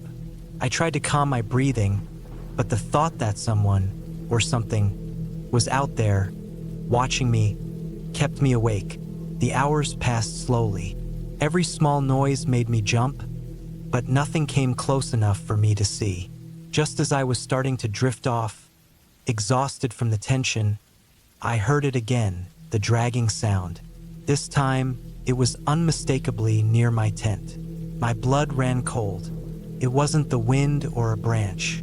It was something else, something moving deliberately, close enough to reach me. I lay perfectly still, not daring to breathe, listening intently. The dragging stopped for a moment, and then came the sound of something shifting just outside the tent. It was heavy and slow, like something large was moving through the bushes. I held my breath, praying it would go away, but it didn't. Then suddenly, there was a rustle at the tent flap. I could hear something pushing against the fabric, as if testing it. My heart raced in my chest, and I felt a surge of adrenaline flood my body. I grabbed my knife from my backpack and gripped it tightly, waiting for whatever was outside to make its next move. The tent shifted again, and I heard a muffled voice, low and barely audible, like a whisper. My blood ran cold. I couldn't make out the words, but the tone of it was enough to make my stomach churn. It was as if someone or something was trying to communicate with me. But I was sure of one thing. I was not alone, and it was not a friendly visitor. The tent shook again, harder this time, and I heard the dragging noise grow louder. I didn't know what to do. My mind was racing, trying to figure out if this was some prank, if someone else was out here playing games, or if I was truly in danger. But then it occurred to me, there was no one else out here. I was in the middle of nowhere. I slowly reached for the zipper of the tent, trying not to make any noise. I needed to know what was out there, what was so close. I didn't want to, but I knew I had no choice. I had to look.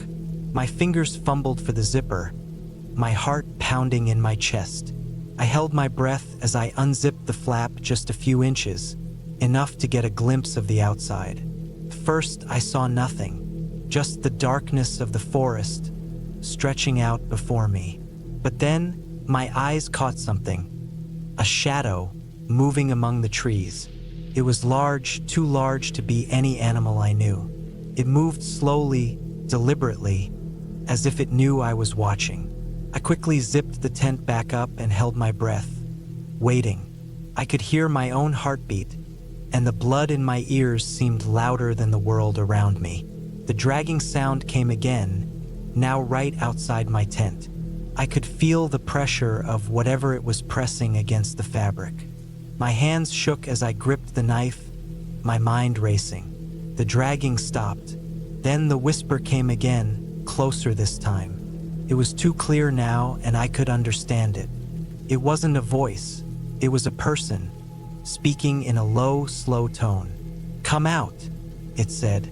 I didn't move. I couldn't move. I had to get out of here, but I didn't know which direction to run. And if I made the wrong move, I could be caught. I had no idea what was outside. All I knew was that I was in danger. Whatever it was, it wasn't human. It didn't belong here. The rustling stopped, and for a moment, there was silence. Then, the ground around my tent shifted, as though something heavy was moving through the dirt. My breath caught in my throat, and my mind screamed at me to leave, but I couldn't. I didn't know where to go. Finally, after what felt like an eternity, the noises stopped. Everything went still. The silence was so overwhelming, I almost couldn't believe it. I waited, not daring to move, for what felt like hours.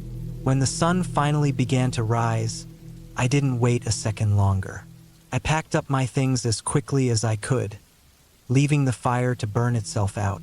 I didn't look back. I don't know what I encountered that night, but I do know one thing. The woods were no longer a peaceful place for me. The feeling of being watched, the noises, the whispering, it all stayed with me long after I left the campsite. I never went back to those mountains, and I never will. Some things, once seen, can never be forgotten. I still love camping, but I choose my spots carefully now, and I never go alone.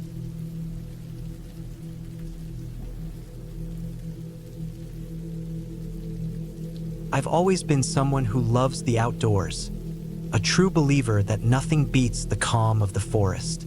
My friends and I had planned this camping trip for months. We wanted to disconnect from everything. No phones, no work, just the wilderness. The plan was simple.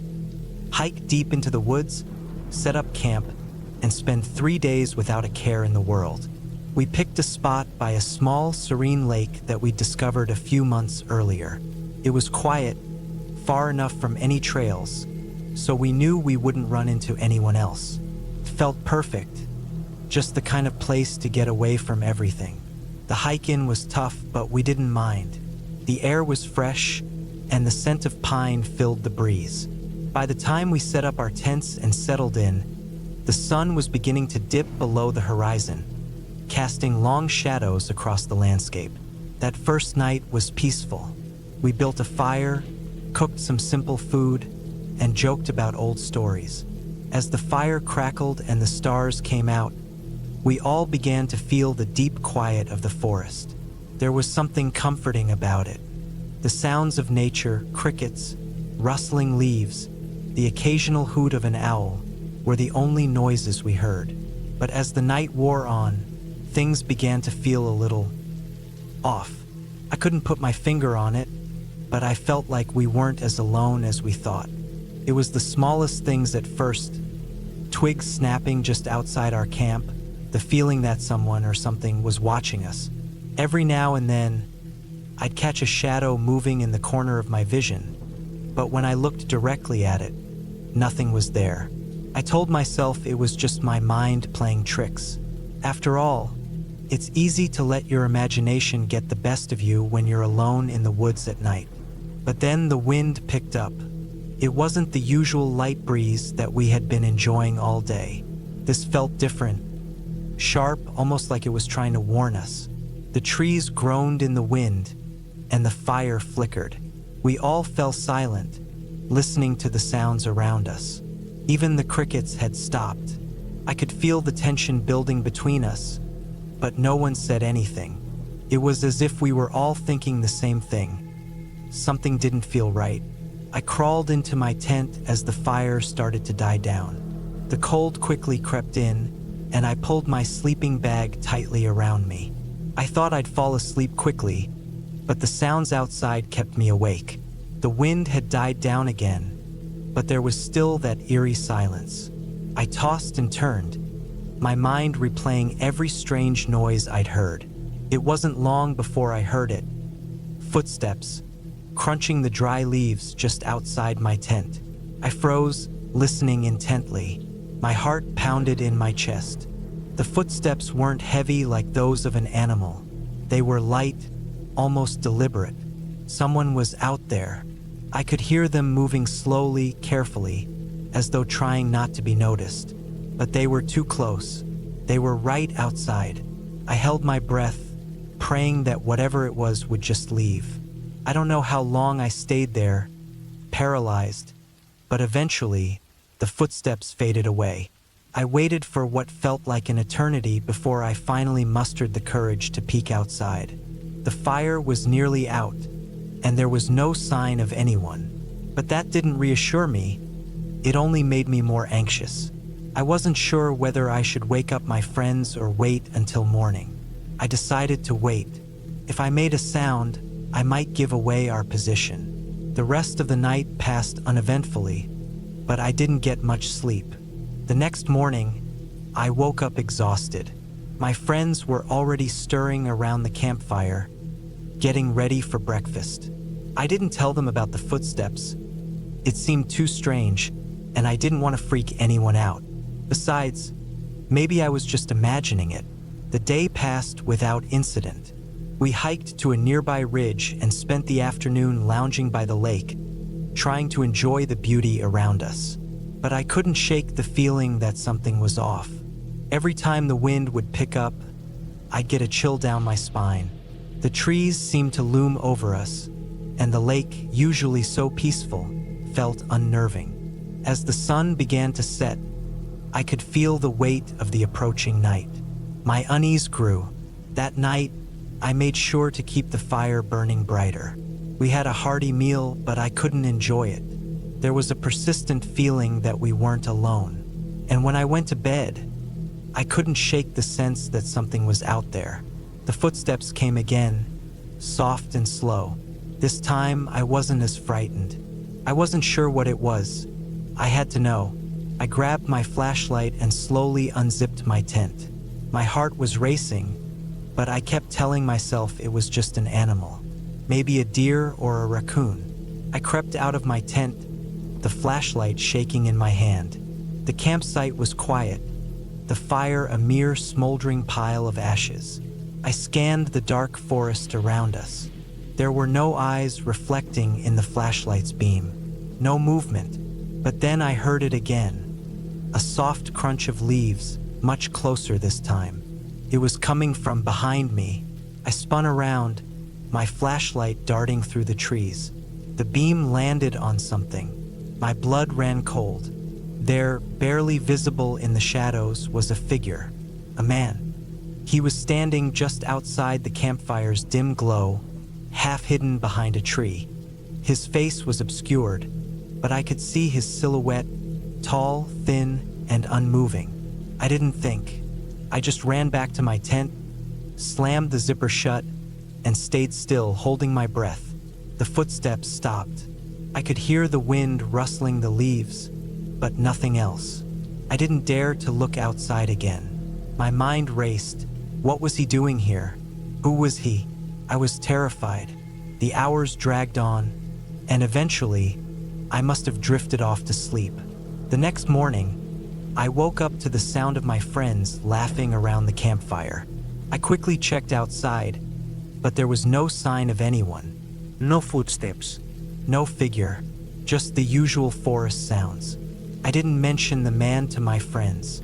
Couldn't. They'd probably laugh, or worse, think I was overreacting. So I kept it to myself.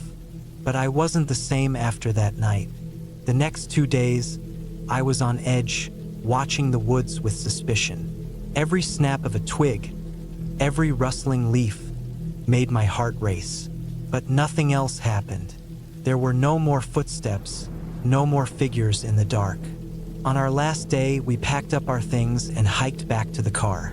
The sun was shining, the birds were singing, and everything seemed peaceful again. But as we walked out of the forest, I couldn't help but glance back at the trees one last time. A strange feeling lingered in my chest, like I was leaving something behind, something I couldn't explain. We got in the car and drove away, and as we left the wilderness behind, I thought about what had happened. I may never know who that man was or why he was there, but I knew one thing for sure. That was the last time I'd camp in that part of the forest. Some experiences stay with you, even if you can't quite explain them. The wilderness, for all its beauty, can be as unnerving as it is peaceful. And sometimes the feeling of being watched is more than just a trick of the mind.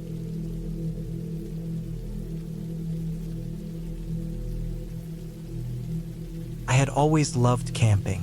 There was something about the simplicity of being out in nature, away from everything, that felt peaceful.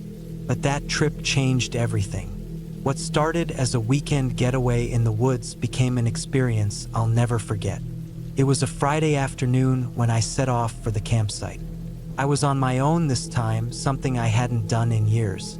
I wasn't worried about being alone. I had been on plenty of solo trips before, but there was a slight unease in the pit of my stomach, an odd feeling that I couldn't shake.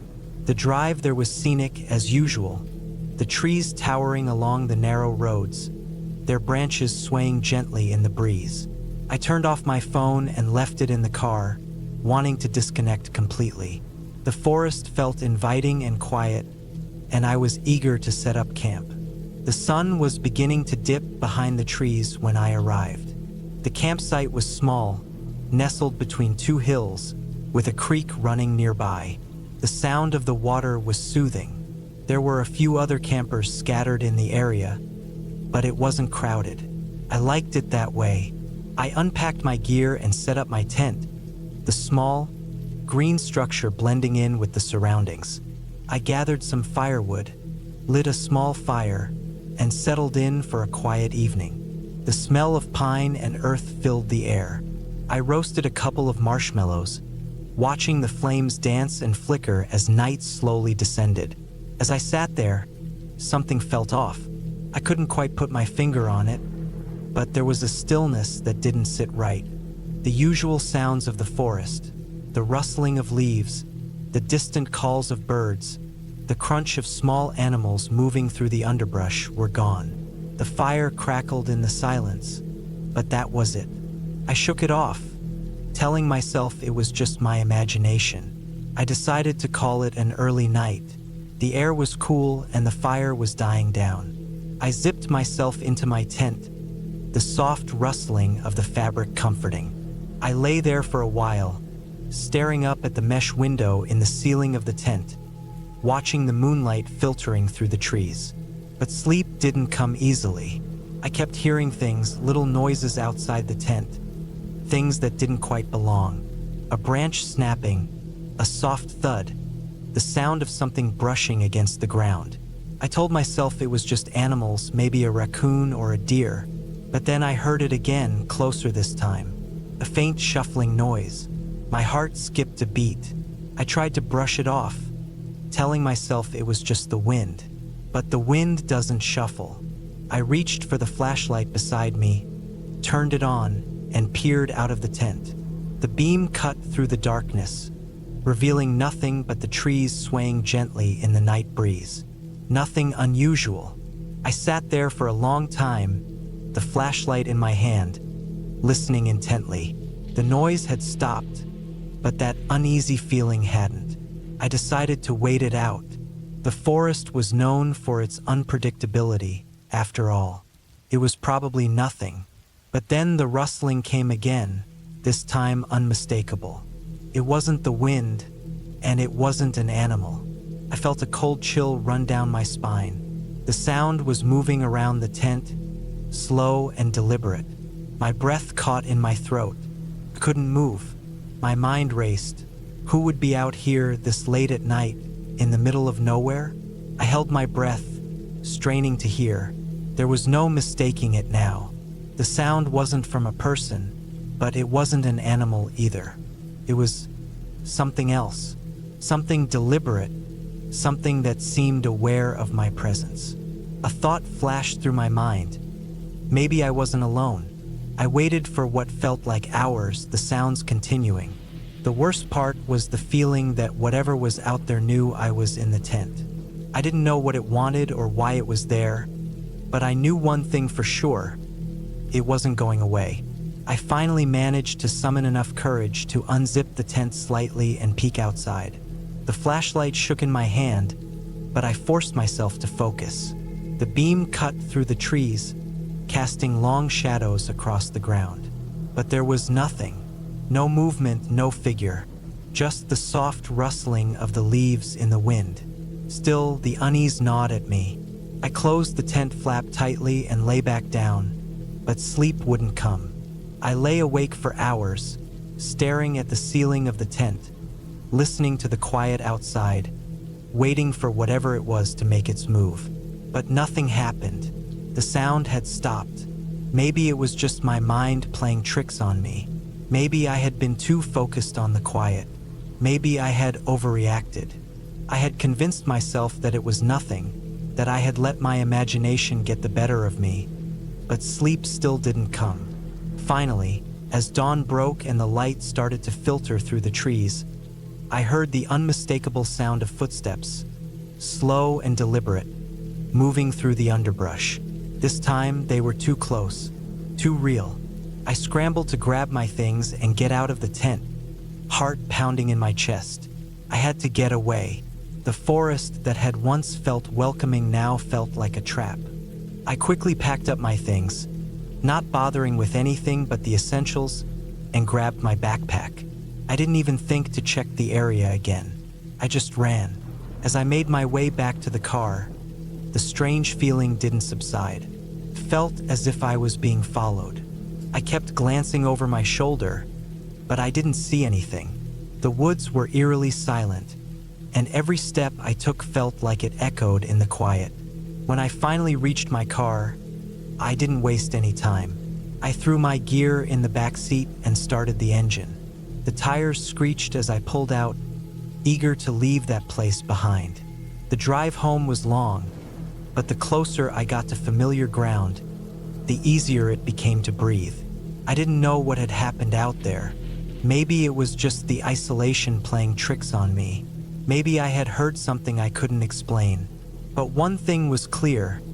I wouldn't be returning to that campsite, ever. As I pulled into my driveway, the weight in my chest lifted. I felt safe again. But something lingered, a quiet reminder of that night.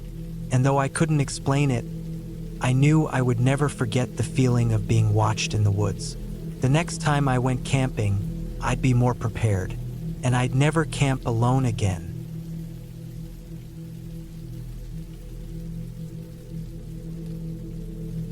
I had always been a fan of camping, ever since I was a kid. The smell of fresh pine trees, the crackle of the campfire, the peace of being far away from everything. That weekend, my friends and I decided to head into the mountains. We had been planning it for weeks, and now the day had finally come. We loaded up the car with tents, sleeping bags, and all the usual camping gear, then set off early in the morning, the excitement bubbling inside me. The drive to the campsite was beautiful. We wound our way through narrow mountain roads, the trees growing thicker the higher we got. It was a 4-hour drive, but the time seemed to fly by as we joked and laughed in the car. We arrived around midday, and the first thing I noticed was how quiet it was. The only sounds were the rustling of the leaves in the breeze and the occasional call of a bird overhead. There were no other cars in the parking area, no hikers around. It was just us, alone in the middle of nowhere.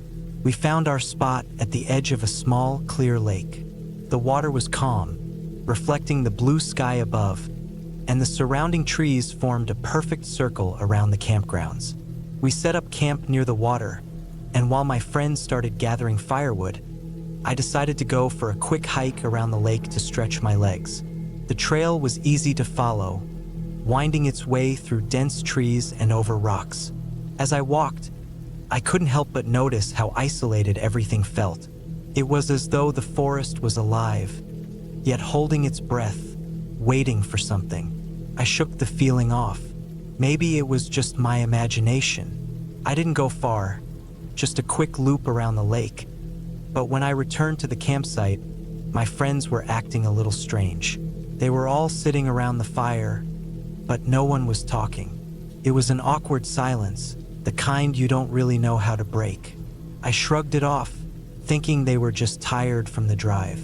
That night, as we sat around the fire, the forest felt even quieter. There was no rustling of small animals, no chirping insects, just the crackle of the fire and the occasional gust of wind. It wasn't until we had eaten and were getting ready to head to bed that things started to feel off. I was the first to climb into my tent. The air had turned cold, and I zipped myself in for warmth. As I lay there, listening to the wind whistling through the trees, I heard something. It was faint at first, just a small noise, like someone was walking around the campsite. But that didn't make sense. Everyone was in their tents and the forest was still.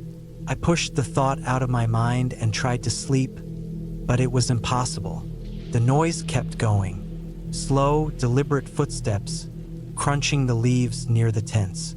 At first, I thought it might be one of my friends, maybe needing to use the bathroom or just going for a walk. But the footsteps didn't stop. They circled around the tents, getting closer to mine. My heart started pounding in my chest, and I sat up, holding my breath. The footsteps came even closer, and then they stopped. I didn't know what to do. The cold, still air made everything feel even more tense. After what felt like an eternity, I slowly unzipped the tent and poked my head out, looking around. The campsite was empty.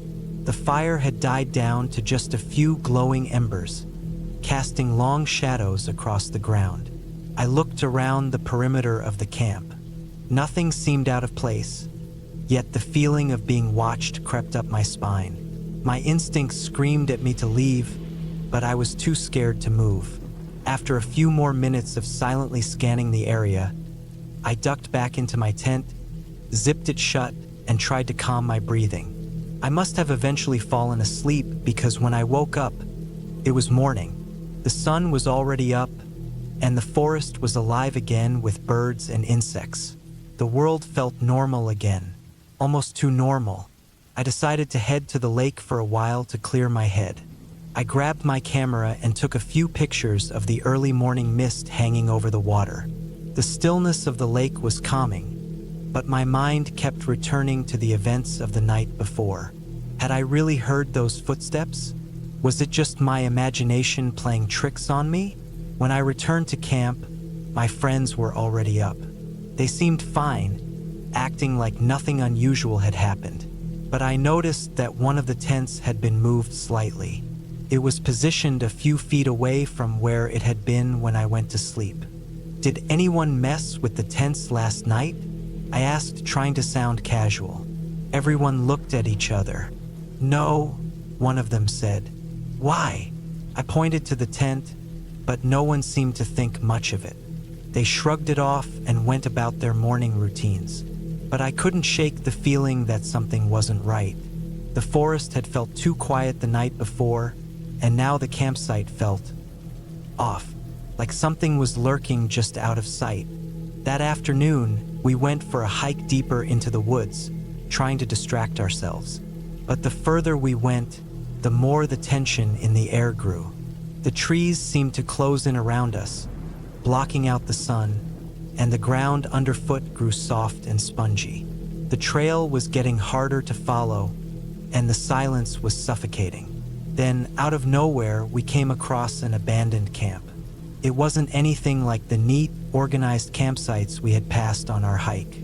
This one was a mess, with overturned chairs and ripped tents scattered around. A small fire pit in the center was cold, but there was still a faint smell of burnt wood in the air. "What happened here?" one of my friends whispered, but no one had an answer. We didn't stay long. The place felt wrong, like it had been left in a hurry. It was almost as though the people who had camped there had disappeared without a trace. We turned around and headed back to our own campsite. That night, things only got worse. The footsteps returned. This time, they were louder, more frantic. They circled the camp, coming closer and closer to the tents. I could hear someone or something breathing just outside my tent. My heart raced as I lay frozen in the darkness. I didn't dare move or make a sound. I don't know how long I lay there, but eventually, the footsteps stopped. The air was still once more, and the only sound was my own breathing. I couldn't take it anymore. I had to leave. I grabbed my flashlight and crawled out of my tent, my hands shaking. The campsite was eerily quiet, but as I turned around, I saw something that stopped me dead in my tracks. Across the camp, just beyond the light of the fire, I saw movement. A figure, tall, broad, dressed in dark clothes, was standing near the tree line, watching us. I froze, unable to move or speak. It was like the figure was waiting for something. After what felt like an eternity, the figure turned and disappeared into the woods. I don't know how long I stood there, staring into the darkness, but eventually, I snapped out of it. I ran back to the tent, grabbed my stuff, and woke up my friends. We packed everything as quickly as we could, not saying a word, too terrified to speak. We left that night, driving back down the mountain in silence, our eyes glued to the road ahead. As we made our way home, the tension in the air started to lift, but I couldn't shake the feeling that we had narrowly escaped something that night. It wasn't until much later that I found out there had been reports of disappearances in that area. People who had gone camping and never returned.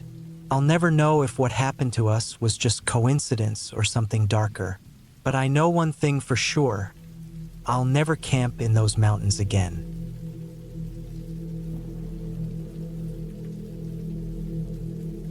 I had been looking forward to this trip for weeks. After months of working nonstop and dealing with the stress of city life, I needed a break. The idea of getting away from everything, heading into the deep woods to camp by myself, was just what I thought I needed. No distractions, no people, just me and nature. I had packed everything I thought I'd need for the trip: tent, sleeping bag, food, water, a flashlight, and of course, a good book for the quiet evenings by the fire. I decided to head out to a remote spot in the woods, a place I'd found online, far from any trails or popular campsites. The peace and solitude were exactly what I craved. The drive to the campsite was long and winding, the road eventually turning into a narrow dirt trail. The trees closed in around me as I followed the path deeper into the forest. I passed by a few old signs warning of rough terrain, but I paid little attention. I was used to hiking in the woods, and this seemed like just another adventure. When I finally arrived, the area looked like something out of a postcard. Tall trees surrounded the site, their leaves rustling gently in the wind. A small clearing was just ahead, perfect for setting up camp. I parked my truck, got out and stretched my legs. The air was fresh, cool, and smelled faintly of pine. Everything felt perfect. Setting up camp went smoothly. I set up my tent and gathered some dry wood for a fire. The crackling of the firewood as it burned was soothing. I sat back on a log, my back resting against the rough bark of a nearby tree, and stared into the flames. The silence of the woods was almost overwhelming, but in a good way. There were no cars, no phone calls, just the sound of the fire and the occasional bird call. It felt like I was the only person in the world. As the night fell, I noticed how dark it really was out here. The light from the campfire flickered, casting eerie shadows around me. But I didn't mind. It was just the wilderness, and I was safe in my little camp. The wind picked up a bit, rustling the leaves in a way that almost sounded like whispers. I brushed it off, knowing it was just my imagination running wild. After dinner, I settled into my tent. The sky outside was cloudless, and the stars shone brightly overhead. I turned off my flashlight, closed my eyes, and tried to get some rest. The wind outside howled through the trees, but it didn't bother me. In fact, it was kind of comforting, like the forest was singing me to sleep. Around midnight, I woke up with a start. Something felt off. At first, I couldn't place it, but the hair on the back of my neck stood up. I lay there, perfectly still, listening to the sounds of the forest.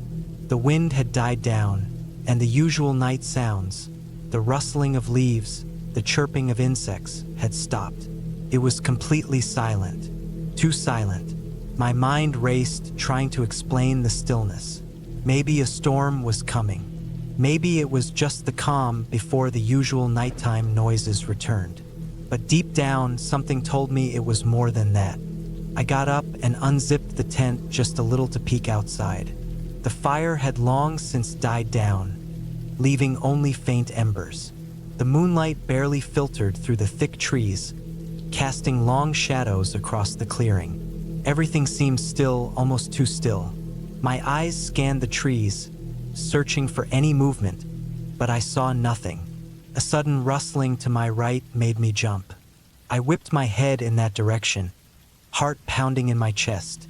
I thought I saw something moving in the darkness. Maybe an animal, maybe just the wind stirring the branches. But the sound came again, closer this time. It wasn't the wind. It was something larger, something walking through the underbrush. My breath caught in my throat. I grabbed my flashlight, flicking it on, and pointed it toward the noise. The beam of light cut through the darkness, illuminating the trees and bushes. Nothing. The rustling stopped, but the feeling of being watched lingered in the air. I tried to convince myself it was just a deer or some other forest creature, but my gut told me otherwise. I had been camping alone many times before, and I had never felt anything like this. The woods had always felt welcoming before, but now they felt hostile, dangerous. I stayed up the rest of the night, listening to the silence, too afraid to fall back asleep. The occasional rustle came from the trees, but I never saw anything. The feeling of being watched never left, though. It lingered in the back of my mind, gnawing at me, making every small sound seem louder than it actually was. The next morning, the sun came up like nothing had happened. The forest was once again filled with the sounds of birds chirping and the breeze rustling through the leaves. I took a deep breath and told myself I had just been spooked by the unfamiliar quiet of the place. Maybe it was nothing. I convinced myself to shake it off and enjoy the rest of my trip. But deep down, I couldn't ignore the unease I still felt. I spent the day hiking through the woods, trying to push the previous night out of my mind.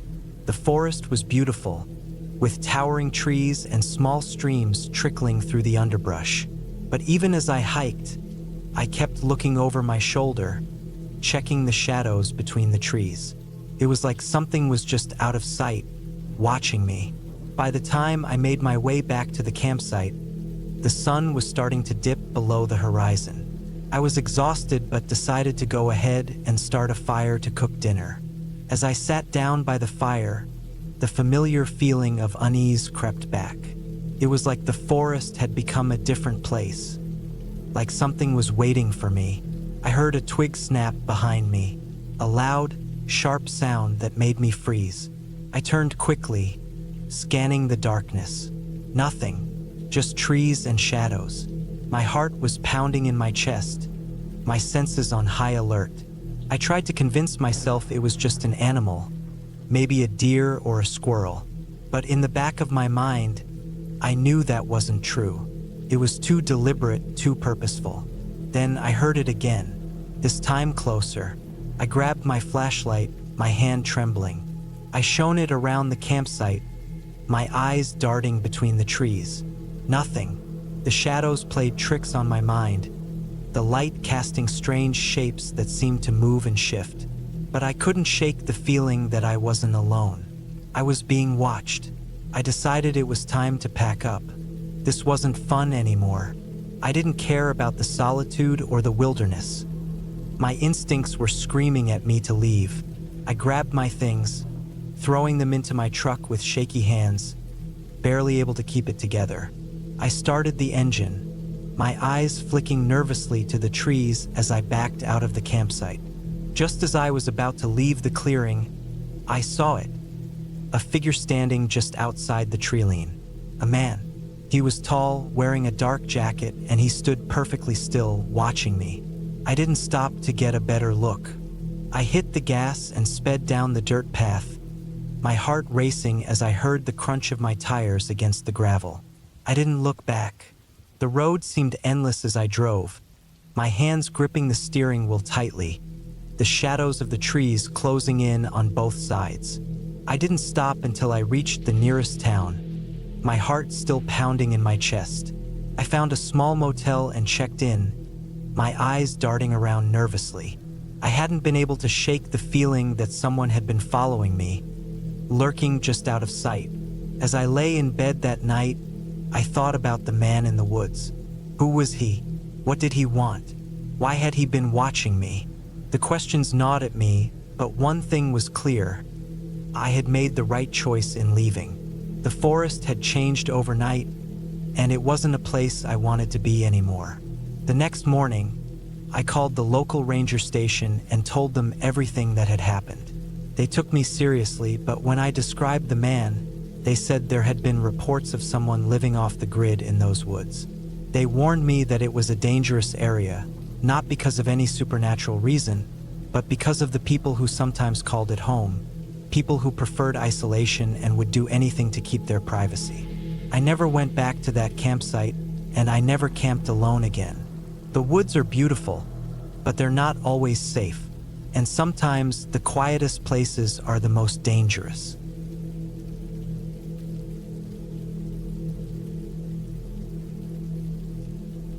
I had never been camping alone before. Sure, I had gone with friends, but the idea of striking out on my own seemed like an adventure, one I wanted to experience. I had picked a remote site deep in the forest, far from any marked trails, with the goal of disconnecting from everything for a few days. No phone, no distractions, just me, nature, and the quiet. I drove out the night before, just as the sun was setting, and found my spot before it got too dark. The air smelled crisp, pine-scented, and fresh. Exactly what I had been craving after months of working non-stop in the city. My tent was simple, nothing fancy, but it would do for a few nights. I set it up near a small stream, the sound of running water offering a calming background as I started a fire. The crackling flames danced in the cool evening air, and I could feel the weight of the day lift from my shoulders. As the night settled in, I roasted marshmallows and made some tea, watching the stars slowly appear.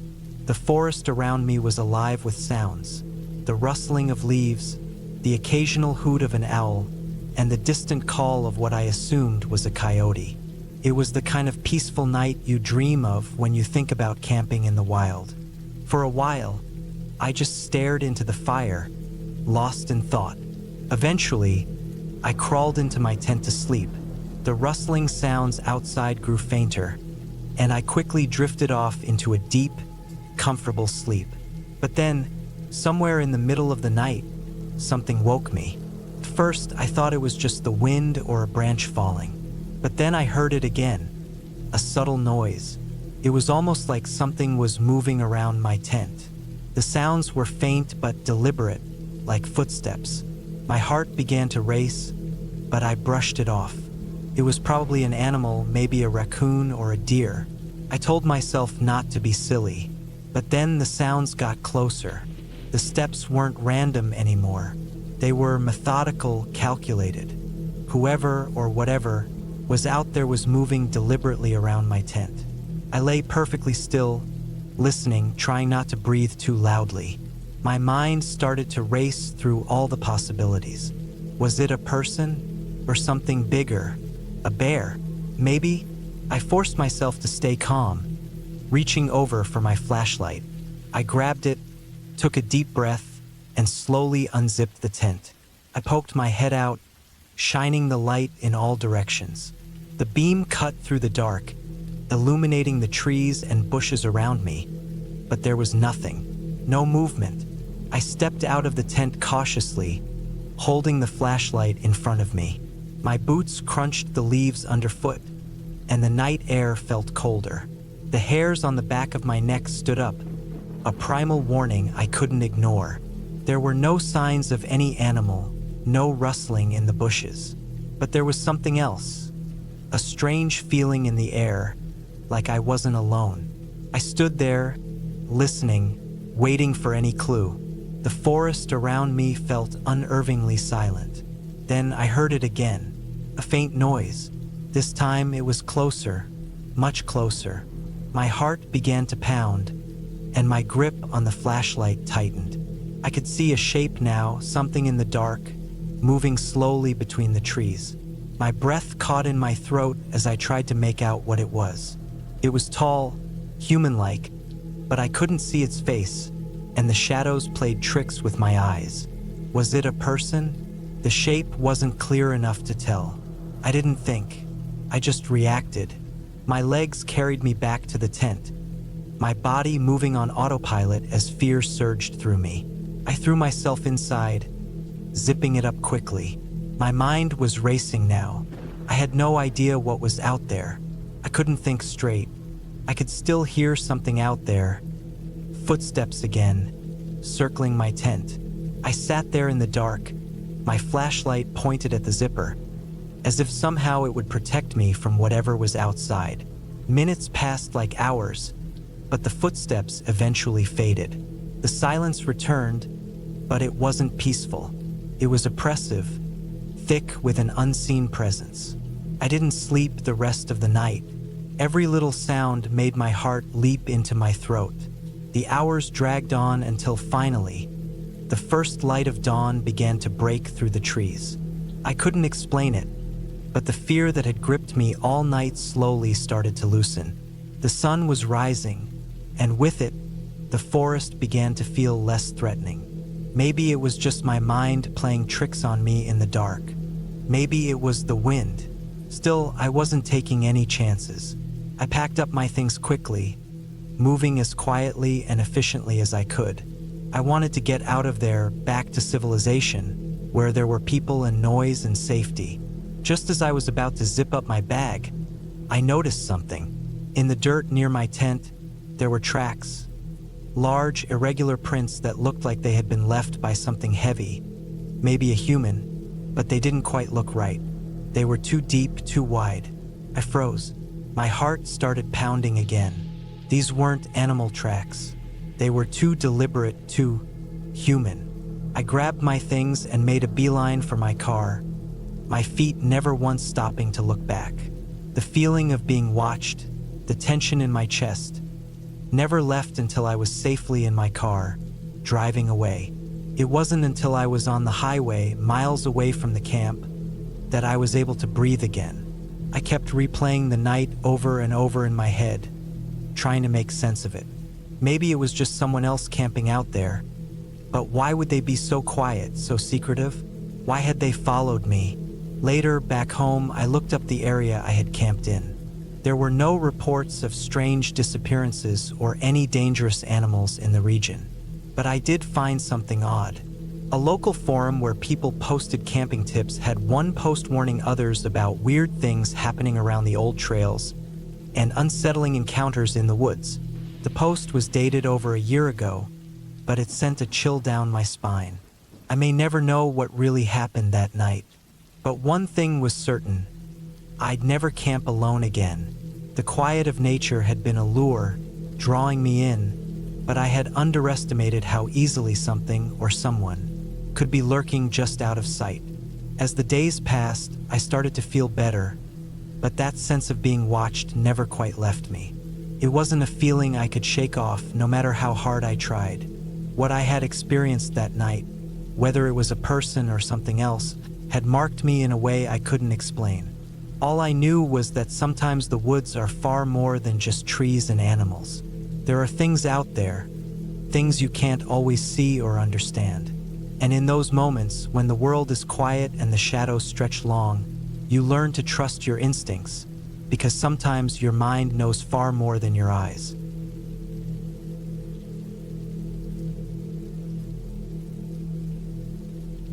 It was supposed to be a weekend getaway, a simple camping trip to unwind and reconnect with nature. I had no intention of making it anything other than a relaxing retreat, something to help me clear my head after a stressful few months of work. A couple of friends and I had planned the trip weeks in advance, and when the weekend finally came, we were more than ready to leave the chaos behind. We decided to camp in a secluded spot by a lake in the middle of a national park. It was a popular area for hikers, but the campsite itself was far enough away from the main trails that we would be relatively undisturbed. I'd been camping before, but never in such a remote area, and that's what drew me in. The promise of peace, quiet, and solitude was exactly what I needed. I remember the drive there. The closer we got, the more the trees seemed to grow taller and the roads narrower. We passed a few signs warning about wildlife, bears, coyotes, and the occasional mountain lion. But we were confident. We had all the necessary gear, and we'd been on outdoor trips before. We even joked about how the worst that could happen would be that we'd run out of marshmallows or get a little lost on a trail. When we arrived at the campsite, the sun was beginning to dip low behind the mountains. The air was crisp and fresh, the kind of clean mountain air that makes you feel alive. We unpacked our gear and began setting up the tents. The lake shimmered a few hundred feet away, its calm surface reflecting the orange and pink hues of the sky. It was the perfect setting for an evening of relaxation and stories around the campfire. By the time we had everything set up, the sun had completely disappeared, and a thick blanket of darkness descended over the forest. We started a fire, its flames crackling and sending sparks into the air. We cooked some basic meals: hot dogs, baked beans, the usual camping fare, and sat around the fire talking about life and enjoying the peaceful silence that only nature can provide. But as the night wore on, I started to feel something I couldn't quite put my finger on. It was a subtle unease, a feeling that something was off, but nothing had happened to trigger it. I tried to shake it off, telling myself that it was just the unfamiliarity of the surroundings. I camped in the woods plenty of times, but this place felt different. The sound of the fire crackling was soothing, but the occasional gust of wind rustling through the trees made the darkness feel deeper, more oppressive. It wasn't long before we decided to call it a night. One by one, we crawled into our tents and zipped them up, the only sounds now being the occasional hoot of an owl and the chirp of insects. I lay in my sleeping bag, staring up at the ceiling of the tent. The silence outside was almost too quiet, if that made sense. There were no sounds of people, no distant traffic, just the soft murmur of the wind. I closed my eyes, trying to drift off, but the nagging feeling of being watched kept me alert. I told myself it was nothing, just my mind playing tricks on me. But the more I thought about it, the more I realized that I couldn't shake the feeling. Around midnight, I heard a noise. It was soft at first, like a twig snapping, but then it came again, louder this time. I held my breath, trying to listen. Another snap. It was coming from the woods, not far from our camp. I stayed perfectly still, straining my ears. My heart was pounding in my chest. I wasn't sure if I should wake my friends. I didn't want to seem paranoid, but I was starting to feel like I wasn't alone. I listened again, and the noise came once more, this time followed by a rustling sound, like something large moving through the underbrush. I waited for what felt like an eternity before I finally decided to unzip the tent and peek outside. The cold air hit me as I poked my head out, scanning the area with my flashlight. There was nothing, just the trees swaying in the wind, the shadows cast by the fire that was still burning low. My heart rate began to slow as I convinced myself that it was probably just a raccoon or some other small animal. After all, we were deep in the woods, and wildlife was bound to make noises. I zipped the tent back up and tried to sleep, but the unease refused to leave. Every small noise outside seemed amplified in the silence of the night. I kept telling myself it was all in my head, but deep down, I knew something wasn't right. The next morning, we woke up to a clear, chilly morning. The sun had risen over the mountains, casting a golden glow over the lake. The sounds of birds chirping and the distant rush of water flowing from a nearby stream brought a sense of calm back to me. I shared the previous night's experience with my friends, but they just laughed it off. "You're just imagining things," one of them said. "It's probably just a deer or something." We decided to go for a hike that morning, a few miles along the shore of the lake. It was the perfect way to shake off the previous night's tension. The forest was alive with the colors of autumn, leaves in shades of orange, yellow, and red crunching under our boots as we walked. The trail was well marked, and we followed it along the water's edge. Enjoying the beauty of the landscape, we stopped for lunch by a small waterfall, the sound of the water rushing over the rocks soothing my nerves. We ate sandwiches and laughed, the worry from the previous night fading with the daylight. But as we packed up to leave, something caught my eye. It was a trail just off the main path, barely visible but clear enough for someone to walk down it. The branches had been pushed aside recently, as if someone had been there, but there were no signs of a trail marker. My curiosity got the better of me, and I suggested we check it out. My friends were hesitant, but they agreed. The path led deeper into the woods, away from the lake, and soon we were surrounded by dense trees that blocked out much of the sunlight. The further we went, the more the trail seemed to wind and twist, as though it had been deliberately made to confuse. We reached a small clearing after what felt like an eternity of walking. In the middle of the clearing was a strange old structure, an abandoned cabin. It looked like it had been there for decades, its wood weathered and cracked, the windows covered in grime. It wasn't on any of the maps we had, and it didn't make sense that it was out here so far from the marked trails. Something about it didn't sit right with me. The unease I had felt the night before returned with a vengeance, but now it was stronger, more urgent.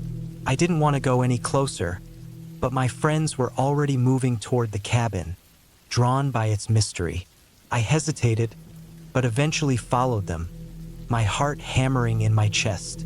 As we approached the cabin, the door creaked open, as if inviting us in. We stood outside for a moment, looking at the decaying building. It felt like it had been abandoned for a long time, but I couldn't shake the feeling that someone had been here recently. There were fresh footprints in the dirt leading up to the door. Against my better judgment, we went inside. The air inside was damp and musty, the smell of rotting wood filling my nose.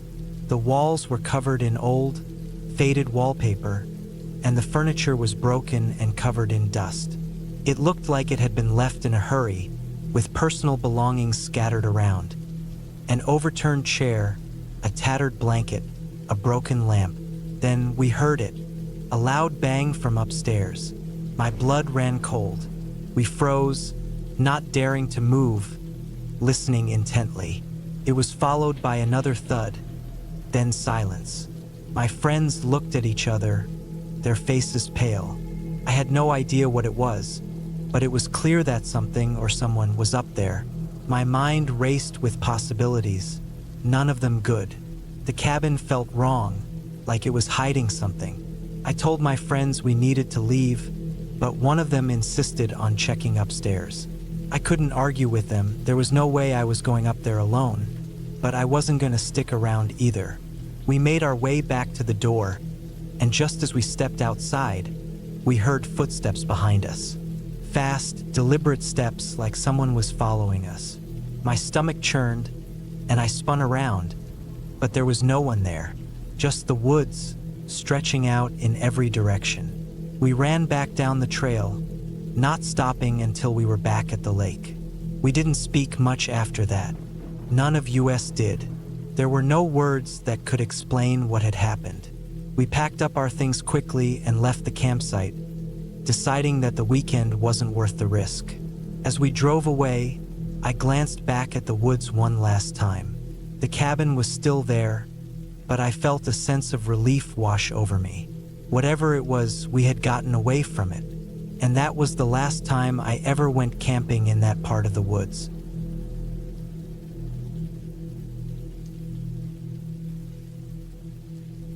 I had been looking forward to this camping trip for months, ever since I decided to take a break from my usual routine. Work had been exhausting, and I needed a weekend away from technology, distractions, and the constant buzz of everyday life.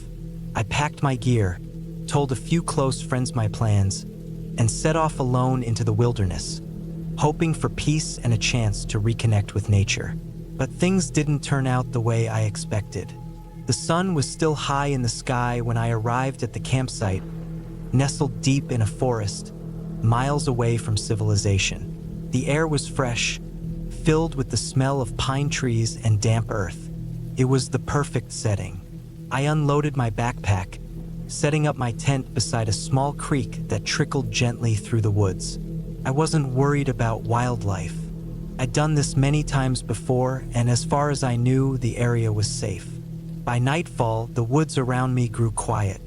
The kind of quiet where you could hear every little noise, the rustle of leaves, the distant hoot of an owl, and the occasional snap of a twig as small animals moved through the underbrush. I cooked a simple meal over the campfire, enjoying the solitude. But as the evening wore on, I started to feel uneasy. I couldn't shake the feeling that someone was watching me, though I couldn't see anyone around. The trees stood tall and unmoving, the shadows growing longer as the sky darkened. I shrugged it off as just nerves. After all, I was alone in the woods, and that's bound to make anyone feel a little jumpy. But the feeling didn't go away. As I sat by the fire, staring into the dancing flames, I heard something. A faint noise, almost like footsteps, but too soft to be certain. I froze. My eyes darted to the edge of the camp, where the trees met the clearing. Nothing, just the wind rustling through the branches. But I could have sworn I heard it.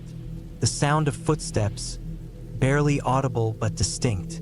I told myself it was just the wind or an animal, maybe a deer, a raccoon, or some other creature. Still, I couldn't ignore the growing discomfort in my chest. Felt like I was being watched.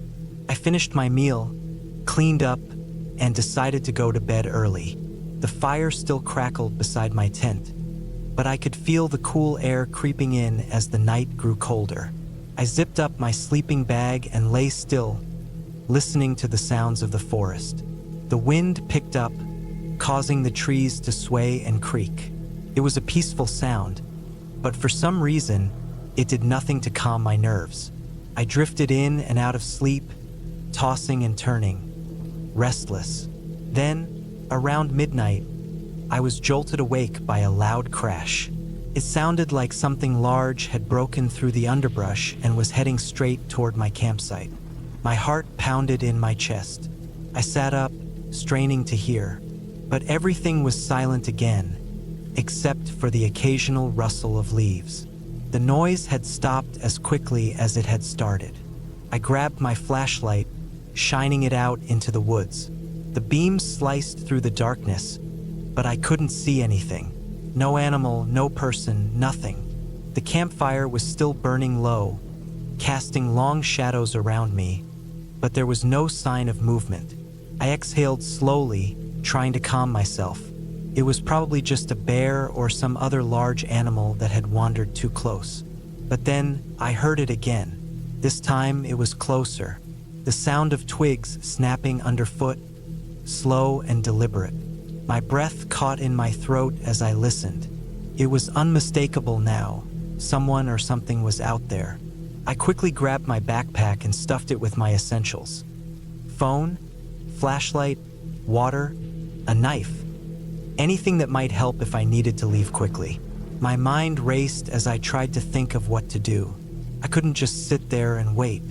The noises were getting closer, and the fear was building in my chest. I decided to leave the campsite, hoping to find another spot in the woods where I could safely wait until morning. I didn't want to risk staying out there alone if there was someone else nearby. I grabbed my tent, packed it up as quickly as I could, and quietly moved toward the trees at the edge of the campsite. As I made my way into the woods, the crunch of my footsteps seemed too loud in the silence of the night. I moved cautiously, trying not to make a sound, but the more I walked, the more I realized that I wasn't just trying to escape the noises. I was trying to escape whatever was causing them. The deeper I went into the woods, the more the trees seemed to close in on me. The moon barely penetrated the thick canopy above, and the only light I had was the beam from my flashlight.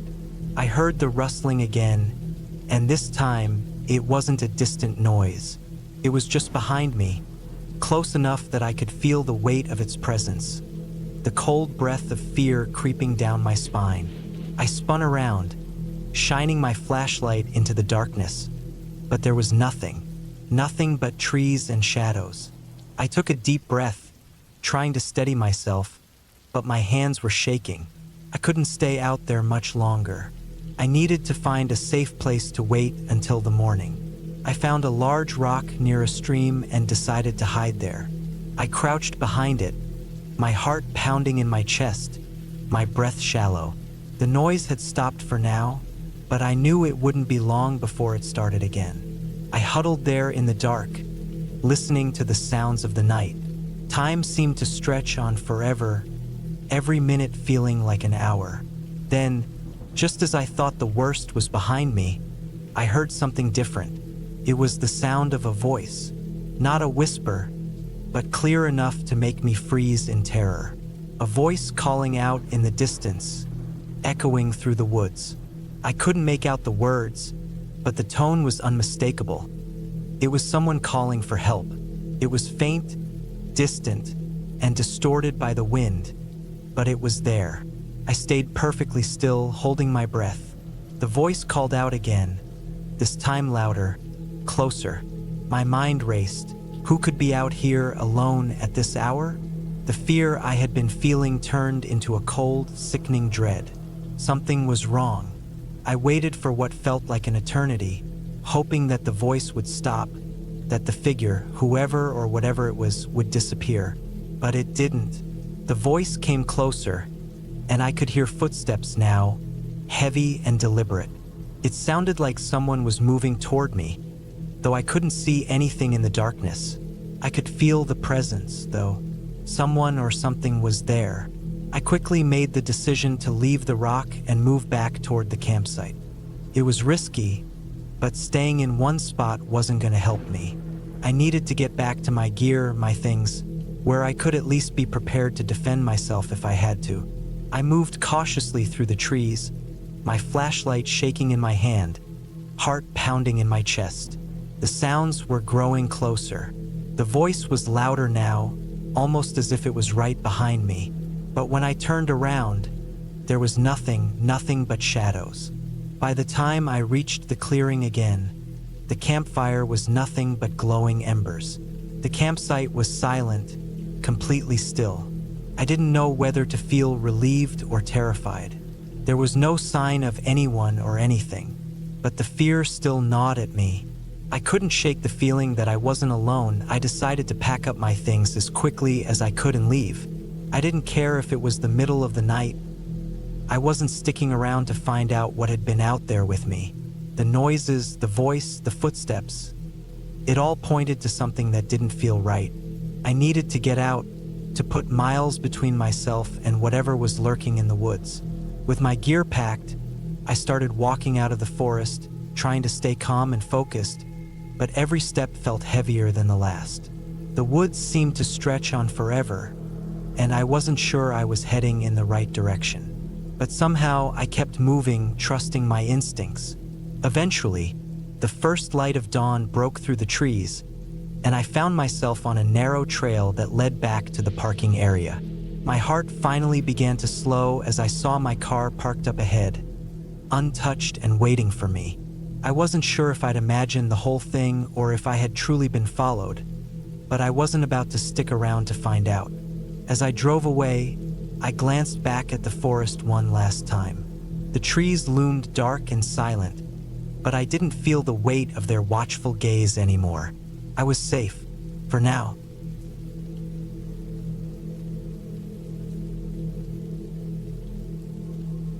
I decided to go camping alone for the weekend, seeking the quiet solitude of the wilderness to clear my head. It had been a long few months, and the pressures of life were starting to get to me. So, I packed my gear, drove out to a secluded spot in the woods, and set up camp by a small, quiet lake surrounded by thick trees. It was a beautiful spot, the kind of place you'd find on a postcard. There was something peaceful about being out there, disconnected from the world. The sun was setting as I finished setting up my tent, the sky turning a soft orange before gradually fading to dark. I could hear the rustling of leaves in the breeze, the chirping of crickets, and the occasional splash from a fish jumping in the lake. Everything felt serene, like the world was in perfect balance. I built a fire and sat down, enjoying the warmth as the temperature started to drop. The light of the fire danced across the trees, casting long shadows around me. I had a simple dinner of canned beans and some jerky, the sounds of the forest my only company. It was the perfect escape from everything, or at least it seemed that way at the time. As the night wore on, the fire began to burn low, and the temperature dropped further. I bundled up in my jacket, content to just sit by the fire, staring into the crackling flames. But then, I heard something that made me stop and listen. At first, it was just a faint rustle in the bushes, but then it became clearer, like footsteps, crunching through the leaves. I froze. My heart rate picked up as I tried to make sense of the noise. I was a good distance from the nearest trail, and there was no one else around for miles. I hadn't seen any other cars when I arrived, and I didn't hear anyone on foot.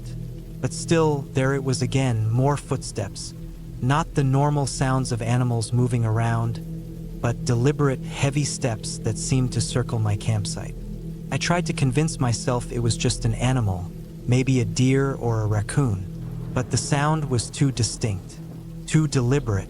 It wasn't just moving around, it was circling, getting closer. I grabbed the flashlight, my hands shaking slightly, and shined it into the trees. The beam of light bounced off the trunks of trees, illuminating only the shadows. Nothing. I stood up slowly, keeping the light aimed around the perimeter of my camp, but still, I saw nothing. No figure, no movement, just the trees, the bushes, and the dark, thick woods around me. But then I heard it again, much closer this time. The sound of a twig snapping, followed by another crunch of leaves. My breath caught in my throat. Something was out there, and it wasn't an animal. I quickly doused the fire, trying to make as little noise as possible, and slipped into my tent. My heart was pounding in my chest as I lay on my back, staring at the ceiling of the tent. The flashlight was still in my hand, and I gripped it tight, ready to use it if I needed to. The noises continued.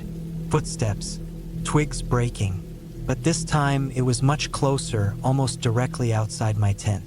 I held my breath, trying to stay still, praying that whatever it was wouldn't notice me. I could hear my own heartbeat, the blood rushing in my ears. Then, a low, guttural sound broke the silence. It was a growl, a deep, unsettling growl. My mind raced. What kind of animal was that? Bears weren't common in this part of the woods, but maybe it was one. Or maybe something worse. I didn't know, but I wasn't about to find out. The growl came again, louder this time, and I could hear the sound of something brushing against the side of my tent, moving slowly, methodically. I was frozen in place, too scared to even breathe. The sound of movement continued for what felt like hours, though I knew it was probably only a few minutes. Then, as suddenly as it had started, everything went quiet. Too quiet. The rustling of the trees had stopped. The chirping of the crickets had ceased. And the only thing I could hear was my own breathing. I waited and waited. Still nothing. Finally, I summoned the courage to unzip the door of the tent just a tiny bit, just enough to peer outside. The flashlight beam cut through the dark, but all I saw were trees. The same trees I'd been staring at all night. No movement, no figure, no sign of whatever had been circling my camp. With a sigh of relief, I pushed the tent flap open a little wider and cautiously stepped outside, keeping my flashlight pointed around me. The air felt thick and heavy, like something was still lingering. But after a few minutes of scanning the area, I convinced myself it was just my imagination, heightened by the fear that had gripped me. Maybe I was just overreacting. Maybe it was an animal after all. I gathered my bearings, forcing myself to relax. The worst was over. I told myself to go back to bed, to not let my nerves get the best of me. It was probably nothing, but as I turned to step back into my tent, I heard it again. A soft whisper, a voice, faint and distant, but unmistakable. Help me, I snapped my head around, shining the flashlight in every direction. Nothing, just the still, dark forest.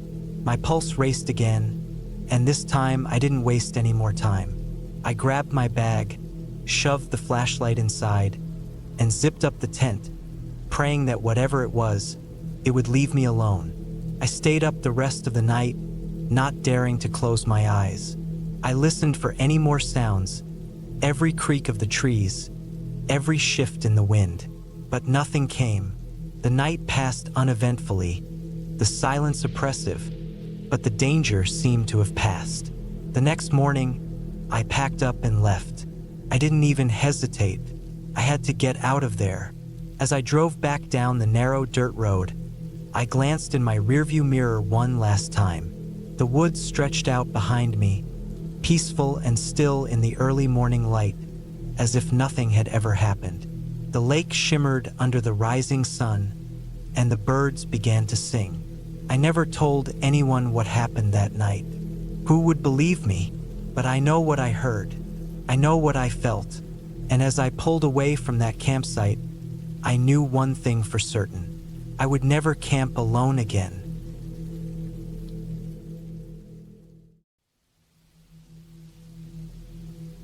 I had never been one to take shortcuts, but there I was in the middle of nowhere, at the edge of a dense forest, looking at the faint path that seemed to disappear into the trees. It had been a spur-of-the-moment decision, really. I had been driving for hours on a long, winding highway, trying to make my way to a remote camping spot I had found online. The plan had been simple: find the spot, set up camp, and enjoy a few peaceful days away from everything. But things never go according to plan, do they? It was late afternoon by the time I turned off the main road and onto a dirt trail that led deeper into the woods. The GPS on my phone had been glitching for the past half hour, and there were no other cars around. I wasn't exactly in the middle of nowhere yet, but I could tell I was getting closer. I passed a few old cabins. Some looked abandoned. Others seemed lived in but with no signs of life. As I continued down the road, The trees seemed to close in on both sides, their dense foliage blocking out the last bit of sunlight. I wasn't sure what I was expecting, but the place had an eerie feeling to it. Not that it was dangerous, just off. The trees were too quiet, and the air felt thicker than it should have. I pulled my car up to a clearing just big enough for a tent, parked, and grabbed my gear. I hadn't seen anyone for miles.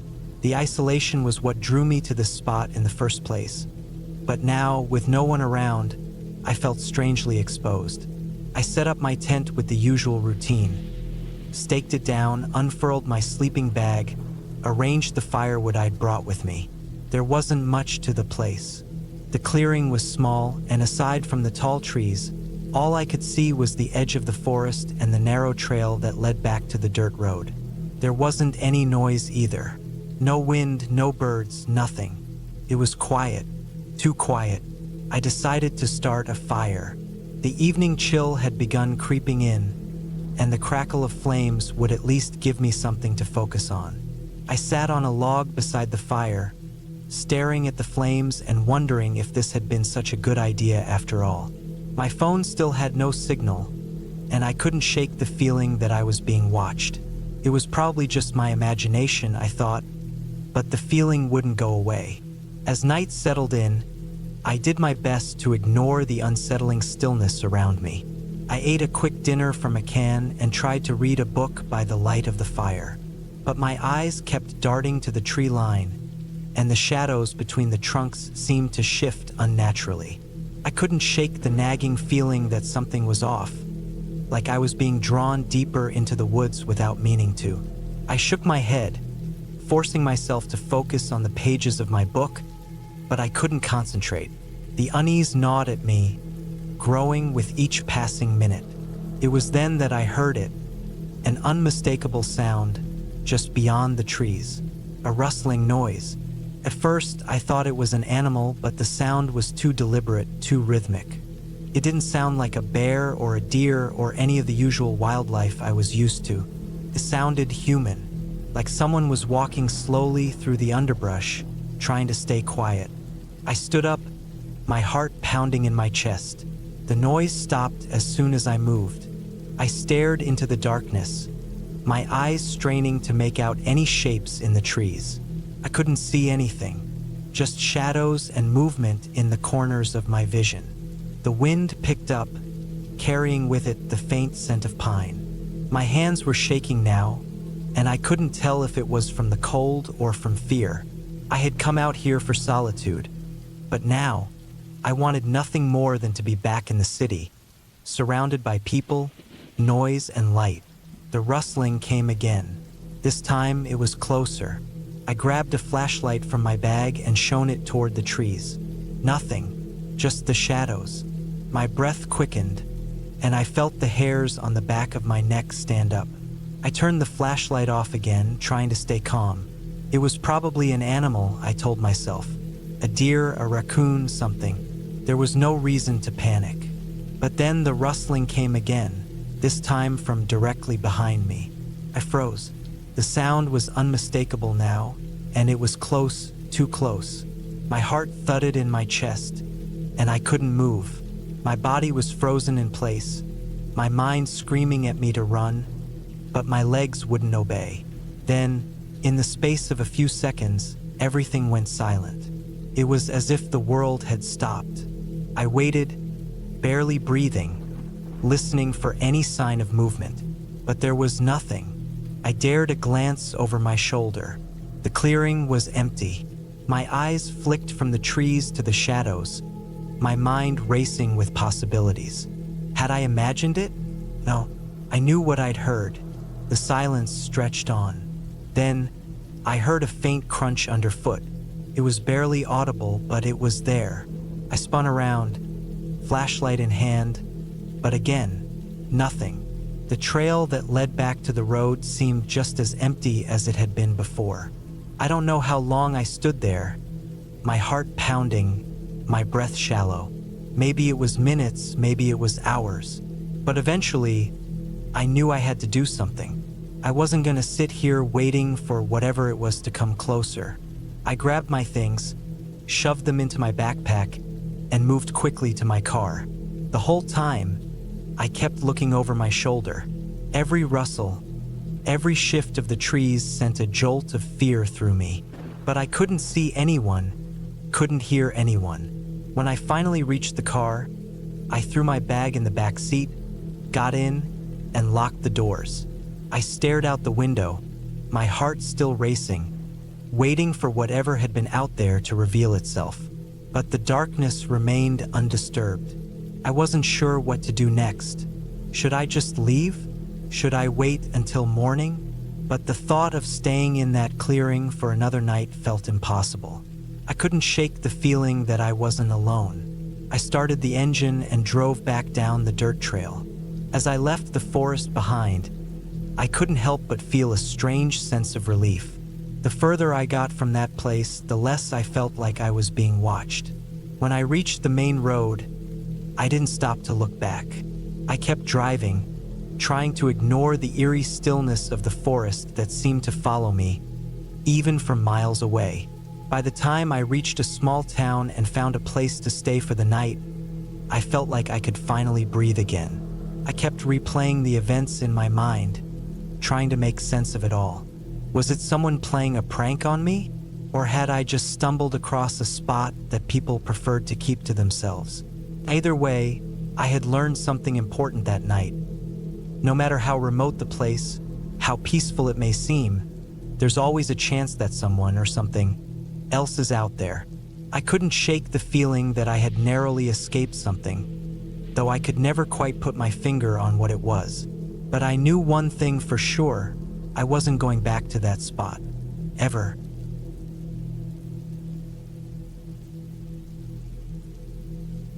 I had always liked the idea of solitude. It was part of the reason I went out to the remote cabin in the middle of nowhere that weekend. I wanted a break from the constant noise and chaos of everyday life. No phones ringing, no emails, no pressure. Just me, nature, and a quiet little cabin tucked deep in the woods. I found it through an online rental site, a place so isolated that the nearest neighbor was miles away. Perfect, I thought. This would be the reset I needed. The road to the cabin was rough, barely wide enough for my car. I passed through dense trees, feeling like I was entering another world with every turn. The last stretch of the road was more like a trail, and I had to park the car and hike a little before I finally reached the cabin. It looked exactly as I imagined, sitting there on the edge of a small, quiet clearing, surrounded by towering pines and thick underbrush. No one else in sight. It was almost too perfect. Inside, the cabin was small but cozy. A single bedroom with a soft bed, a small kitchen with just enough to cook a meal, and a living room with a fireplace. The wooden beams on the ceiling creaked as I settled in, and the only sound outside was the wind whispering through the trees. I felt at peace, finally free from the stress of the outside world. The first day went by uneventfully. I went for a walk through the woods, breathing in the fresh air and enjoying the quiet. The forest around me was thick, so much so that I couldn't see much beyond a few feet in front of me. It was beautiful, though, the kind of beauty that made you feel small but connected to something much bigger than yourself. I found a small stream, sat by it for a while, and listened to the water trickling over the rocks. That night, as the sun set, the temperature dropped. I sat in front of the fire with a cup of tea, watching the flickering flames. The cabin was warm and inviting, the perfect refuge from the cool night outside. I had the place to myself, and that was all that mattered. But around midnight, something strange happened. At first, it was just a noise in the distance, something that caught my attention. It sounded like something large moving through the trees. I stood still for a moment, trying to pinpoint the source of the sound, but it was hard to tell. The forest was so thick, and the shadows made it hard to see anything clearly. I shrugged it off. Maybe it was just a deer or a bear, I thought. The animals around here could be loud when they moved through the brush. Then I heard it again, closer this time. A heavy rustling, like something big was pushing through the underbrush. I listened intently, my heart beginning to race a little. It was so quiet here, and the sound seemed out of place. It wasn't a bear, or at least it didn't sound like one. Bears don't move like that. I grabbed a flashlight from the counter and stepped outside, standing on the porch for a moment, listening. The wind had died down, and the forest was eerily still. The noise had stopped, but the feeling of being watched settled over me. I couldn't shake the sensation that I wasn't alone. I called out into the darkness, my voice breaking the silence, but there was no response. The trees seemed to press in closer, their branches swaying just slightly, as if they were trying to hide something. I shone the flashlight into the woods, trying to catch a glimpse of whatever it was. But all I saw was the darkness, the beam of light dancing over the trunks of trees. I stood there for a few moments, unsure of what to do. Should I go inside and lock the door? Should I wait and see if the noise returned? I decided to head back inside, but as I turned to go, I noticed something that made my stomach drop. The footprints.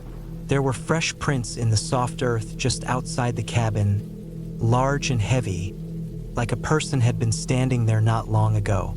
I froze, the flashlight trembling in my hand. These weren't animal tracks. They were human, or at least they looked like they could be. But there was no one for miles around. No one at all. I quickly bolted the door behind me and locked the windows, my mind racing. Who would be out here? And why were they so close to the cabin? The possibility of someone being out there, watching me, made my skin crawl. I tried to shake it off, telling myself I was being paranoid. Maybe it was just someone else staying nearby, or maybe the tracks had been there longer than I thought. But deep down, I knew that wasn't true. The prints were fresh, and they led straight up to the cabin. The rest of the night passed in a blur. Couldn't sleep. Every creak of the cabin, every shift of the wind outside, had me jumping. I sat up in bed, the flashlight on the nightstand beside me, my eyes flicking to the windows every few seconds. The silence was deafening, broken only by the occasional crackling from the fireplace. At some point, I must have drifted off to sleep, because the next thing I knew, I was waking up to the first light of dawn. I felt groggy and disoriented, but also relieved. It was daylight and I had survived the night. But the moment I stepped outside, my stomach dropped again. The prints, they were still there, and they weren't just by the cabin. They were everywhere, leading away into the woods, disappearing into the trees. It was like whoever had been here had walked around the entire cabin during the night, circling it, watching, waiting. My first instinct was to grab my things and leave, get in the car and drive away as fast as I could. But something held me back. What if I was wrong? What if there was an explanation? I had to know. I had to figure out who or what was out there.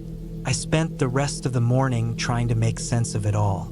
I followed the tracks, though they grew fainter as I went deeper into the woods. They were human, I was sure of it, but they seemed to disappear in odd places. The forest was dense, and it was hard to see anything too far ahead. Around midday, I found something that stopped me dead in my tracks. A small clearing. In the center was a makeshift camp, the kind that looked like it had been abandoned in a hurry. There were a few charred logs, a small tent that had been ripped open, and a few empty cans scattered around. But what caught my attention was the pack. A backpack, lying abandoned on the ground, just a few feet from the fire pit. It was old, worn out, and covered in dirt, but it was unmistakable. I approached cautiously, the hairs on the back of my neck standing up. This was real. Someone had been out here. Someone had been close to the cabin. I opened the pack carefully, my fingers trembling. Inside, I found only a few supplies. A water bottle, some granola bars, and a map. But the map wasn't of the area I was in. It was an old topographic map, showing places I didn't recognize, roads that didn't exist anymore, and markings that seemed out of place. My heart raced. Whoever had been out here was preparing for something. Something big. I didn't know what to do. I wanted to stay and figure it out, but my instincts screamed at me to leave, to get back to my car and never look back. That's exactly what I did. I didn't waste any more time. I grabbed the backpack and headed back toward the cabin, my thoughts running wild. What did this mean? Who was out there? And why hadn't they come back for their stuff? I packed my things as quickly as I could, barely taking the time to make sure I had everything. I didn't care about the cabin anymore. I just needed to get out. I drove away, not once looking back. As I left, the weight of the silence behind me seemed to follow. No sounds of birds, no rustling leaves, just an oppressive quiet that hung in the air. As I drove down the long, winding road, I finally started to feel the tension in my shoulders release. The further I got, the more I felt like I could breathe again. I was almost to the main road when I passed a truck. A big, black truck that I hadn't seen on my way in. It didn't register at first, but then I saw the man standing by it. He was tall, with dark clothes and a grim expression. He didn't look at me, but I swear I felt his eyes on me. I didn't stop. I didn't even slow down. I just kept driving, not looking back.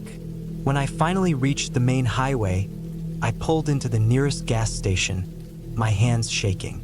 I had to call the rental agency. They needed to know what happened.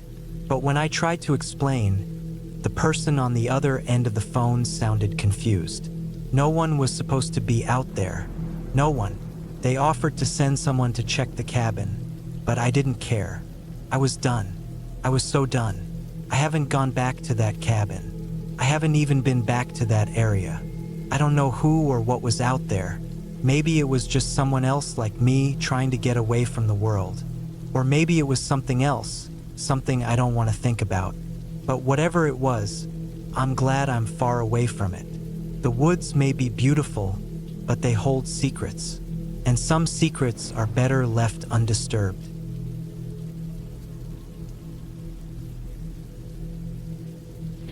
I had never felt as isolated as I did that day. It was meant to be a simple weekend hike, nothing too fancy. Just me, the trail, and the peace of being away from the noise of city life. I'd hiked in the woods before, many times in fact, but something about this trip felt different from the start. It was one of those overcast days where the clouds hung heavy in the sky, casting a dull gray light over the landscape. The air was cool, but not cold enough to be uncomfortable. I woke up that morning with the usual excitement of hitting the trail. It had been a few weeks since my last hike, and I was eager to get away from everything. I packed up my gear the night before: water, snacks, a map, first aid kit, and a few other essentials. The route I planned was a loop through a small part of the forest I'd never explored before. It was supposed to take a couple of hours, maybe 3. Easy enough for a solo trip. I wasn't worried about anything. I've done this kind of thing before. The trailhead was nearly empty when I arrived. There was a car parked off to the side, and I could tell it was an older vehicle that had been there for some time. I didn't think much of it. Maybe someone else was out there, but it was a vast forest, so it wasn't unusual to not run into anyone for hours. I shrugged it off and started walking. The first couple of miles went by without incident. The trees were thick here, their branches twisting together above to create a canopy that blocked out the sun entirely. The only sounds were the crunch of my boots on the trail, the occasional rustle of leaves in the wind, and the distant calls of birds. It was peaceful, exactly what I was looking for. The deeper I went into the forest, though, the more unsettling it started to feel. It wasn't anything I could put my finger on exactly. The air felt heavier, like it was pressing down on me, and the sounds of the forest seemed to grow more distant. It's strange how quickly the world around you can shift from calm to eerie, and that's how it was. The woods weren't silent, but the noises were different, more muted, like the forest itself was holding its breath.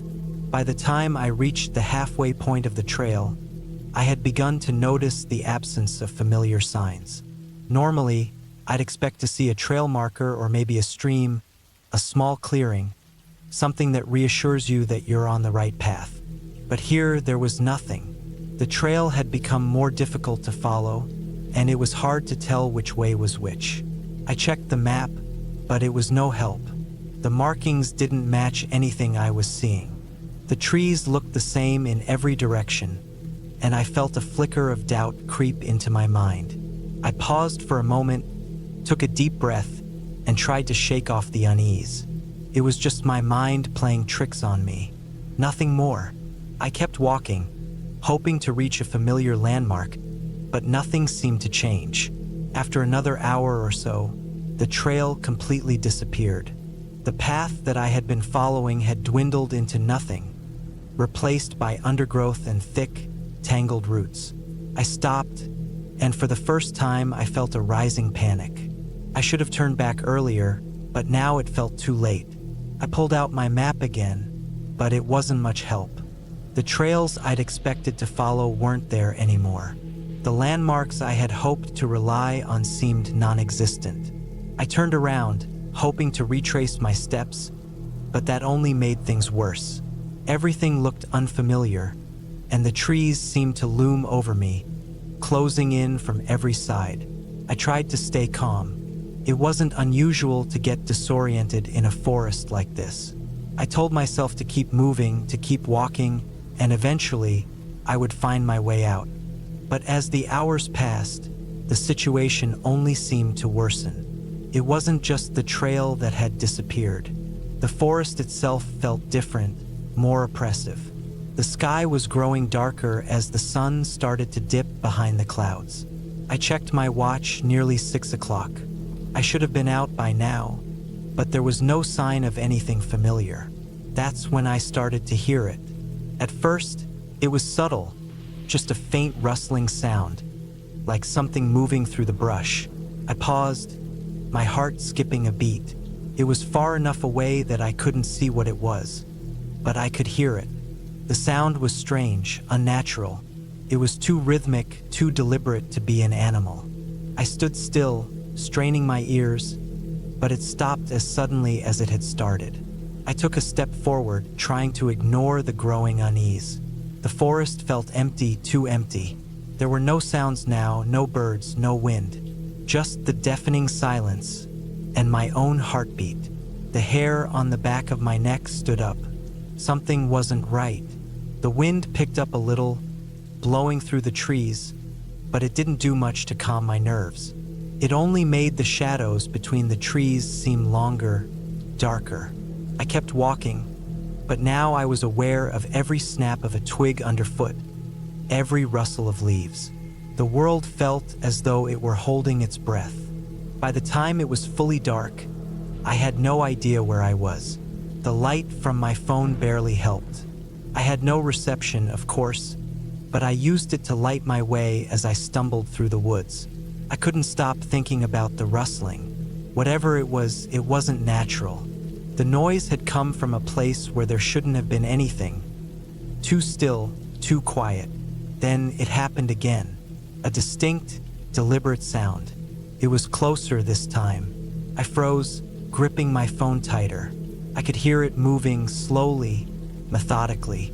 I tried to peer through the trees, but the darkness was thick. I felt the weight of something unseen, something watching me, even though I couldn't see it. My heart began to race. I had to get out of there. I took off running. I didn't care if I was heading in the right direction. I just needed to get away from whatever that sound was, away from the feeling that something was following me. I crashed through the underbrush, limbs and branches grabbing at me, but I didn't stop. Every time I glanced over my shoulder, the rustling sound was closer. I couldn't see it, but I knew it was there. My breath was ragged, and my legs felt like they were going to give out. The ground beneath me shifted, the earth soft and uneven. I stumbled, catching myself just before I fell. Panic flooded my chest, and I forced myself to keep moving, but the exhaustion was setting in. I didn't know how much longer I could go on. And then, just as suddenly as it had begun, the sound stopped. The woods were silent again. No rustling, no footsteps, just the oppressive quiet. I stopped and listened. The weight of the silence felt suffocating, like something was waiting in the dark. I didn't know what it was, but I knew I couldn't wait to find out. I forced myself to keep moving, though now my thoughts were consumed with dread. I couldn't just keep running. I had to figure out where I was, or I'd end up in a worse situation. I decided to pause, collect myself, and try to find a way back. I found a small hill and climbed it, hoping for a better vantage point. And there, in the distance, I saw it. An outline of something in the dark, faint but unmistakable. It was a building, a cabin. Couldn't believe my eyes. A cabin? Here in the middle of nowhere? I didn't know if I should feel relieved or terrified, but it was a sign of civilization, something I could use. I moved toward it quickly, desperate. The cabin wasn't as far as I had expected. It only took a few minutes to reach it. I cautiously approached, unsure of who or what might be inside. The door was slightly ajar, creaking in the wind. I stood there for a moment, unsure whether to go in or not. But then, I pushed the door open and stepped inside. It was empty, abandoned. The air was stale, but at least there was shelter. The walls were covered in dust, and everything seemed old, really old. The furniture was covered in sheets, but it was safe. I closed the door behind me, locking it. For the first time in hours, I felt my heart slow down. I sat on the floor, leaned against the wall, and tried to catch my breath. I didn't know who had built this cabin or how it had come to be here, but I knew one thing. I wasn't alone in the woods anymore. I had found my way out. The cabin wasn't much, but it was a lifeline. As the night stretched on, I realized how lucky I was to have found it. The storm that came through later only confirmed it. The rain came down hard, soaking everything outside, but I was dry, safe, and finally able to relax. In the morning, when the storm cleared and the sun returned, I left the cabin, taking one last look before heading back toward the trailhead. The forest seemed different now, not quite as oppressive as it had the night before. And when I finally made it back to the parking area, I felt an overwhelming sense of relief. I was done. I'll never know who built that cabin or how it ended up in the middle of nowhere, but I was thankful for it. It was my salvation, my refuge in the chaos. Sometimes, it's the little things that keep us going, the ones we least expect. I had always been someone who enjoyed the quiet, isolated corners of the world. It was peaceful to me to leave the noise of the city behind and find a place where the only sounds were the wind through the trees and the crunch of gravel beneath my boots. So when I found an old, barely used hiking trail tucked away in a remote part of the country, I thought I had found the perfect spot for a weekend getaway. The trail was supposed to lead to an old cabin. Nothing fancy, just a place for hikers to rest and take shelter from the elements. I figured it would be a good chance to test my skills, maybe learn something about myself. There was no one around for miles, and that was exactly what I wanted. I packed my bag, grabbed my gear, and drove out to the trailhead. The road leading up to the trail was barely paved, more like a dirt path than anything. I could feel the bump of the tires on the uneven surface as I slowly made my way through the woods. It was late afternoon when I arrived, the sun starting to dip lower in the sky.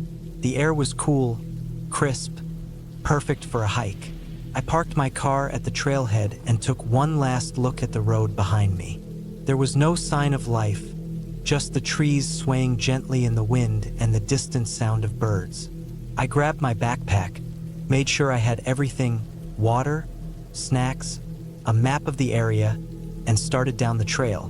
The first mile was easy, a slight incline with trees on either side.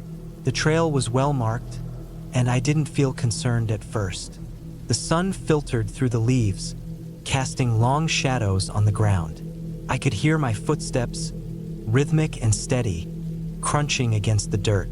But as I continued, the trail began to get steeper, and the trees grew thicker. The sunlight faded, and the shadows deepened. The wind picked up, and the forest started to feel different, darker, colder, as if the world had closed in around me. I glanced down at my map. The cabin was supposed to be just a few more miles ahead. According to the guide, it wasn't hard to find. But the further I walked, the less sure I felt. The trees seemed to lean in closer, the path becoming narrower and more overgrown. The silence was unsettling. It wasn't just quiet, it was an oppressive silence. No birds, no rustling animals, nothing. By the time I reached what I thought was the halfway point, I realized something was wrong. The trail had started to disappear. At first, I thought maybe I had missed a turn, but the map didn't show any other routes. I stopped and scanned the area around me. There was no sign of the path, just dense trees and undergrowth. The sunlight was barely filtering through anymore, and I could feel the temperature drop. I tried to backtrack, but the trees and the thick brush made it difficult to retrace my steps. It felt like the forest was closing in on me, pushing me deeper into it. The longer I wandered, the more disoriented I became. The map didn't make sense. The landmarks didn't match what I was seeing. Every direction looked the same. Dense woods, no sign of a trail, and no cabin in sight. Panic started to creep in, but I pushed it back. I knew better than to lose my cool in situations like this. I focused on staying calm, remembering what I had learned about staying oriented in the wilderness. I found a small clearing and sat down for a moment to gather my thoughts. The cold air made my breath visible, but I didn't mind it. I pulled out my water bottle and took a long drink. I needed to think. I realized that I had been walking for hours now, and the sky was starting to darken. There was no sign of the cabin, no indication that I was on the right path. I felt stupid. How had I gotten so lost? I had done everything by the book. Checked the map, kept track of time, but somewhere, something had gone wrong.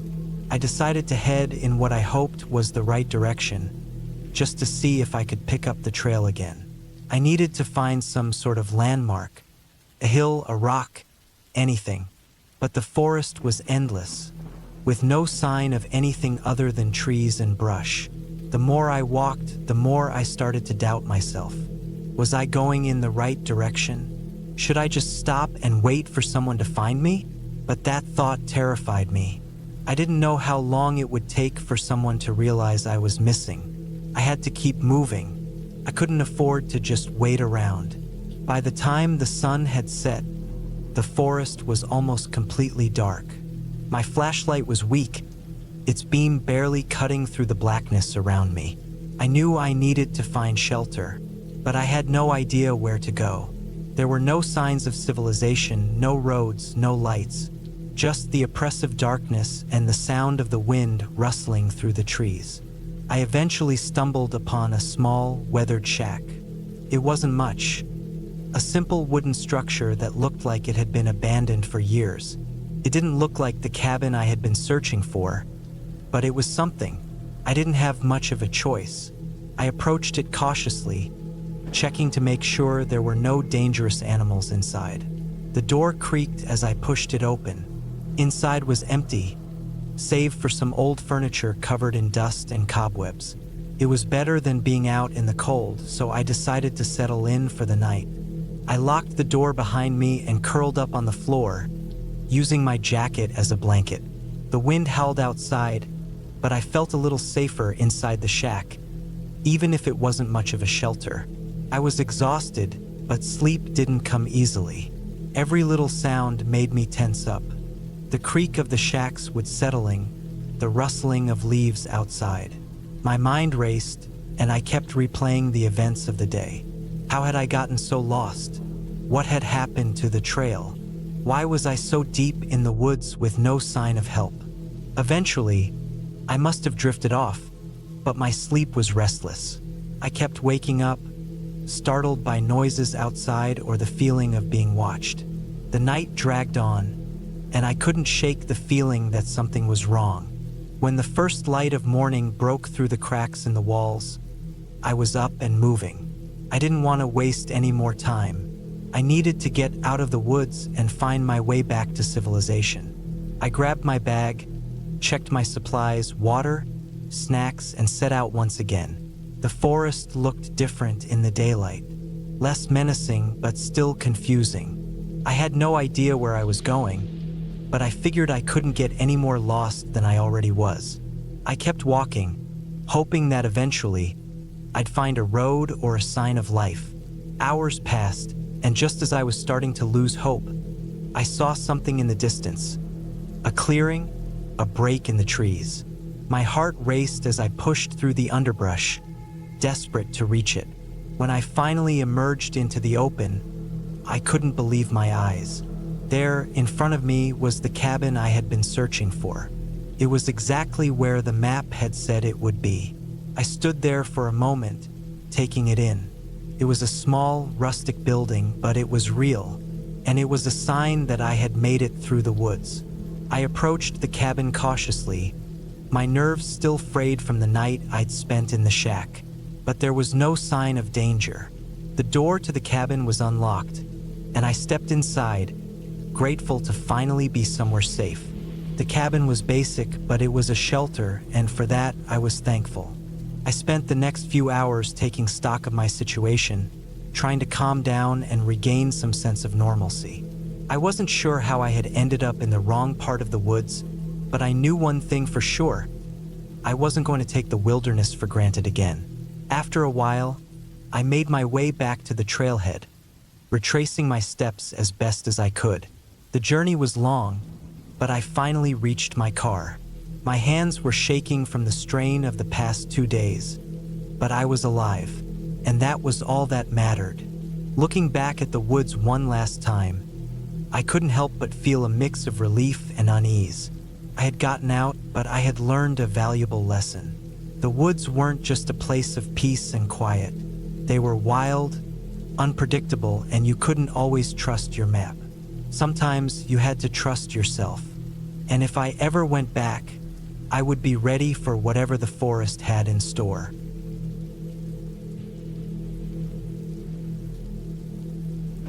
I was in the middle of nowhere.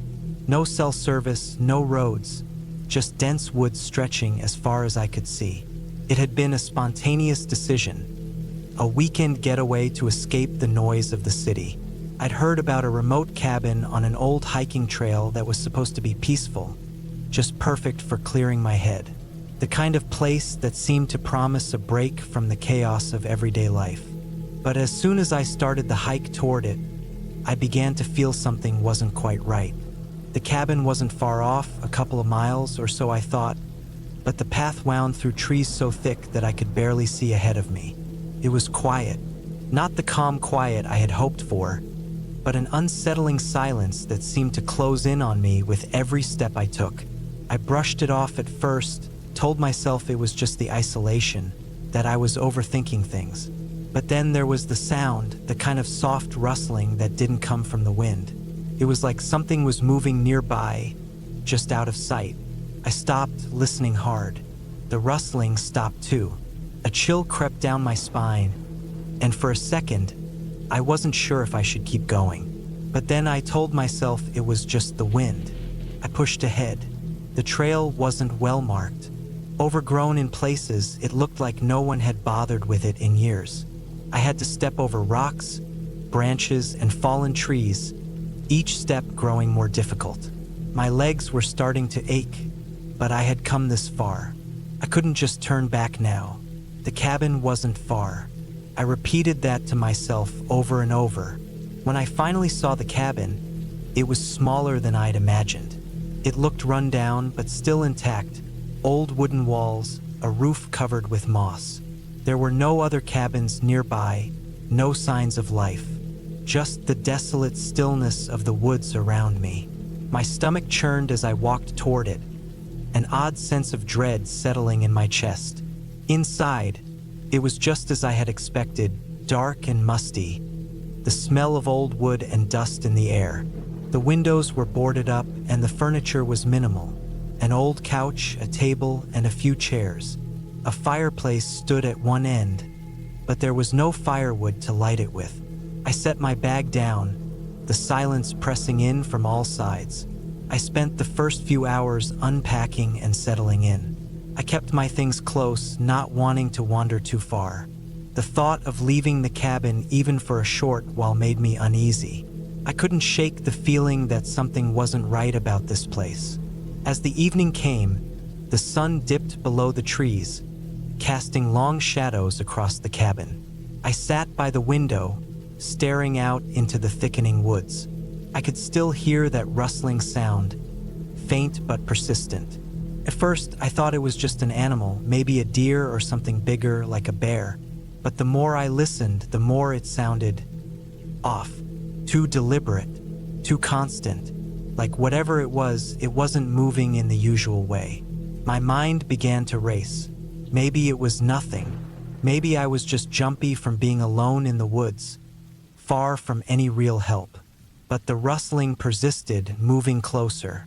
At some point, I thought I heard a low thud, like something heavy hitting the ground. It was close, very close, and it made my heart race in a way that felt primal. Like some part of me knew I wasn't alone. I stood, my legs shaky as I moved to the door. I had to know what it was. I couldn't just sit in there, waiting for something I couldn't understand to happen. I opened the door slowly, stepping outside onto the porch. The woods were dark now, and I could barely see a few feet in front of me. The rustling had stopped, and the silence felt deafening. For a long time, I stood there, straining my ears. Then I heard it again, a soft, almost imperceptible scraping sound, as if something was dragging itself across the ground. My breath caught in my throat. I couldn't explain it, but there was something in the sound that felt wrong. I didn't want to go searching for it. I didn't want to see what was out there, but I couldn't stay in the cabin either, not when every instinct in me screamed that something was wrong. I grabbed the flashlight from my bag and stepped off the porch, the beam of light flickering in the darkness. I walked slowly, my footsteps careful, listening intently. The sound grew louder, closer. It wasn't animal, it was something else. Something human. It was dragging its body through the underbrush. My throat tightened, and I almost turned back, but curiosity, or maybe sheer fear, kept me going. I followed the sound until it led me to a clearing. The beam of my flashlight danced over the trees, the undergrowth, and the shadows in between. At the far edge of the clearing, there was something, a shape. I froze, heart thundering in my chest. It was hard to make out, but it looked like a person, bent over, crawling through the dirt. The flashlight's beam caught their face. It was a man, his face covered in dirt, his eyes wide and unblinking, staring directly at me. I backed away, my breath catching in my throat. My instincts screamed at me to run, but my feet wouldn't move. And then, as if sensing my hesitation, the man turned his head toward me. His mouth opened, but no sound came out. Only the rasping sound of breath, shallow and broken. He crawled forward, dragging himself with a desperation that made my stomach turn. I had never felt more terrified in my life. Every nerve in my body screamed for me to get out of there, but I was rooted to the spot, paralyzed by the sight of him, the strange, silent way he moved. It took every ounce of strength to turn and run. I didn't stop until I was back at the cabin, slamming the door behind me. My hands were shaking so badly that I could barely lock it. I didn't know what was out there or what had just happened, but I wasn't staying to find out. I spent the rest of the night inside, every creak and groan of the old building making me jump. I kept my flashlight close, too scared to even think about sleeping. When morning finally came, I didn't wait for the sun to fully rise. I grabbed my things, packed as quickly as I could, and left. The whole time, I kept glancing over my shoulder, half expecting to see that man crawling toward me again. I made it back to the trailhead, my heart still pounding, but when I finally got to my car, I breathed a sigh of relief. The woods behind me felt like a different world, one I was glad to leave behind. It wasn't until I returned home, safe and sound, that I realized just how close I had come to something I didn't understand. The whole trip had felt off, but I had dismissed it as my imagination running wild. Maybe I was just overthinking it, but the man crawling in the dirt, there was no way that was a coincidence. I don't know what he was doing in those woods or how he had gotten there. I don't know why he was crawling or what had happened to him, but I'll tell you this, I'm never going back to those woods. Whatever it was that was out there, I'm done with it. Some places are meant to be left alone, and some things are better off unexplained. I don't know if I'll ever really understand what happened, but I'm just grateful I made it out in one piece. The memory of that man's eyes still haunts me, though, and sometimes, when I'm alone at night, I hear the faintest sound, like something dragging itself across the floor, but I don't go looking for answers anymore. Some mysteries are better left unsolved.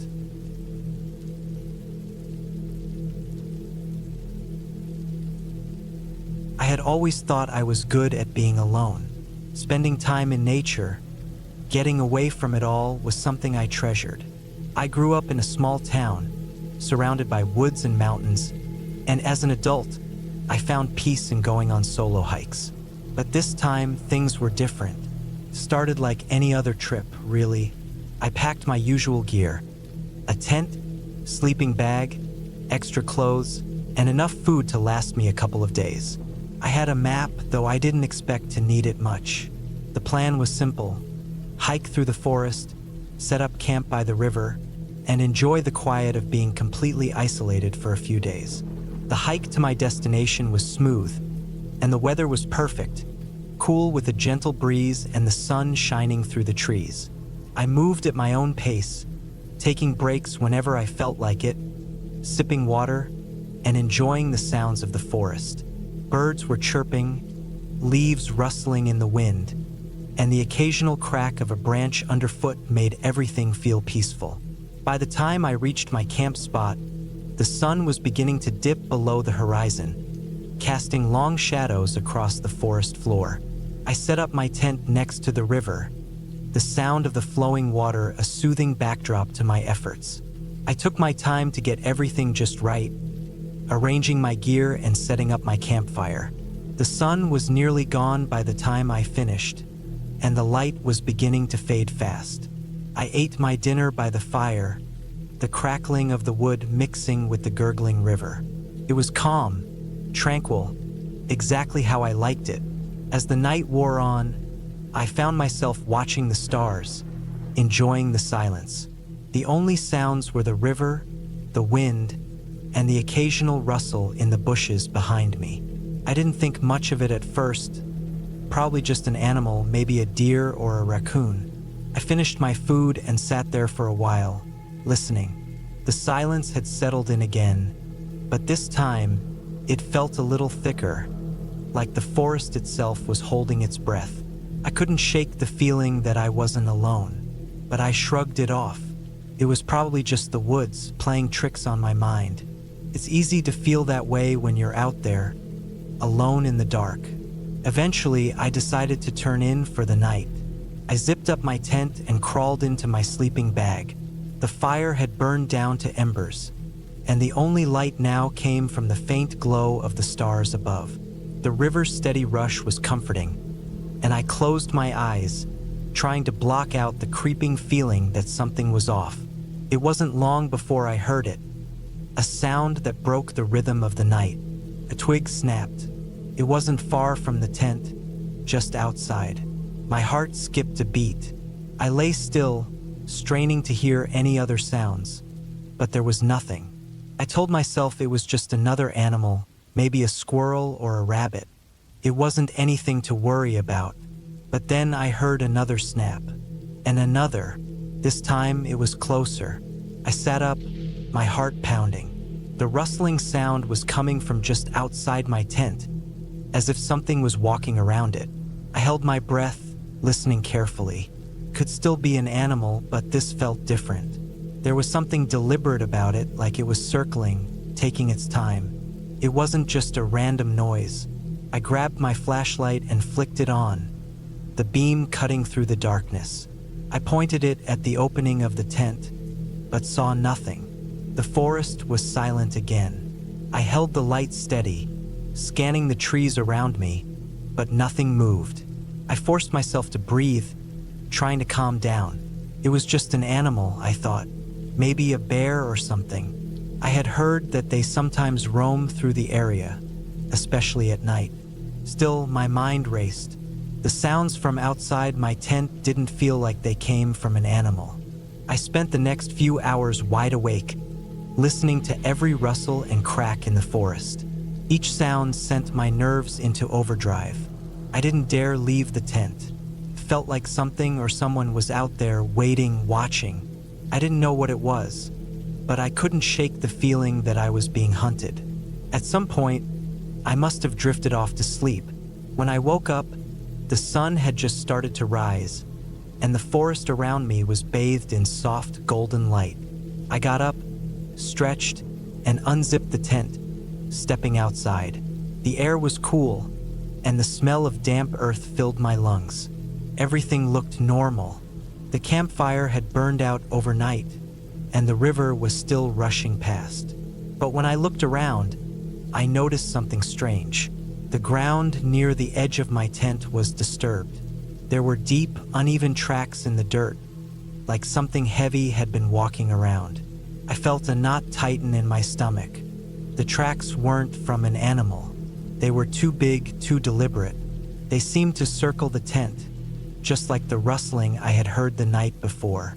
I followed the trail with my eyes, and my gaze landed on a large rock nearby. There, sitting on the rock, was a piece of cloth, a scrap of something torn, stained, and weathered by time. I moved closer, my heart pounding in my chest. I picked it up carefully. It was old, torn at the edges, and dirty. I could barely make out what it had once been, a shirt or jacket, maybe. But what struck me was the unmistakable scent that wafted off it. It was something rancid, something decayed, like it had been left out in the woods for a long time. I dropped it as if it had burned me. My mind raced. Someone had been here, not just anyone, a person. I wasn't alone out here. I grabbed my pack, shoved everything into it, and didn't waste any more time. I didn't care to finish my trip or find out who or what had been circling my camp the night before. I just wanted to get out of there. I hurried along the trail, my eyes scanning every tree and shadow, my ears straining for any sign of movement. I wasn't sure what I was afraid of, but the fear was real. My instincts were screaming at me to leave, and I wasn't about to ignore them. The path out seemed endless. My legs ached, my heart pounded, but I kept going, not stopping for anything. The woods felt heavier now, darker even though the sun was high in the sky. Every rustle, every crack of a twig made me jump. I kept expecting someone to step out from behind the trees to confront me, but no one ever did. It took hours to make it back to the trailhead. By the time I saw the familiar road, I was completely drained. I had never been so relieved to see civilization. I didn't speak to anyone when I reached the parking lot. I just loaded my gear into my car and drove straight back home, not once looking in the rearview mirror. I never went back to those woods. I don't know who or what was out there with me, but I wasn't about to find out. It wasn't until later that I realized how close I had come to something dangerous.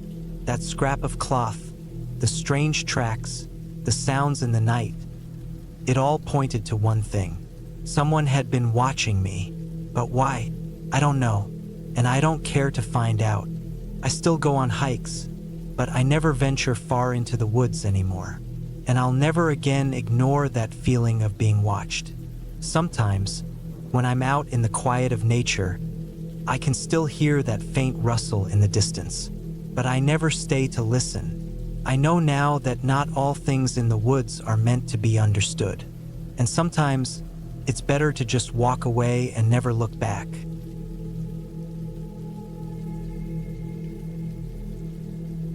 I've always been someone who enjoyed a little solitude, which is why I decided to spend a weekend alone in a cabin up in the woods, the kind of place where you don't hear anything except the wind and the occasional rustle of leaves. No Wi-Fi, no cell service, just nature. It was supposed to be a break from the hustle of daily life, a way to reset and clear my mind, but things didn't go as planned. I found the cabin after some searching on an old, rural website. It was nestled deep in the forest, far from civilization, and the description sounded perfect. A small, rustic wooden cabin with a fireplace, a few basic amenities, and a porch with a view of the surrounding wilderness. It was more than what I could have asked for, and I was excited to disconnect completely. The drive there was long. I left in the early morning, and by the time I reached the end of the paved road, the sky had already turned gray, and the sun was beginning to dip low. The last few miles were on a rough, dirt path that wound through the trees. I hadn't seen another vehicle for miles, and it felt like I was entering a place untouched by time. I pulled up in front of the cabin, the small structure barely visible through the thick forest around it. The place looked just like the photos, old but well kept. The wood was weathered but solid, and the chimney had a faint trail of smoke rising from it. The whole scene gave off an eerie, almost cinematic vibe, but I didn't think much of it at the time. After unloading my gear, I settled inside. The cabin was exactly what I expected. Small, but cozy. A wood-burning stove, a couple of chairs, a table, and a bed with a thick quilt. I got the fire going, and the warmth quickly made the place feel like home. The sun had set by the time I finished setting up, and the darkness outside was almost absolute, except for the faint glow of moonlight filtering through the trees. I spent the evening reading, enjoying the silence, and letting myself sink into the solitude. But as the night wore on, I started to feel something. It wasn't fear, not exactly. More like an uneasy feeling that I was being watched. But when I turned around, there was nothing but the flickering firelight. I tried to shake it off, telling myself it was just the isolation getting to me. Around midnight, I decided to turn in. The bed was surprisingly comfortable, and I quickly drifted off to sleep. The next morning, I woke up to the sound of birds chirping and the soft rustling of wind in the trees. The sun was already up, streaming through the gaps in the wood, casting long shadows on the floor. I stretched, feeling refreshed, and decided to take a walk around the property. There was a small trail that led deeper into the woods, and I followed it for a while, enjoying the crisp morning air and the solitude. The trail seemed to go on forever, winding through the thick trees with no other signs of human life. The further I walked, the more I felt a sense of isolation. It was peaceful, yes, but also unsettling. It felt like I was on the edge of the world, with nothing but wilderness around me. I wandered for hours, not paying attention to the time, until I finally came across a clearing. At first, it seemed like just another open space in the woods, but then I noticed something odd. In the center of the clearing was an old, weathered stone well. It was covered in moss, and the stones looked like they had been there for decades, maybe longer. The well seemed out of place, like it didn't belong in this part of the forest. Curiosity got the best of me, and I approached it. The stone was cool under my fingers as I leaned over the edge, peering down into the dark opening. I couldn't see anything at first, just darkness. But then, as my eyes adjusted, I thought I saw something moving at the bottom. I blinked, unsure if I was imagining it. The forest was still, and the breeze had died down, leaving an uncomfortable silence. I stepped back, shaking off the feeling, and turned to leave. That's when I heard it. A soft rustling noise, like footsteps in the leaves. But there was no one around. I froze, my heart skipping a beat. My breath caught in my throat as I slowly turned in a circle, trying to locate the source of the sound. Nothing, just the trees and the breeze. I didn't want to stick around to figure it out, so I hurried back to the cabin. The feeling of being watched was even stronger now, and I couldn't shake the sense that something was wrong. That evening, I decided to stay inside, reading and keeping the fire going. As the night fell, the shadows grew longer and the air colder. I locked the door behind me, more out of instinct than any real concern. But as the night wore on, I kept hearing strange noises from outside, branches snapping, something moving through the trees. It sounded like footsteps, but I was sure there was no one else around. The silence was overwhelming, punctuated only by the crackle of the fire. At some point, I must have fallen asleep, but I woke up in the middle of the night to the sound of a loud bang coming from outside. My heart raced as I sat up, my mind racing with possibilities. Was it an animal or something worse? I grabbed a flashlight and made my way to the door. My hands were shaking as I twisted the handle and stepped outside. The cold air hit me like a slap to the face, and the light from the flashlight cut through the darkness, revealing nothing but trees. The noise had stopped, but I couldn't shake the feeling that something was wrong. I circled the cabin, checking every corner, but there was nothing. Just the wind rustling through the trees and the occasional distant animal call. Still, I couldn't shake the feeling of being watched, of being so small and vulnerable in this vast, empty wilderness. That night, I didn't sleep. I kept the fire going and stayed on edge, listening to every creak and groan of the cabin as the wind picked up. By morning, I was exhausted, but I tried to brush it off. I packed up my things and decided to leave, telling myself it was just my nerves playing tricks on me. I drove down the rough dirt path, but as I reached the end of the road where the pavement began, something made me stop. I looked back at the cabin, barely visible through the trees. For a moment, I saw something in the window, a shadow, just for a second. I blinked, and it was gone. I didn't know what it was, but in that moment I understood. Something was out there in the woods watching. I wasn't alone, not really. I didn't have to see it to know it was there, lurking in the forest, waiting. I left that place and I didn't go back. I'm not sure if I'll ever really understand what happened, but I know one thing for sure. Sometimes, being alone in the middle of nowhere isn't peaceful. It's terrifying.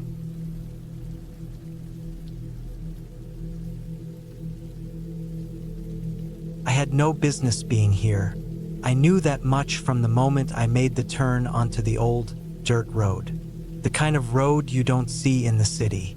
The kind of road that seemed to be swallowed by the forest, with trees pressing in on either side like they were trying to block me from turning back. But I was already too deep into the trip to turn around. It had started as an innocent enough idea, a weekend getaway to some cabin I found online. Something remote, secluded, where I could just get away from it all. No fones, no internet, no distractions. Just me, the woods, and the sound of nature. I had a vague idea of where the cabin was supposed to be. The GPS was acting up. No surprise there, being so far off the beaten path. But it kept insisting I take this dirt road, telling me I was almost there. The cabin was supposed to be a peaceful retreat, nestled in the mountains. The photos online made it look perfect, surrounded by thick forest and a quiet, serene lake.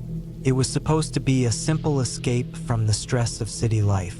But now, with every bump in the road, I felt less and less sure about this decision. The road stretched on, winding through the trees in a way that felt deliberate, like the forest was slowly swallowing me whole. My car was the only one on the road. Not a single soul around for miles. Not a house, not a shop, just trees. The air was thick with the scent of pine and damp earth, the sort of smell that told you this place hadn't been disturbed by human hands in a long time. I didn't even think to check the weather before heading out, but now the sky was thickening, clouds rolling in like they were part of some bigger plan to keep me trapped here. A few raindrops hit the windshield. Nothing big, but enough to make the road slick and dangerous. I gripped the wheel a little tighter, my eyes scanning the road ahead, looking for any sign that I was nearing the cabin. Minutes stretched into what felt like hours as I drove deeper into the forest. It felt like I was the only person left in the world. Even the birds had stopped singing. I rolled down my window, hoping to catch a breeze, but all I got was the dense, heavy air of the woods. There was no turning back now.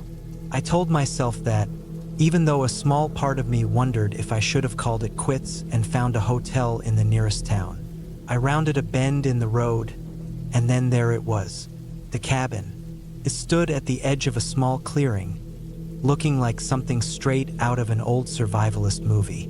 It was made of rough-hewn logs, the wood darkened with age, and the roof was a simple slant, covered in moss and patches of lichen. There were no neighbors, no signs of life, just trees, dirt, and the cabin. I parked my car, the engine sputtering as it came to a stop. The cabin looked just like the pictures, though the reality of it made the hairs on the back of my neck stand up. There was something off about it. It wasn't the kind of place that made you feel welcome. It was more like a place that made you feel like you were trespassing, even if you technically weren't. I grabbed my bag and stepped out of the car. The air was colder than I expected, and I shivered slightly. My footsteps crunched against the gravel driveway as I made my way up the small path to the door. The front porch had a couple of chairs, but they were covered in a layer of moss, as though no one had sat in them for years. I fumbled with the lock, and after a few seconds, the door creaked open. Inside, the cabin was just as you'd expect. There was a small living room with an old wood-burning stove, a few mismatched chairs, and a simple wooden table. The place felt lived in but not recently. Dust covered every surface, and the smell of mildew hung thick in the air. The kind of musty smell you get when something hasn't been used in ages. I set my bag down on the floor and went to open a window, but as I did, I noticed something strange. The window wasn't dirty. It wasn't just dust on the glass. It looked like someone had deliberately smeared something on the outside. Something red. I couldn't tell what it was at first, but it made my stomach twist. I wiped at the glass with my sleeve, trying to get a better look. That's when I saw it. Handprints. Streaks of red, smeared across the window.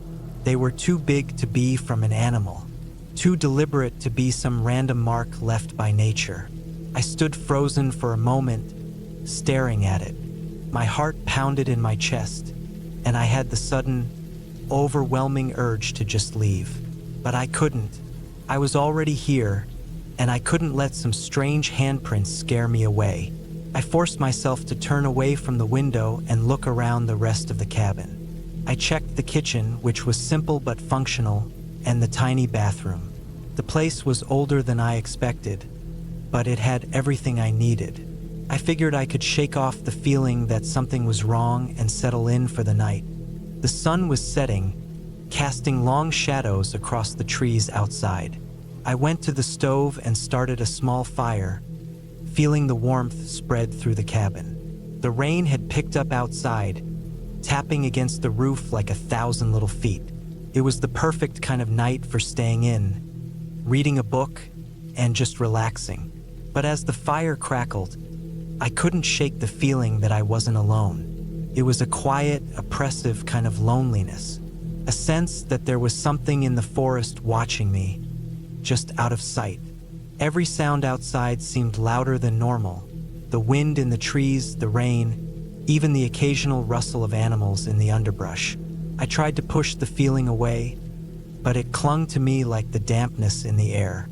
I sat in the chair, staring into the fire, the flickering light dancing across the room. Every now and then, I would hear a noise, a branch snapping, a twig breaking, the sound of something moving around outside.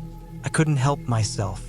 I stood up and walked to the window, peering out into the darkness. All I could see were the trees, their branches swaying in the wind. But the darkness felt wrong. It was like the forest was closing in around me, the shadows deeper than they should be. The rain had stopped, but the air still felt thick with it. I hesitated for a moment, then decided to go outside for a quick walk. Maybe some fresh air would clear my head. I grabbed my jacket, stepped outside, and made my way down the small path leading into the forest. The ground was soft beneath my boots, the leaves slick with moisture. I walked for what felt like a while, trying to shake the unease gnawing at my gut. But the deeper I went into the woods, the more I felt it. The feeling that I was being followed. At first, I thought it was my imagination, but then I heard it, footsteps, soft but unmistakable. I spun around, but there was nothing there. No one, just the trees. I quickened my pace, turning back toward the cabin, my heart pounding. The footsteps kept pace with me, just behind. Every time I turned, there was nothing, but the sound didn't stop. The air seemed to grow colder, heavier, as if the forest itself was holding its breath. Finally, I reached the cabin, bursting through the door and slamming it behind me. I leaned against it, trying to steady my breathing. I was shaking now, my mind racing, but the sound of footsteps had stopped. For now, I didn't sleep much that night. The fire had burned low, and the silence of the cabin seemed to press in on me. Every creak of the floorboards, every whisper of wind outside made me jump. It was a long night, but by morning, I was exhausted. I made a quick breakfast, packed my bag, and decided it was time to go. I didn't care about the cost of the cabin or what anyone might think. I just needed to get out of there. I started the car and drove away, the wheels spinning on the dirt road. The further I went, the more I felt the tension leave my body. The trees thinned out, and I finally saw the first sign of civilization, a road sign pointing to the nearest town. But just before I reached the highway, I noticed something. A figure standing at the edge of the woods. It was far off in the distance, but I could still make out the shape of a person. They were watching me. I didn't stop. I didn't look back. I just drove. And when I finally got to the town, I never went back to that cabin. I never even found out who else had been out there. But sometimes, when I think about it, I wonder if I was ever truly alone out there in the woods.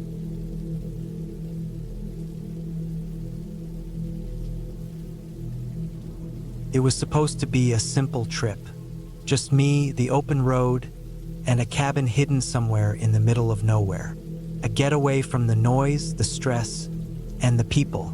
The kind of retreat where you don't have to explain yourself, where you can just breathe. I had rented this cabin for a weekend. The owner, an older man with a thick beard, had given me directions that were vague at best. Follow the road until it ends, he'd said with a weird smile that I couldn't quite place. Can't miss it. Just keep your eyes peeled for the old pine tree. You'll know you're close when you see it. I wasn't really concerned. After all, how hard could it be to find a cabin in the woods? Plus, I wanted the isolation. No distractions, no interruptions, just me and the wild. I packed my car, a simple hatchback with just enough room for my gear. A few days worth of food, water, my sleeping bag, and the camping stove I wasn't sure I'd need. It was a 2-hour drive from the nearest town, but the road quickly turned into a narrow, winding path the moment I left the pavement behind. The trees crowded in around me, their dark shadows stretching long across the road, making everything feel even more remote. I tried not to think about how quiet it was. No traffic, no other cars. Just the soft hum of my engine as I kept going. The farther I drove, the more my phone lost service, the signal fading until it was gone completely. A little unsettling, maybe, but not enough to make me want to turn back. Eventually, the road did end. True to the old man's directions, I came to a spot where the gravel turned to dirt and the path narrowed. winding between towering pines that seemed to close in around me. I could barely make out the shape of the cabin in the distance through the trees. It looked more like a small, weathered shack than anything you'd expect for a rental. I parked my car near a makeshift clearing, the gravel crunching under my tires as I stepped out. The air smelled fresh, pine and dirt, but there was something else too, something I couldn't put my finger on. I grabbed my bag and started walking toward the cabin, careful not to trip over the uneven ground.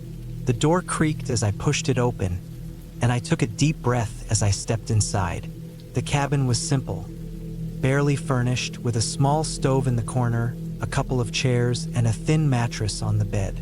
The windows were covered with heavy curtains that blocked out most of the light, and the only sound in the place was the soft wind rustling through the trees outside.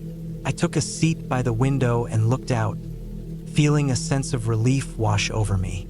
For the first time in a while, I felt like I could actually relax. There was no one to talk to, no one to bother me, just the quiet of the woods and the sound of the wind. I thought about the hike I was going to take the next day, exploring the forest, maybe finding a stream or a quiet spot to sit. But as I looked out over the land surrounding the cabin, a strange feeling started to creep over me. It wasn't fear exactly, but a sense of something being off. The trees were thick, and the land felt unnaturally still. It was too quiet, almost as if the world itself was holding its breath. I tried to push the thought out of my mind and settled in for the night. There was nothing to fear here, just me, the cabin, and the woods. But when the sun set and the shadows lengthened, something strange happened. The cabin seemed to shift. The temperature dropped, and the air turned thick, like something was pressing down from above. I chalked it up to the cold, but the hairs on the back of my neck stood up as I pulled the blanket tighter around my shoulders. I spent the rest of the evening trying to distract myself, watching the fire crackle in the small stove, reading a book I had brought along, but I couldn't shake the feeling that something was wrong. It was too quiet. The woods had gone completely still. No animals, no wind, nothing. At some point, I decided to call it a night. The bed was hard, but it was fine. I tried to sleep, but sleep wouldn't come. The unease that had been creeping around the edges of my thoughts all day had grown into something much stronger. It wasn't the usual feeling of being alone in the wilderness. It was something else, something darker. I shifted under the blanket, glancing toward the window. The trees outside were swaying, their branches scratching against the glass like fingers tapping on the wall. I shut my eyes, trying to push it out of my mind, but the sound kept coming over and over again. Suddenly, a loud crash echoed through the cabin. I shot up, heart racing, eyes wide. I had no idea what had caused it, but it was impossible to ignore. I grabbed the flashlight by the bedside table and crept toward the door. The wind had picked up again, howling through the trees, but it wasn't just the wind I was hearing. There was something else out there, something moving. I held my breath, trying to listen, but everything was drowned out by the noise of the storm. I stepped outside, flashlight in hand, scanning the woods. The beam of light cut through the darkness, but all I could see was the forest, silent and still. I decided to stay inside the cabin for the rest of the night, but as I lay there, I couldn't shake the feeling that I wasn't alone. Every creak of the wood, every whisper of the wind, made me jump. Morning finally came and I was exhausted. I hadn't slept at all. I pulled myself out of bed and forced myself to eat something. Anything to get through the day. I couldn't stay cooped up in the cabin forever.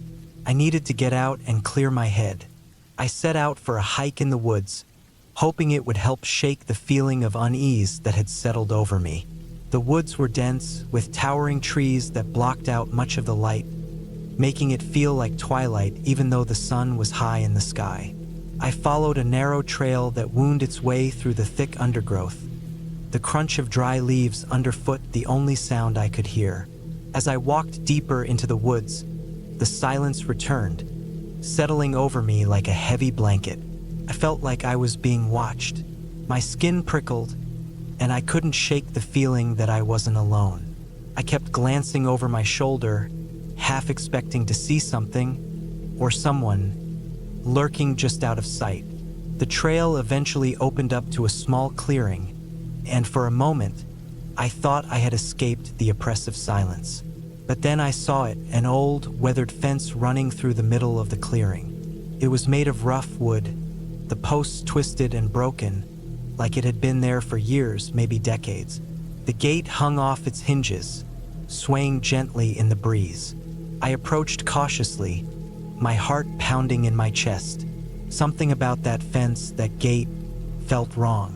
As I got closer, I noticed something else. There were fresh tracks in the dirt, large, deep impressions as if something or someone had been here recently. My mind raced. I wanted to turn around to go back to the safety of the cabin, but something held me in place. It was as if the clearing was drawing me in, pushing me toward the fence. I stepped over the broken gate and moved forward, unable to resist the pull of the strange place. The further I walked, the more uneasy I felt. The trees here were darker, their branches twisted in unnatural shapes. It felt like the woods themselves were closing in around me, suffocating me. And then I saw it. At first, it looked like just another tree, tall, thick, its bark rough and scarred. But as I stepped closer, I saw that there was something carved into it. Symbols, lines, shapes. It was almost like a warning. I touched the tree, and a cold chill ran down my spine. The symbols felt wrong, like they were alive, shifting beneath my fingers. I quickly pulled away, panic rising in my chest. I had to get out of here. I turned to leave, but something stopped me. There, just beyond the edge of the clearing, I saw a figure, tall, gaunt, its face hidden in shadow. It was standing perfectly still, watching me. I didn't wait to see what it would do. I turned and ran. I don't remember much after that.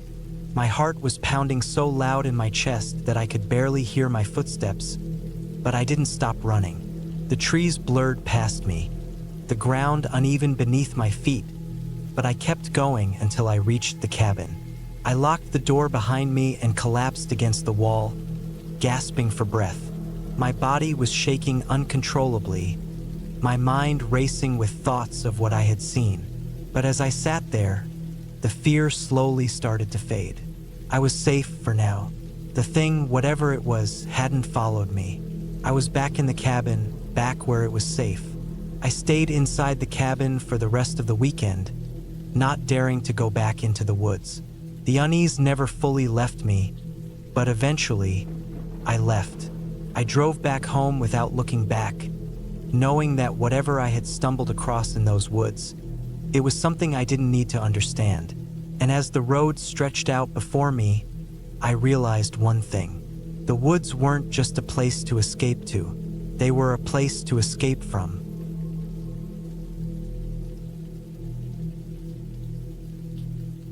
I had always wanted to go on a solo hiking trip, far away from the noise of the city and the distractions of everyday life.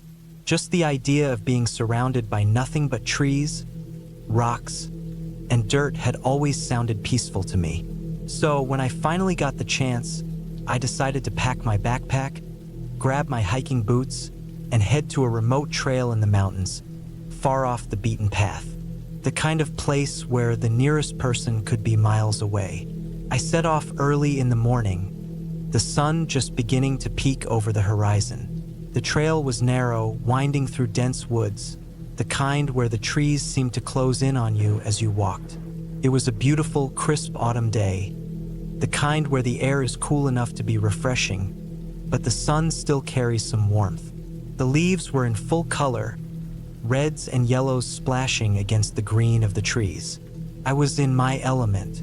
For hours, I kept walking, the trail twisting and turning as the terrain got more rugged. The path grew steeper, and the sound of birds and insects faded as I moved deeper into the woods.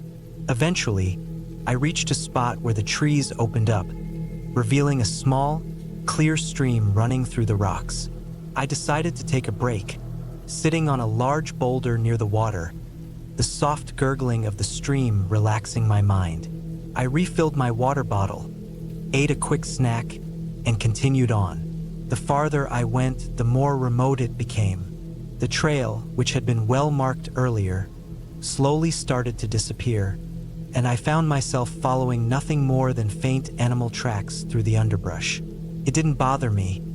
In fact, it felt more like an adventure. A part of me was glad to be away from everything. I enjoyed the solitude. As the day wore on, I began to realize that I hadn't seen anyone else on the trail. At first, I figured it was just because I was so far out, but as time passed, I started to wonder if anyone else ever ventured this far out into the wilderness. Still, I wasn't worried. I had plenty of food, water, and a good map. I had been hiking long enough to know what I was doing. But as the sun began to dip lower in the sky, something started to feel off. The woods were growing eerily quiet. The birds had stopped singing, and there was no wind rustling through the trees. It was as if the entire forest was holding its breath. I tried to shake off the feeling, but it lingered, crawling under my skin like a chill I couldn't shake. The shadows were stretching long across the forest floor as the sun dipped lower. I had to make a decision. Either set up camp for the night, or push on and try to find my way back to the main trail. I didn't want to risk wandering off the path in the dark, so I decided to make camp. There was a small clearing nearby, and I set up my tent next to a large fallen tree. It wasn't until I was kneeling in my tent, adjusting my gear, that I realized something strange. There was no noise, not a single animal, not even the usual rustling of the leaves. The silence was deafening. It was the kind of silence that made your ears ring, the kind of silence that felt unnatural. I shook my head, telling myself I was just tired. It had been a long day of hiking. I made myself a quick meal over the small camp stove and tried to relax. But as the light of the evening faded and the darkness settled in, I couldn't shake the feeling that I was being watched. I tried to convince myself that it was just my imagination, but the feeling of unease kept growing stronger. My heart started to race. I kept glancing over my shoulder, half expecting to see someone standing in the woods just outside my tent. But every time I looked, there was nothing. I lay down in my sleeping bag, trying to calm my nerves.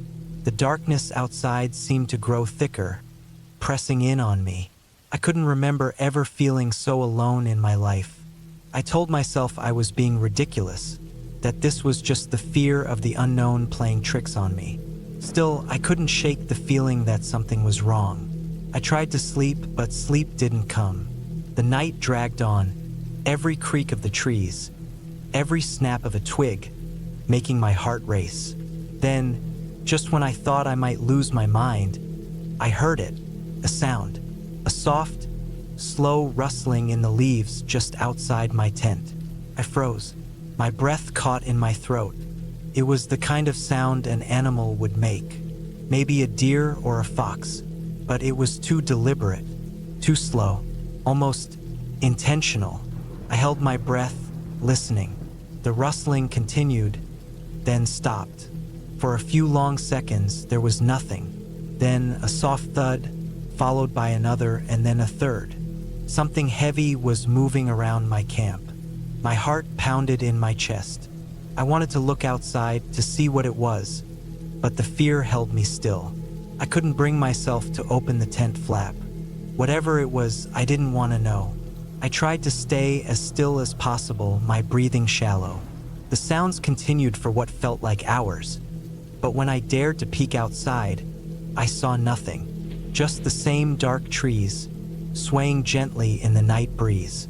I didn't know if it was the wind or if I had imagined the sounds, but I wasn't going to stick around to find out. I grabbed my pack and threw it on, my hands shaking. I wasn't staying another minute in that camp. I didn't care how dark it was. I didn't care if I got lost. I just wanted to get out of there. I packed up as quickly as I could, my movements jerky and frantic. The quiet around me was unnerving. I stepped out of the tent, the cool night air biting at my skin. My flashlight beam cut through the darkness, scanning the area around me. There was nothing but the trees and the endless silence. I didn't waste time. I grabbed my map, found the nearest trail, and started walking. I kept my head down, only looking up occasionally to make sure I was on the right path.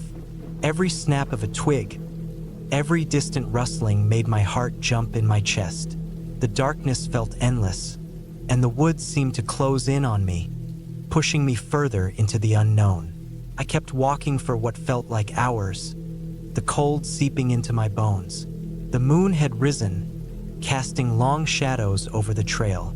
I felt like I was walking in a nightmare, unable to wake up. Eventually, I found the main trail. I wasn't sure how long I had been walking, but the familiar markers on the trees gave me a sense of relief. I wasn't alone anymore. I followed the trail back, my feet aching, my body exhausted, but the fear was finally starting to fade. By the time I reached the main road, I was a mess. My clothes were dirty, my hands shaking from the adrenaline. I had no idea what had happened that night, but I wasn't about to stick around to find out. I flagged down the first car that passed, and within minutes, I was on my way back to civilization. It wasn't until much later that I learned the area I had been in was known for strange occurrences. People who had gone missing, hikers who had returned with unsettling stories, but no one could explain why. I didn't need to know. I had my own story to tell now, and it was one I didn't intend to repeat. I don't know what it was that night. Maybe it was just my nerves getting the better of me. Maybe it was something more, but I never went back to that trail, and I learned my lesson the hard way. Sometimes the middle of nowhere isn't as peaceful as it seems.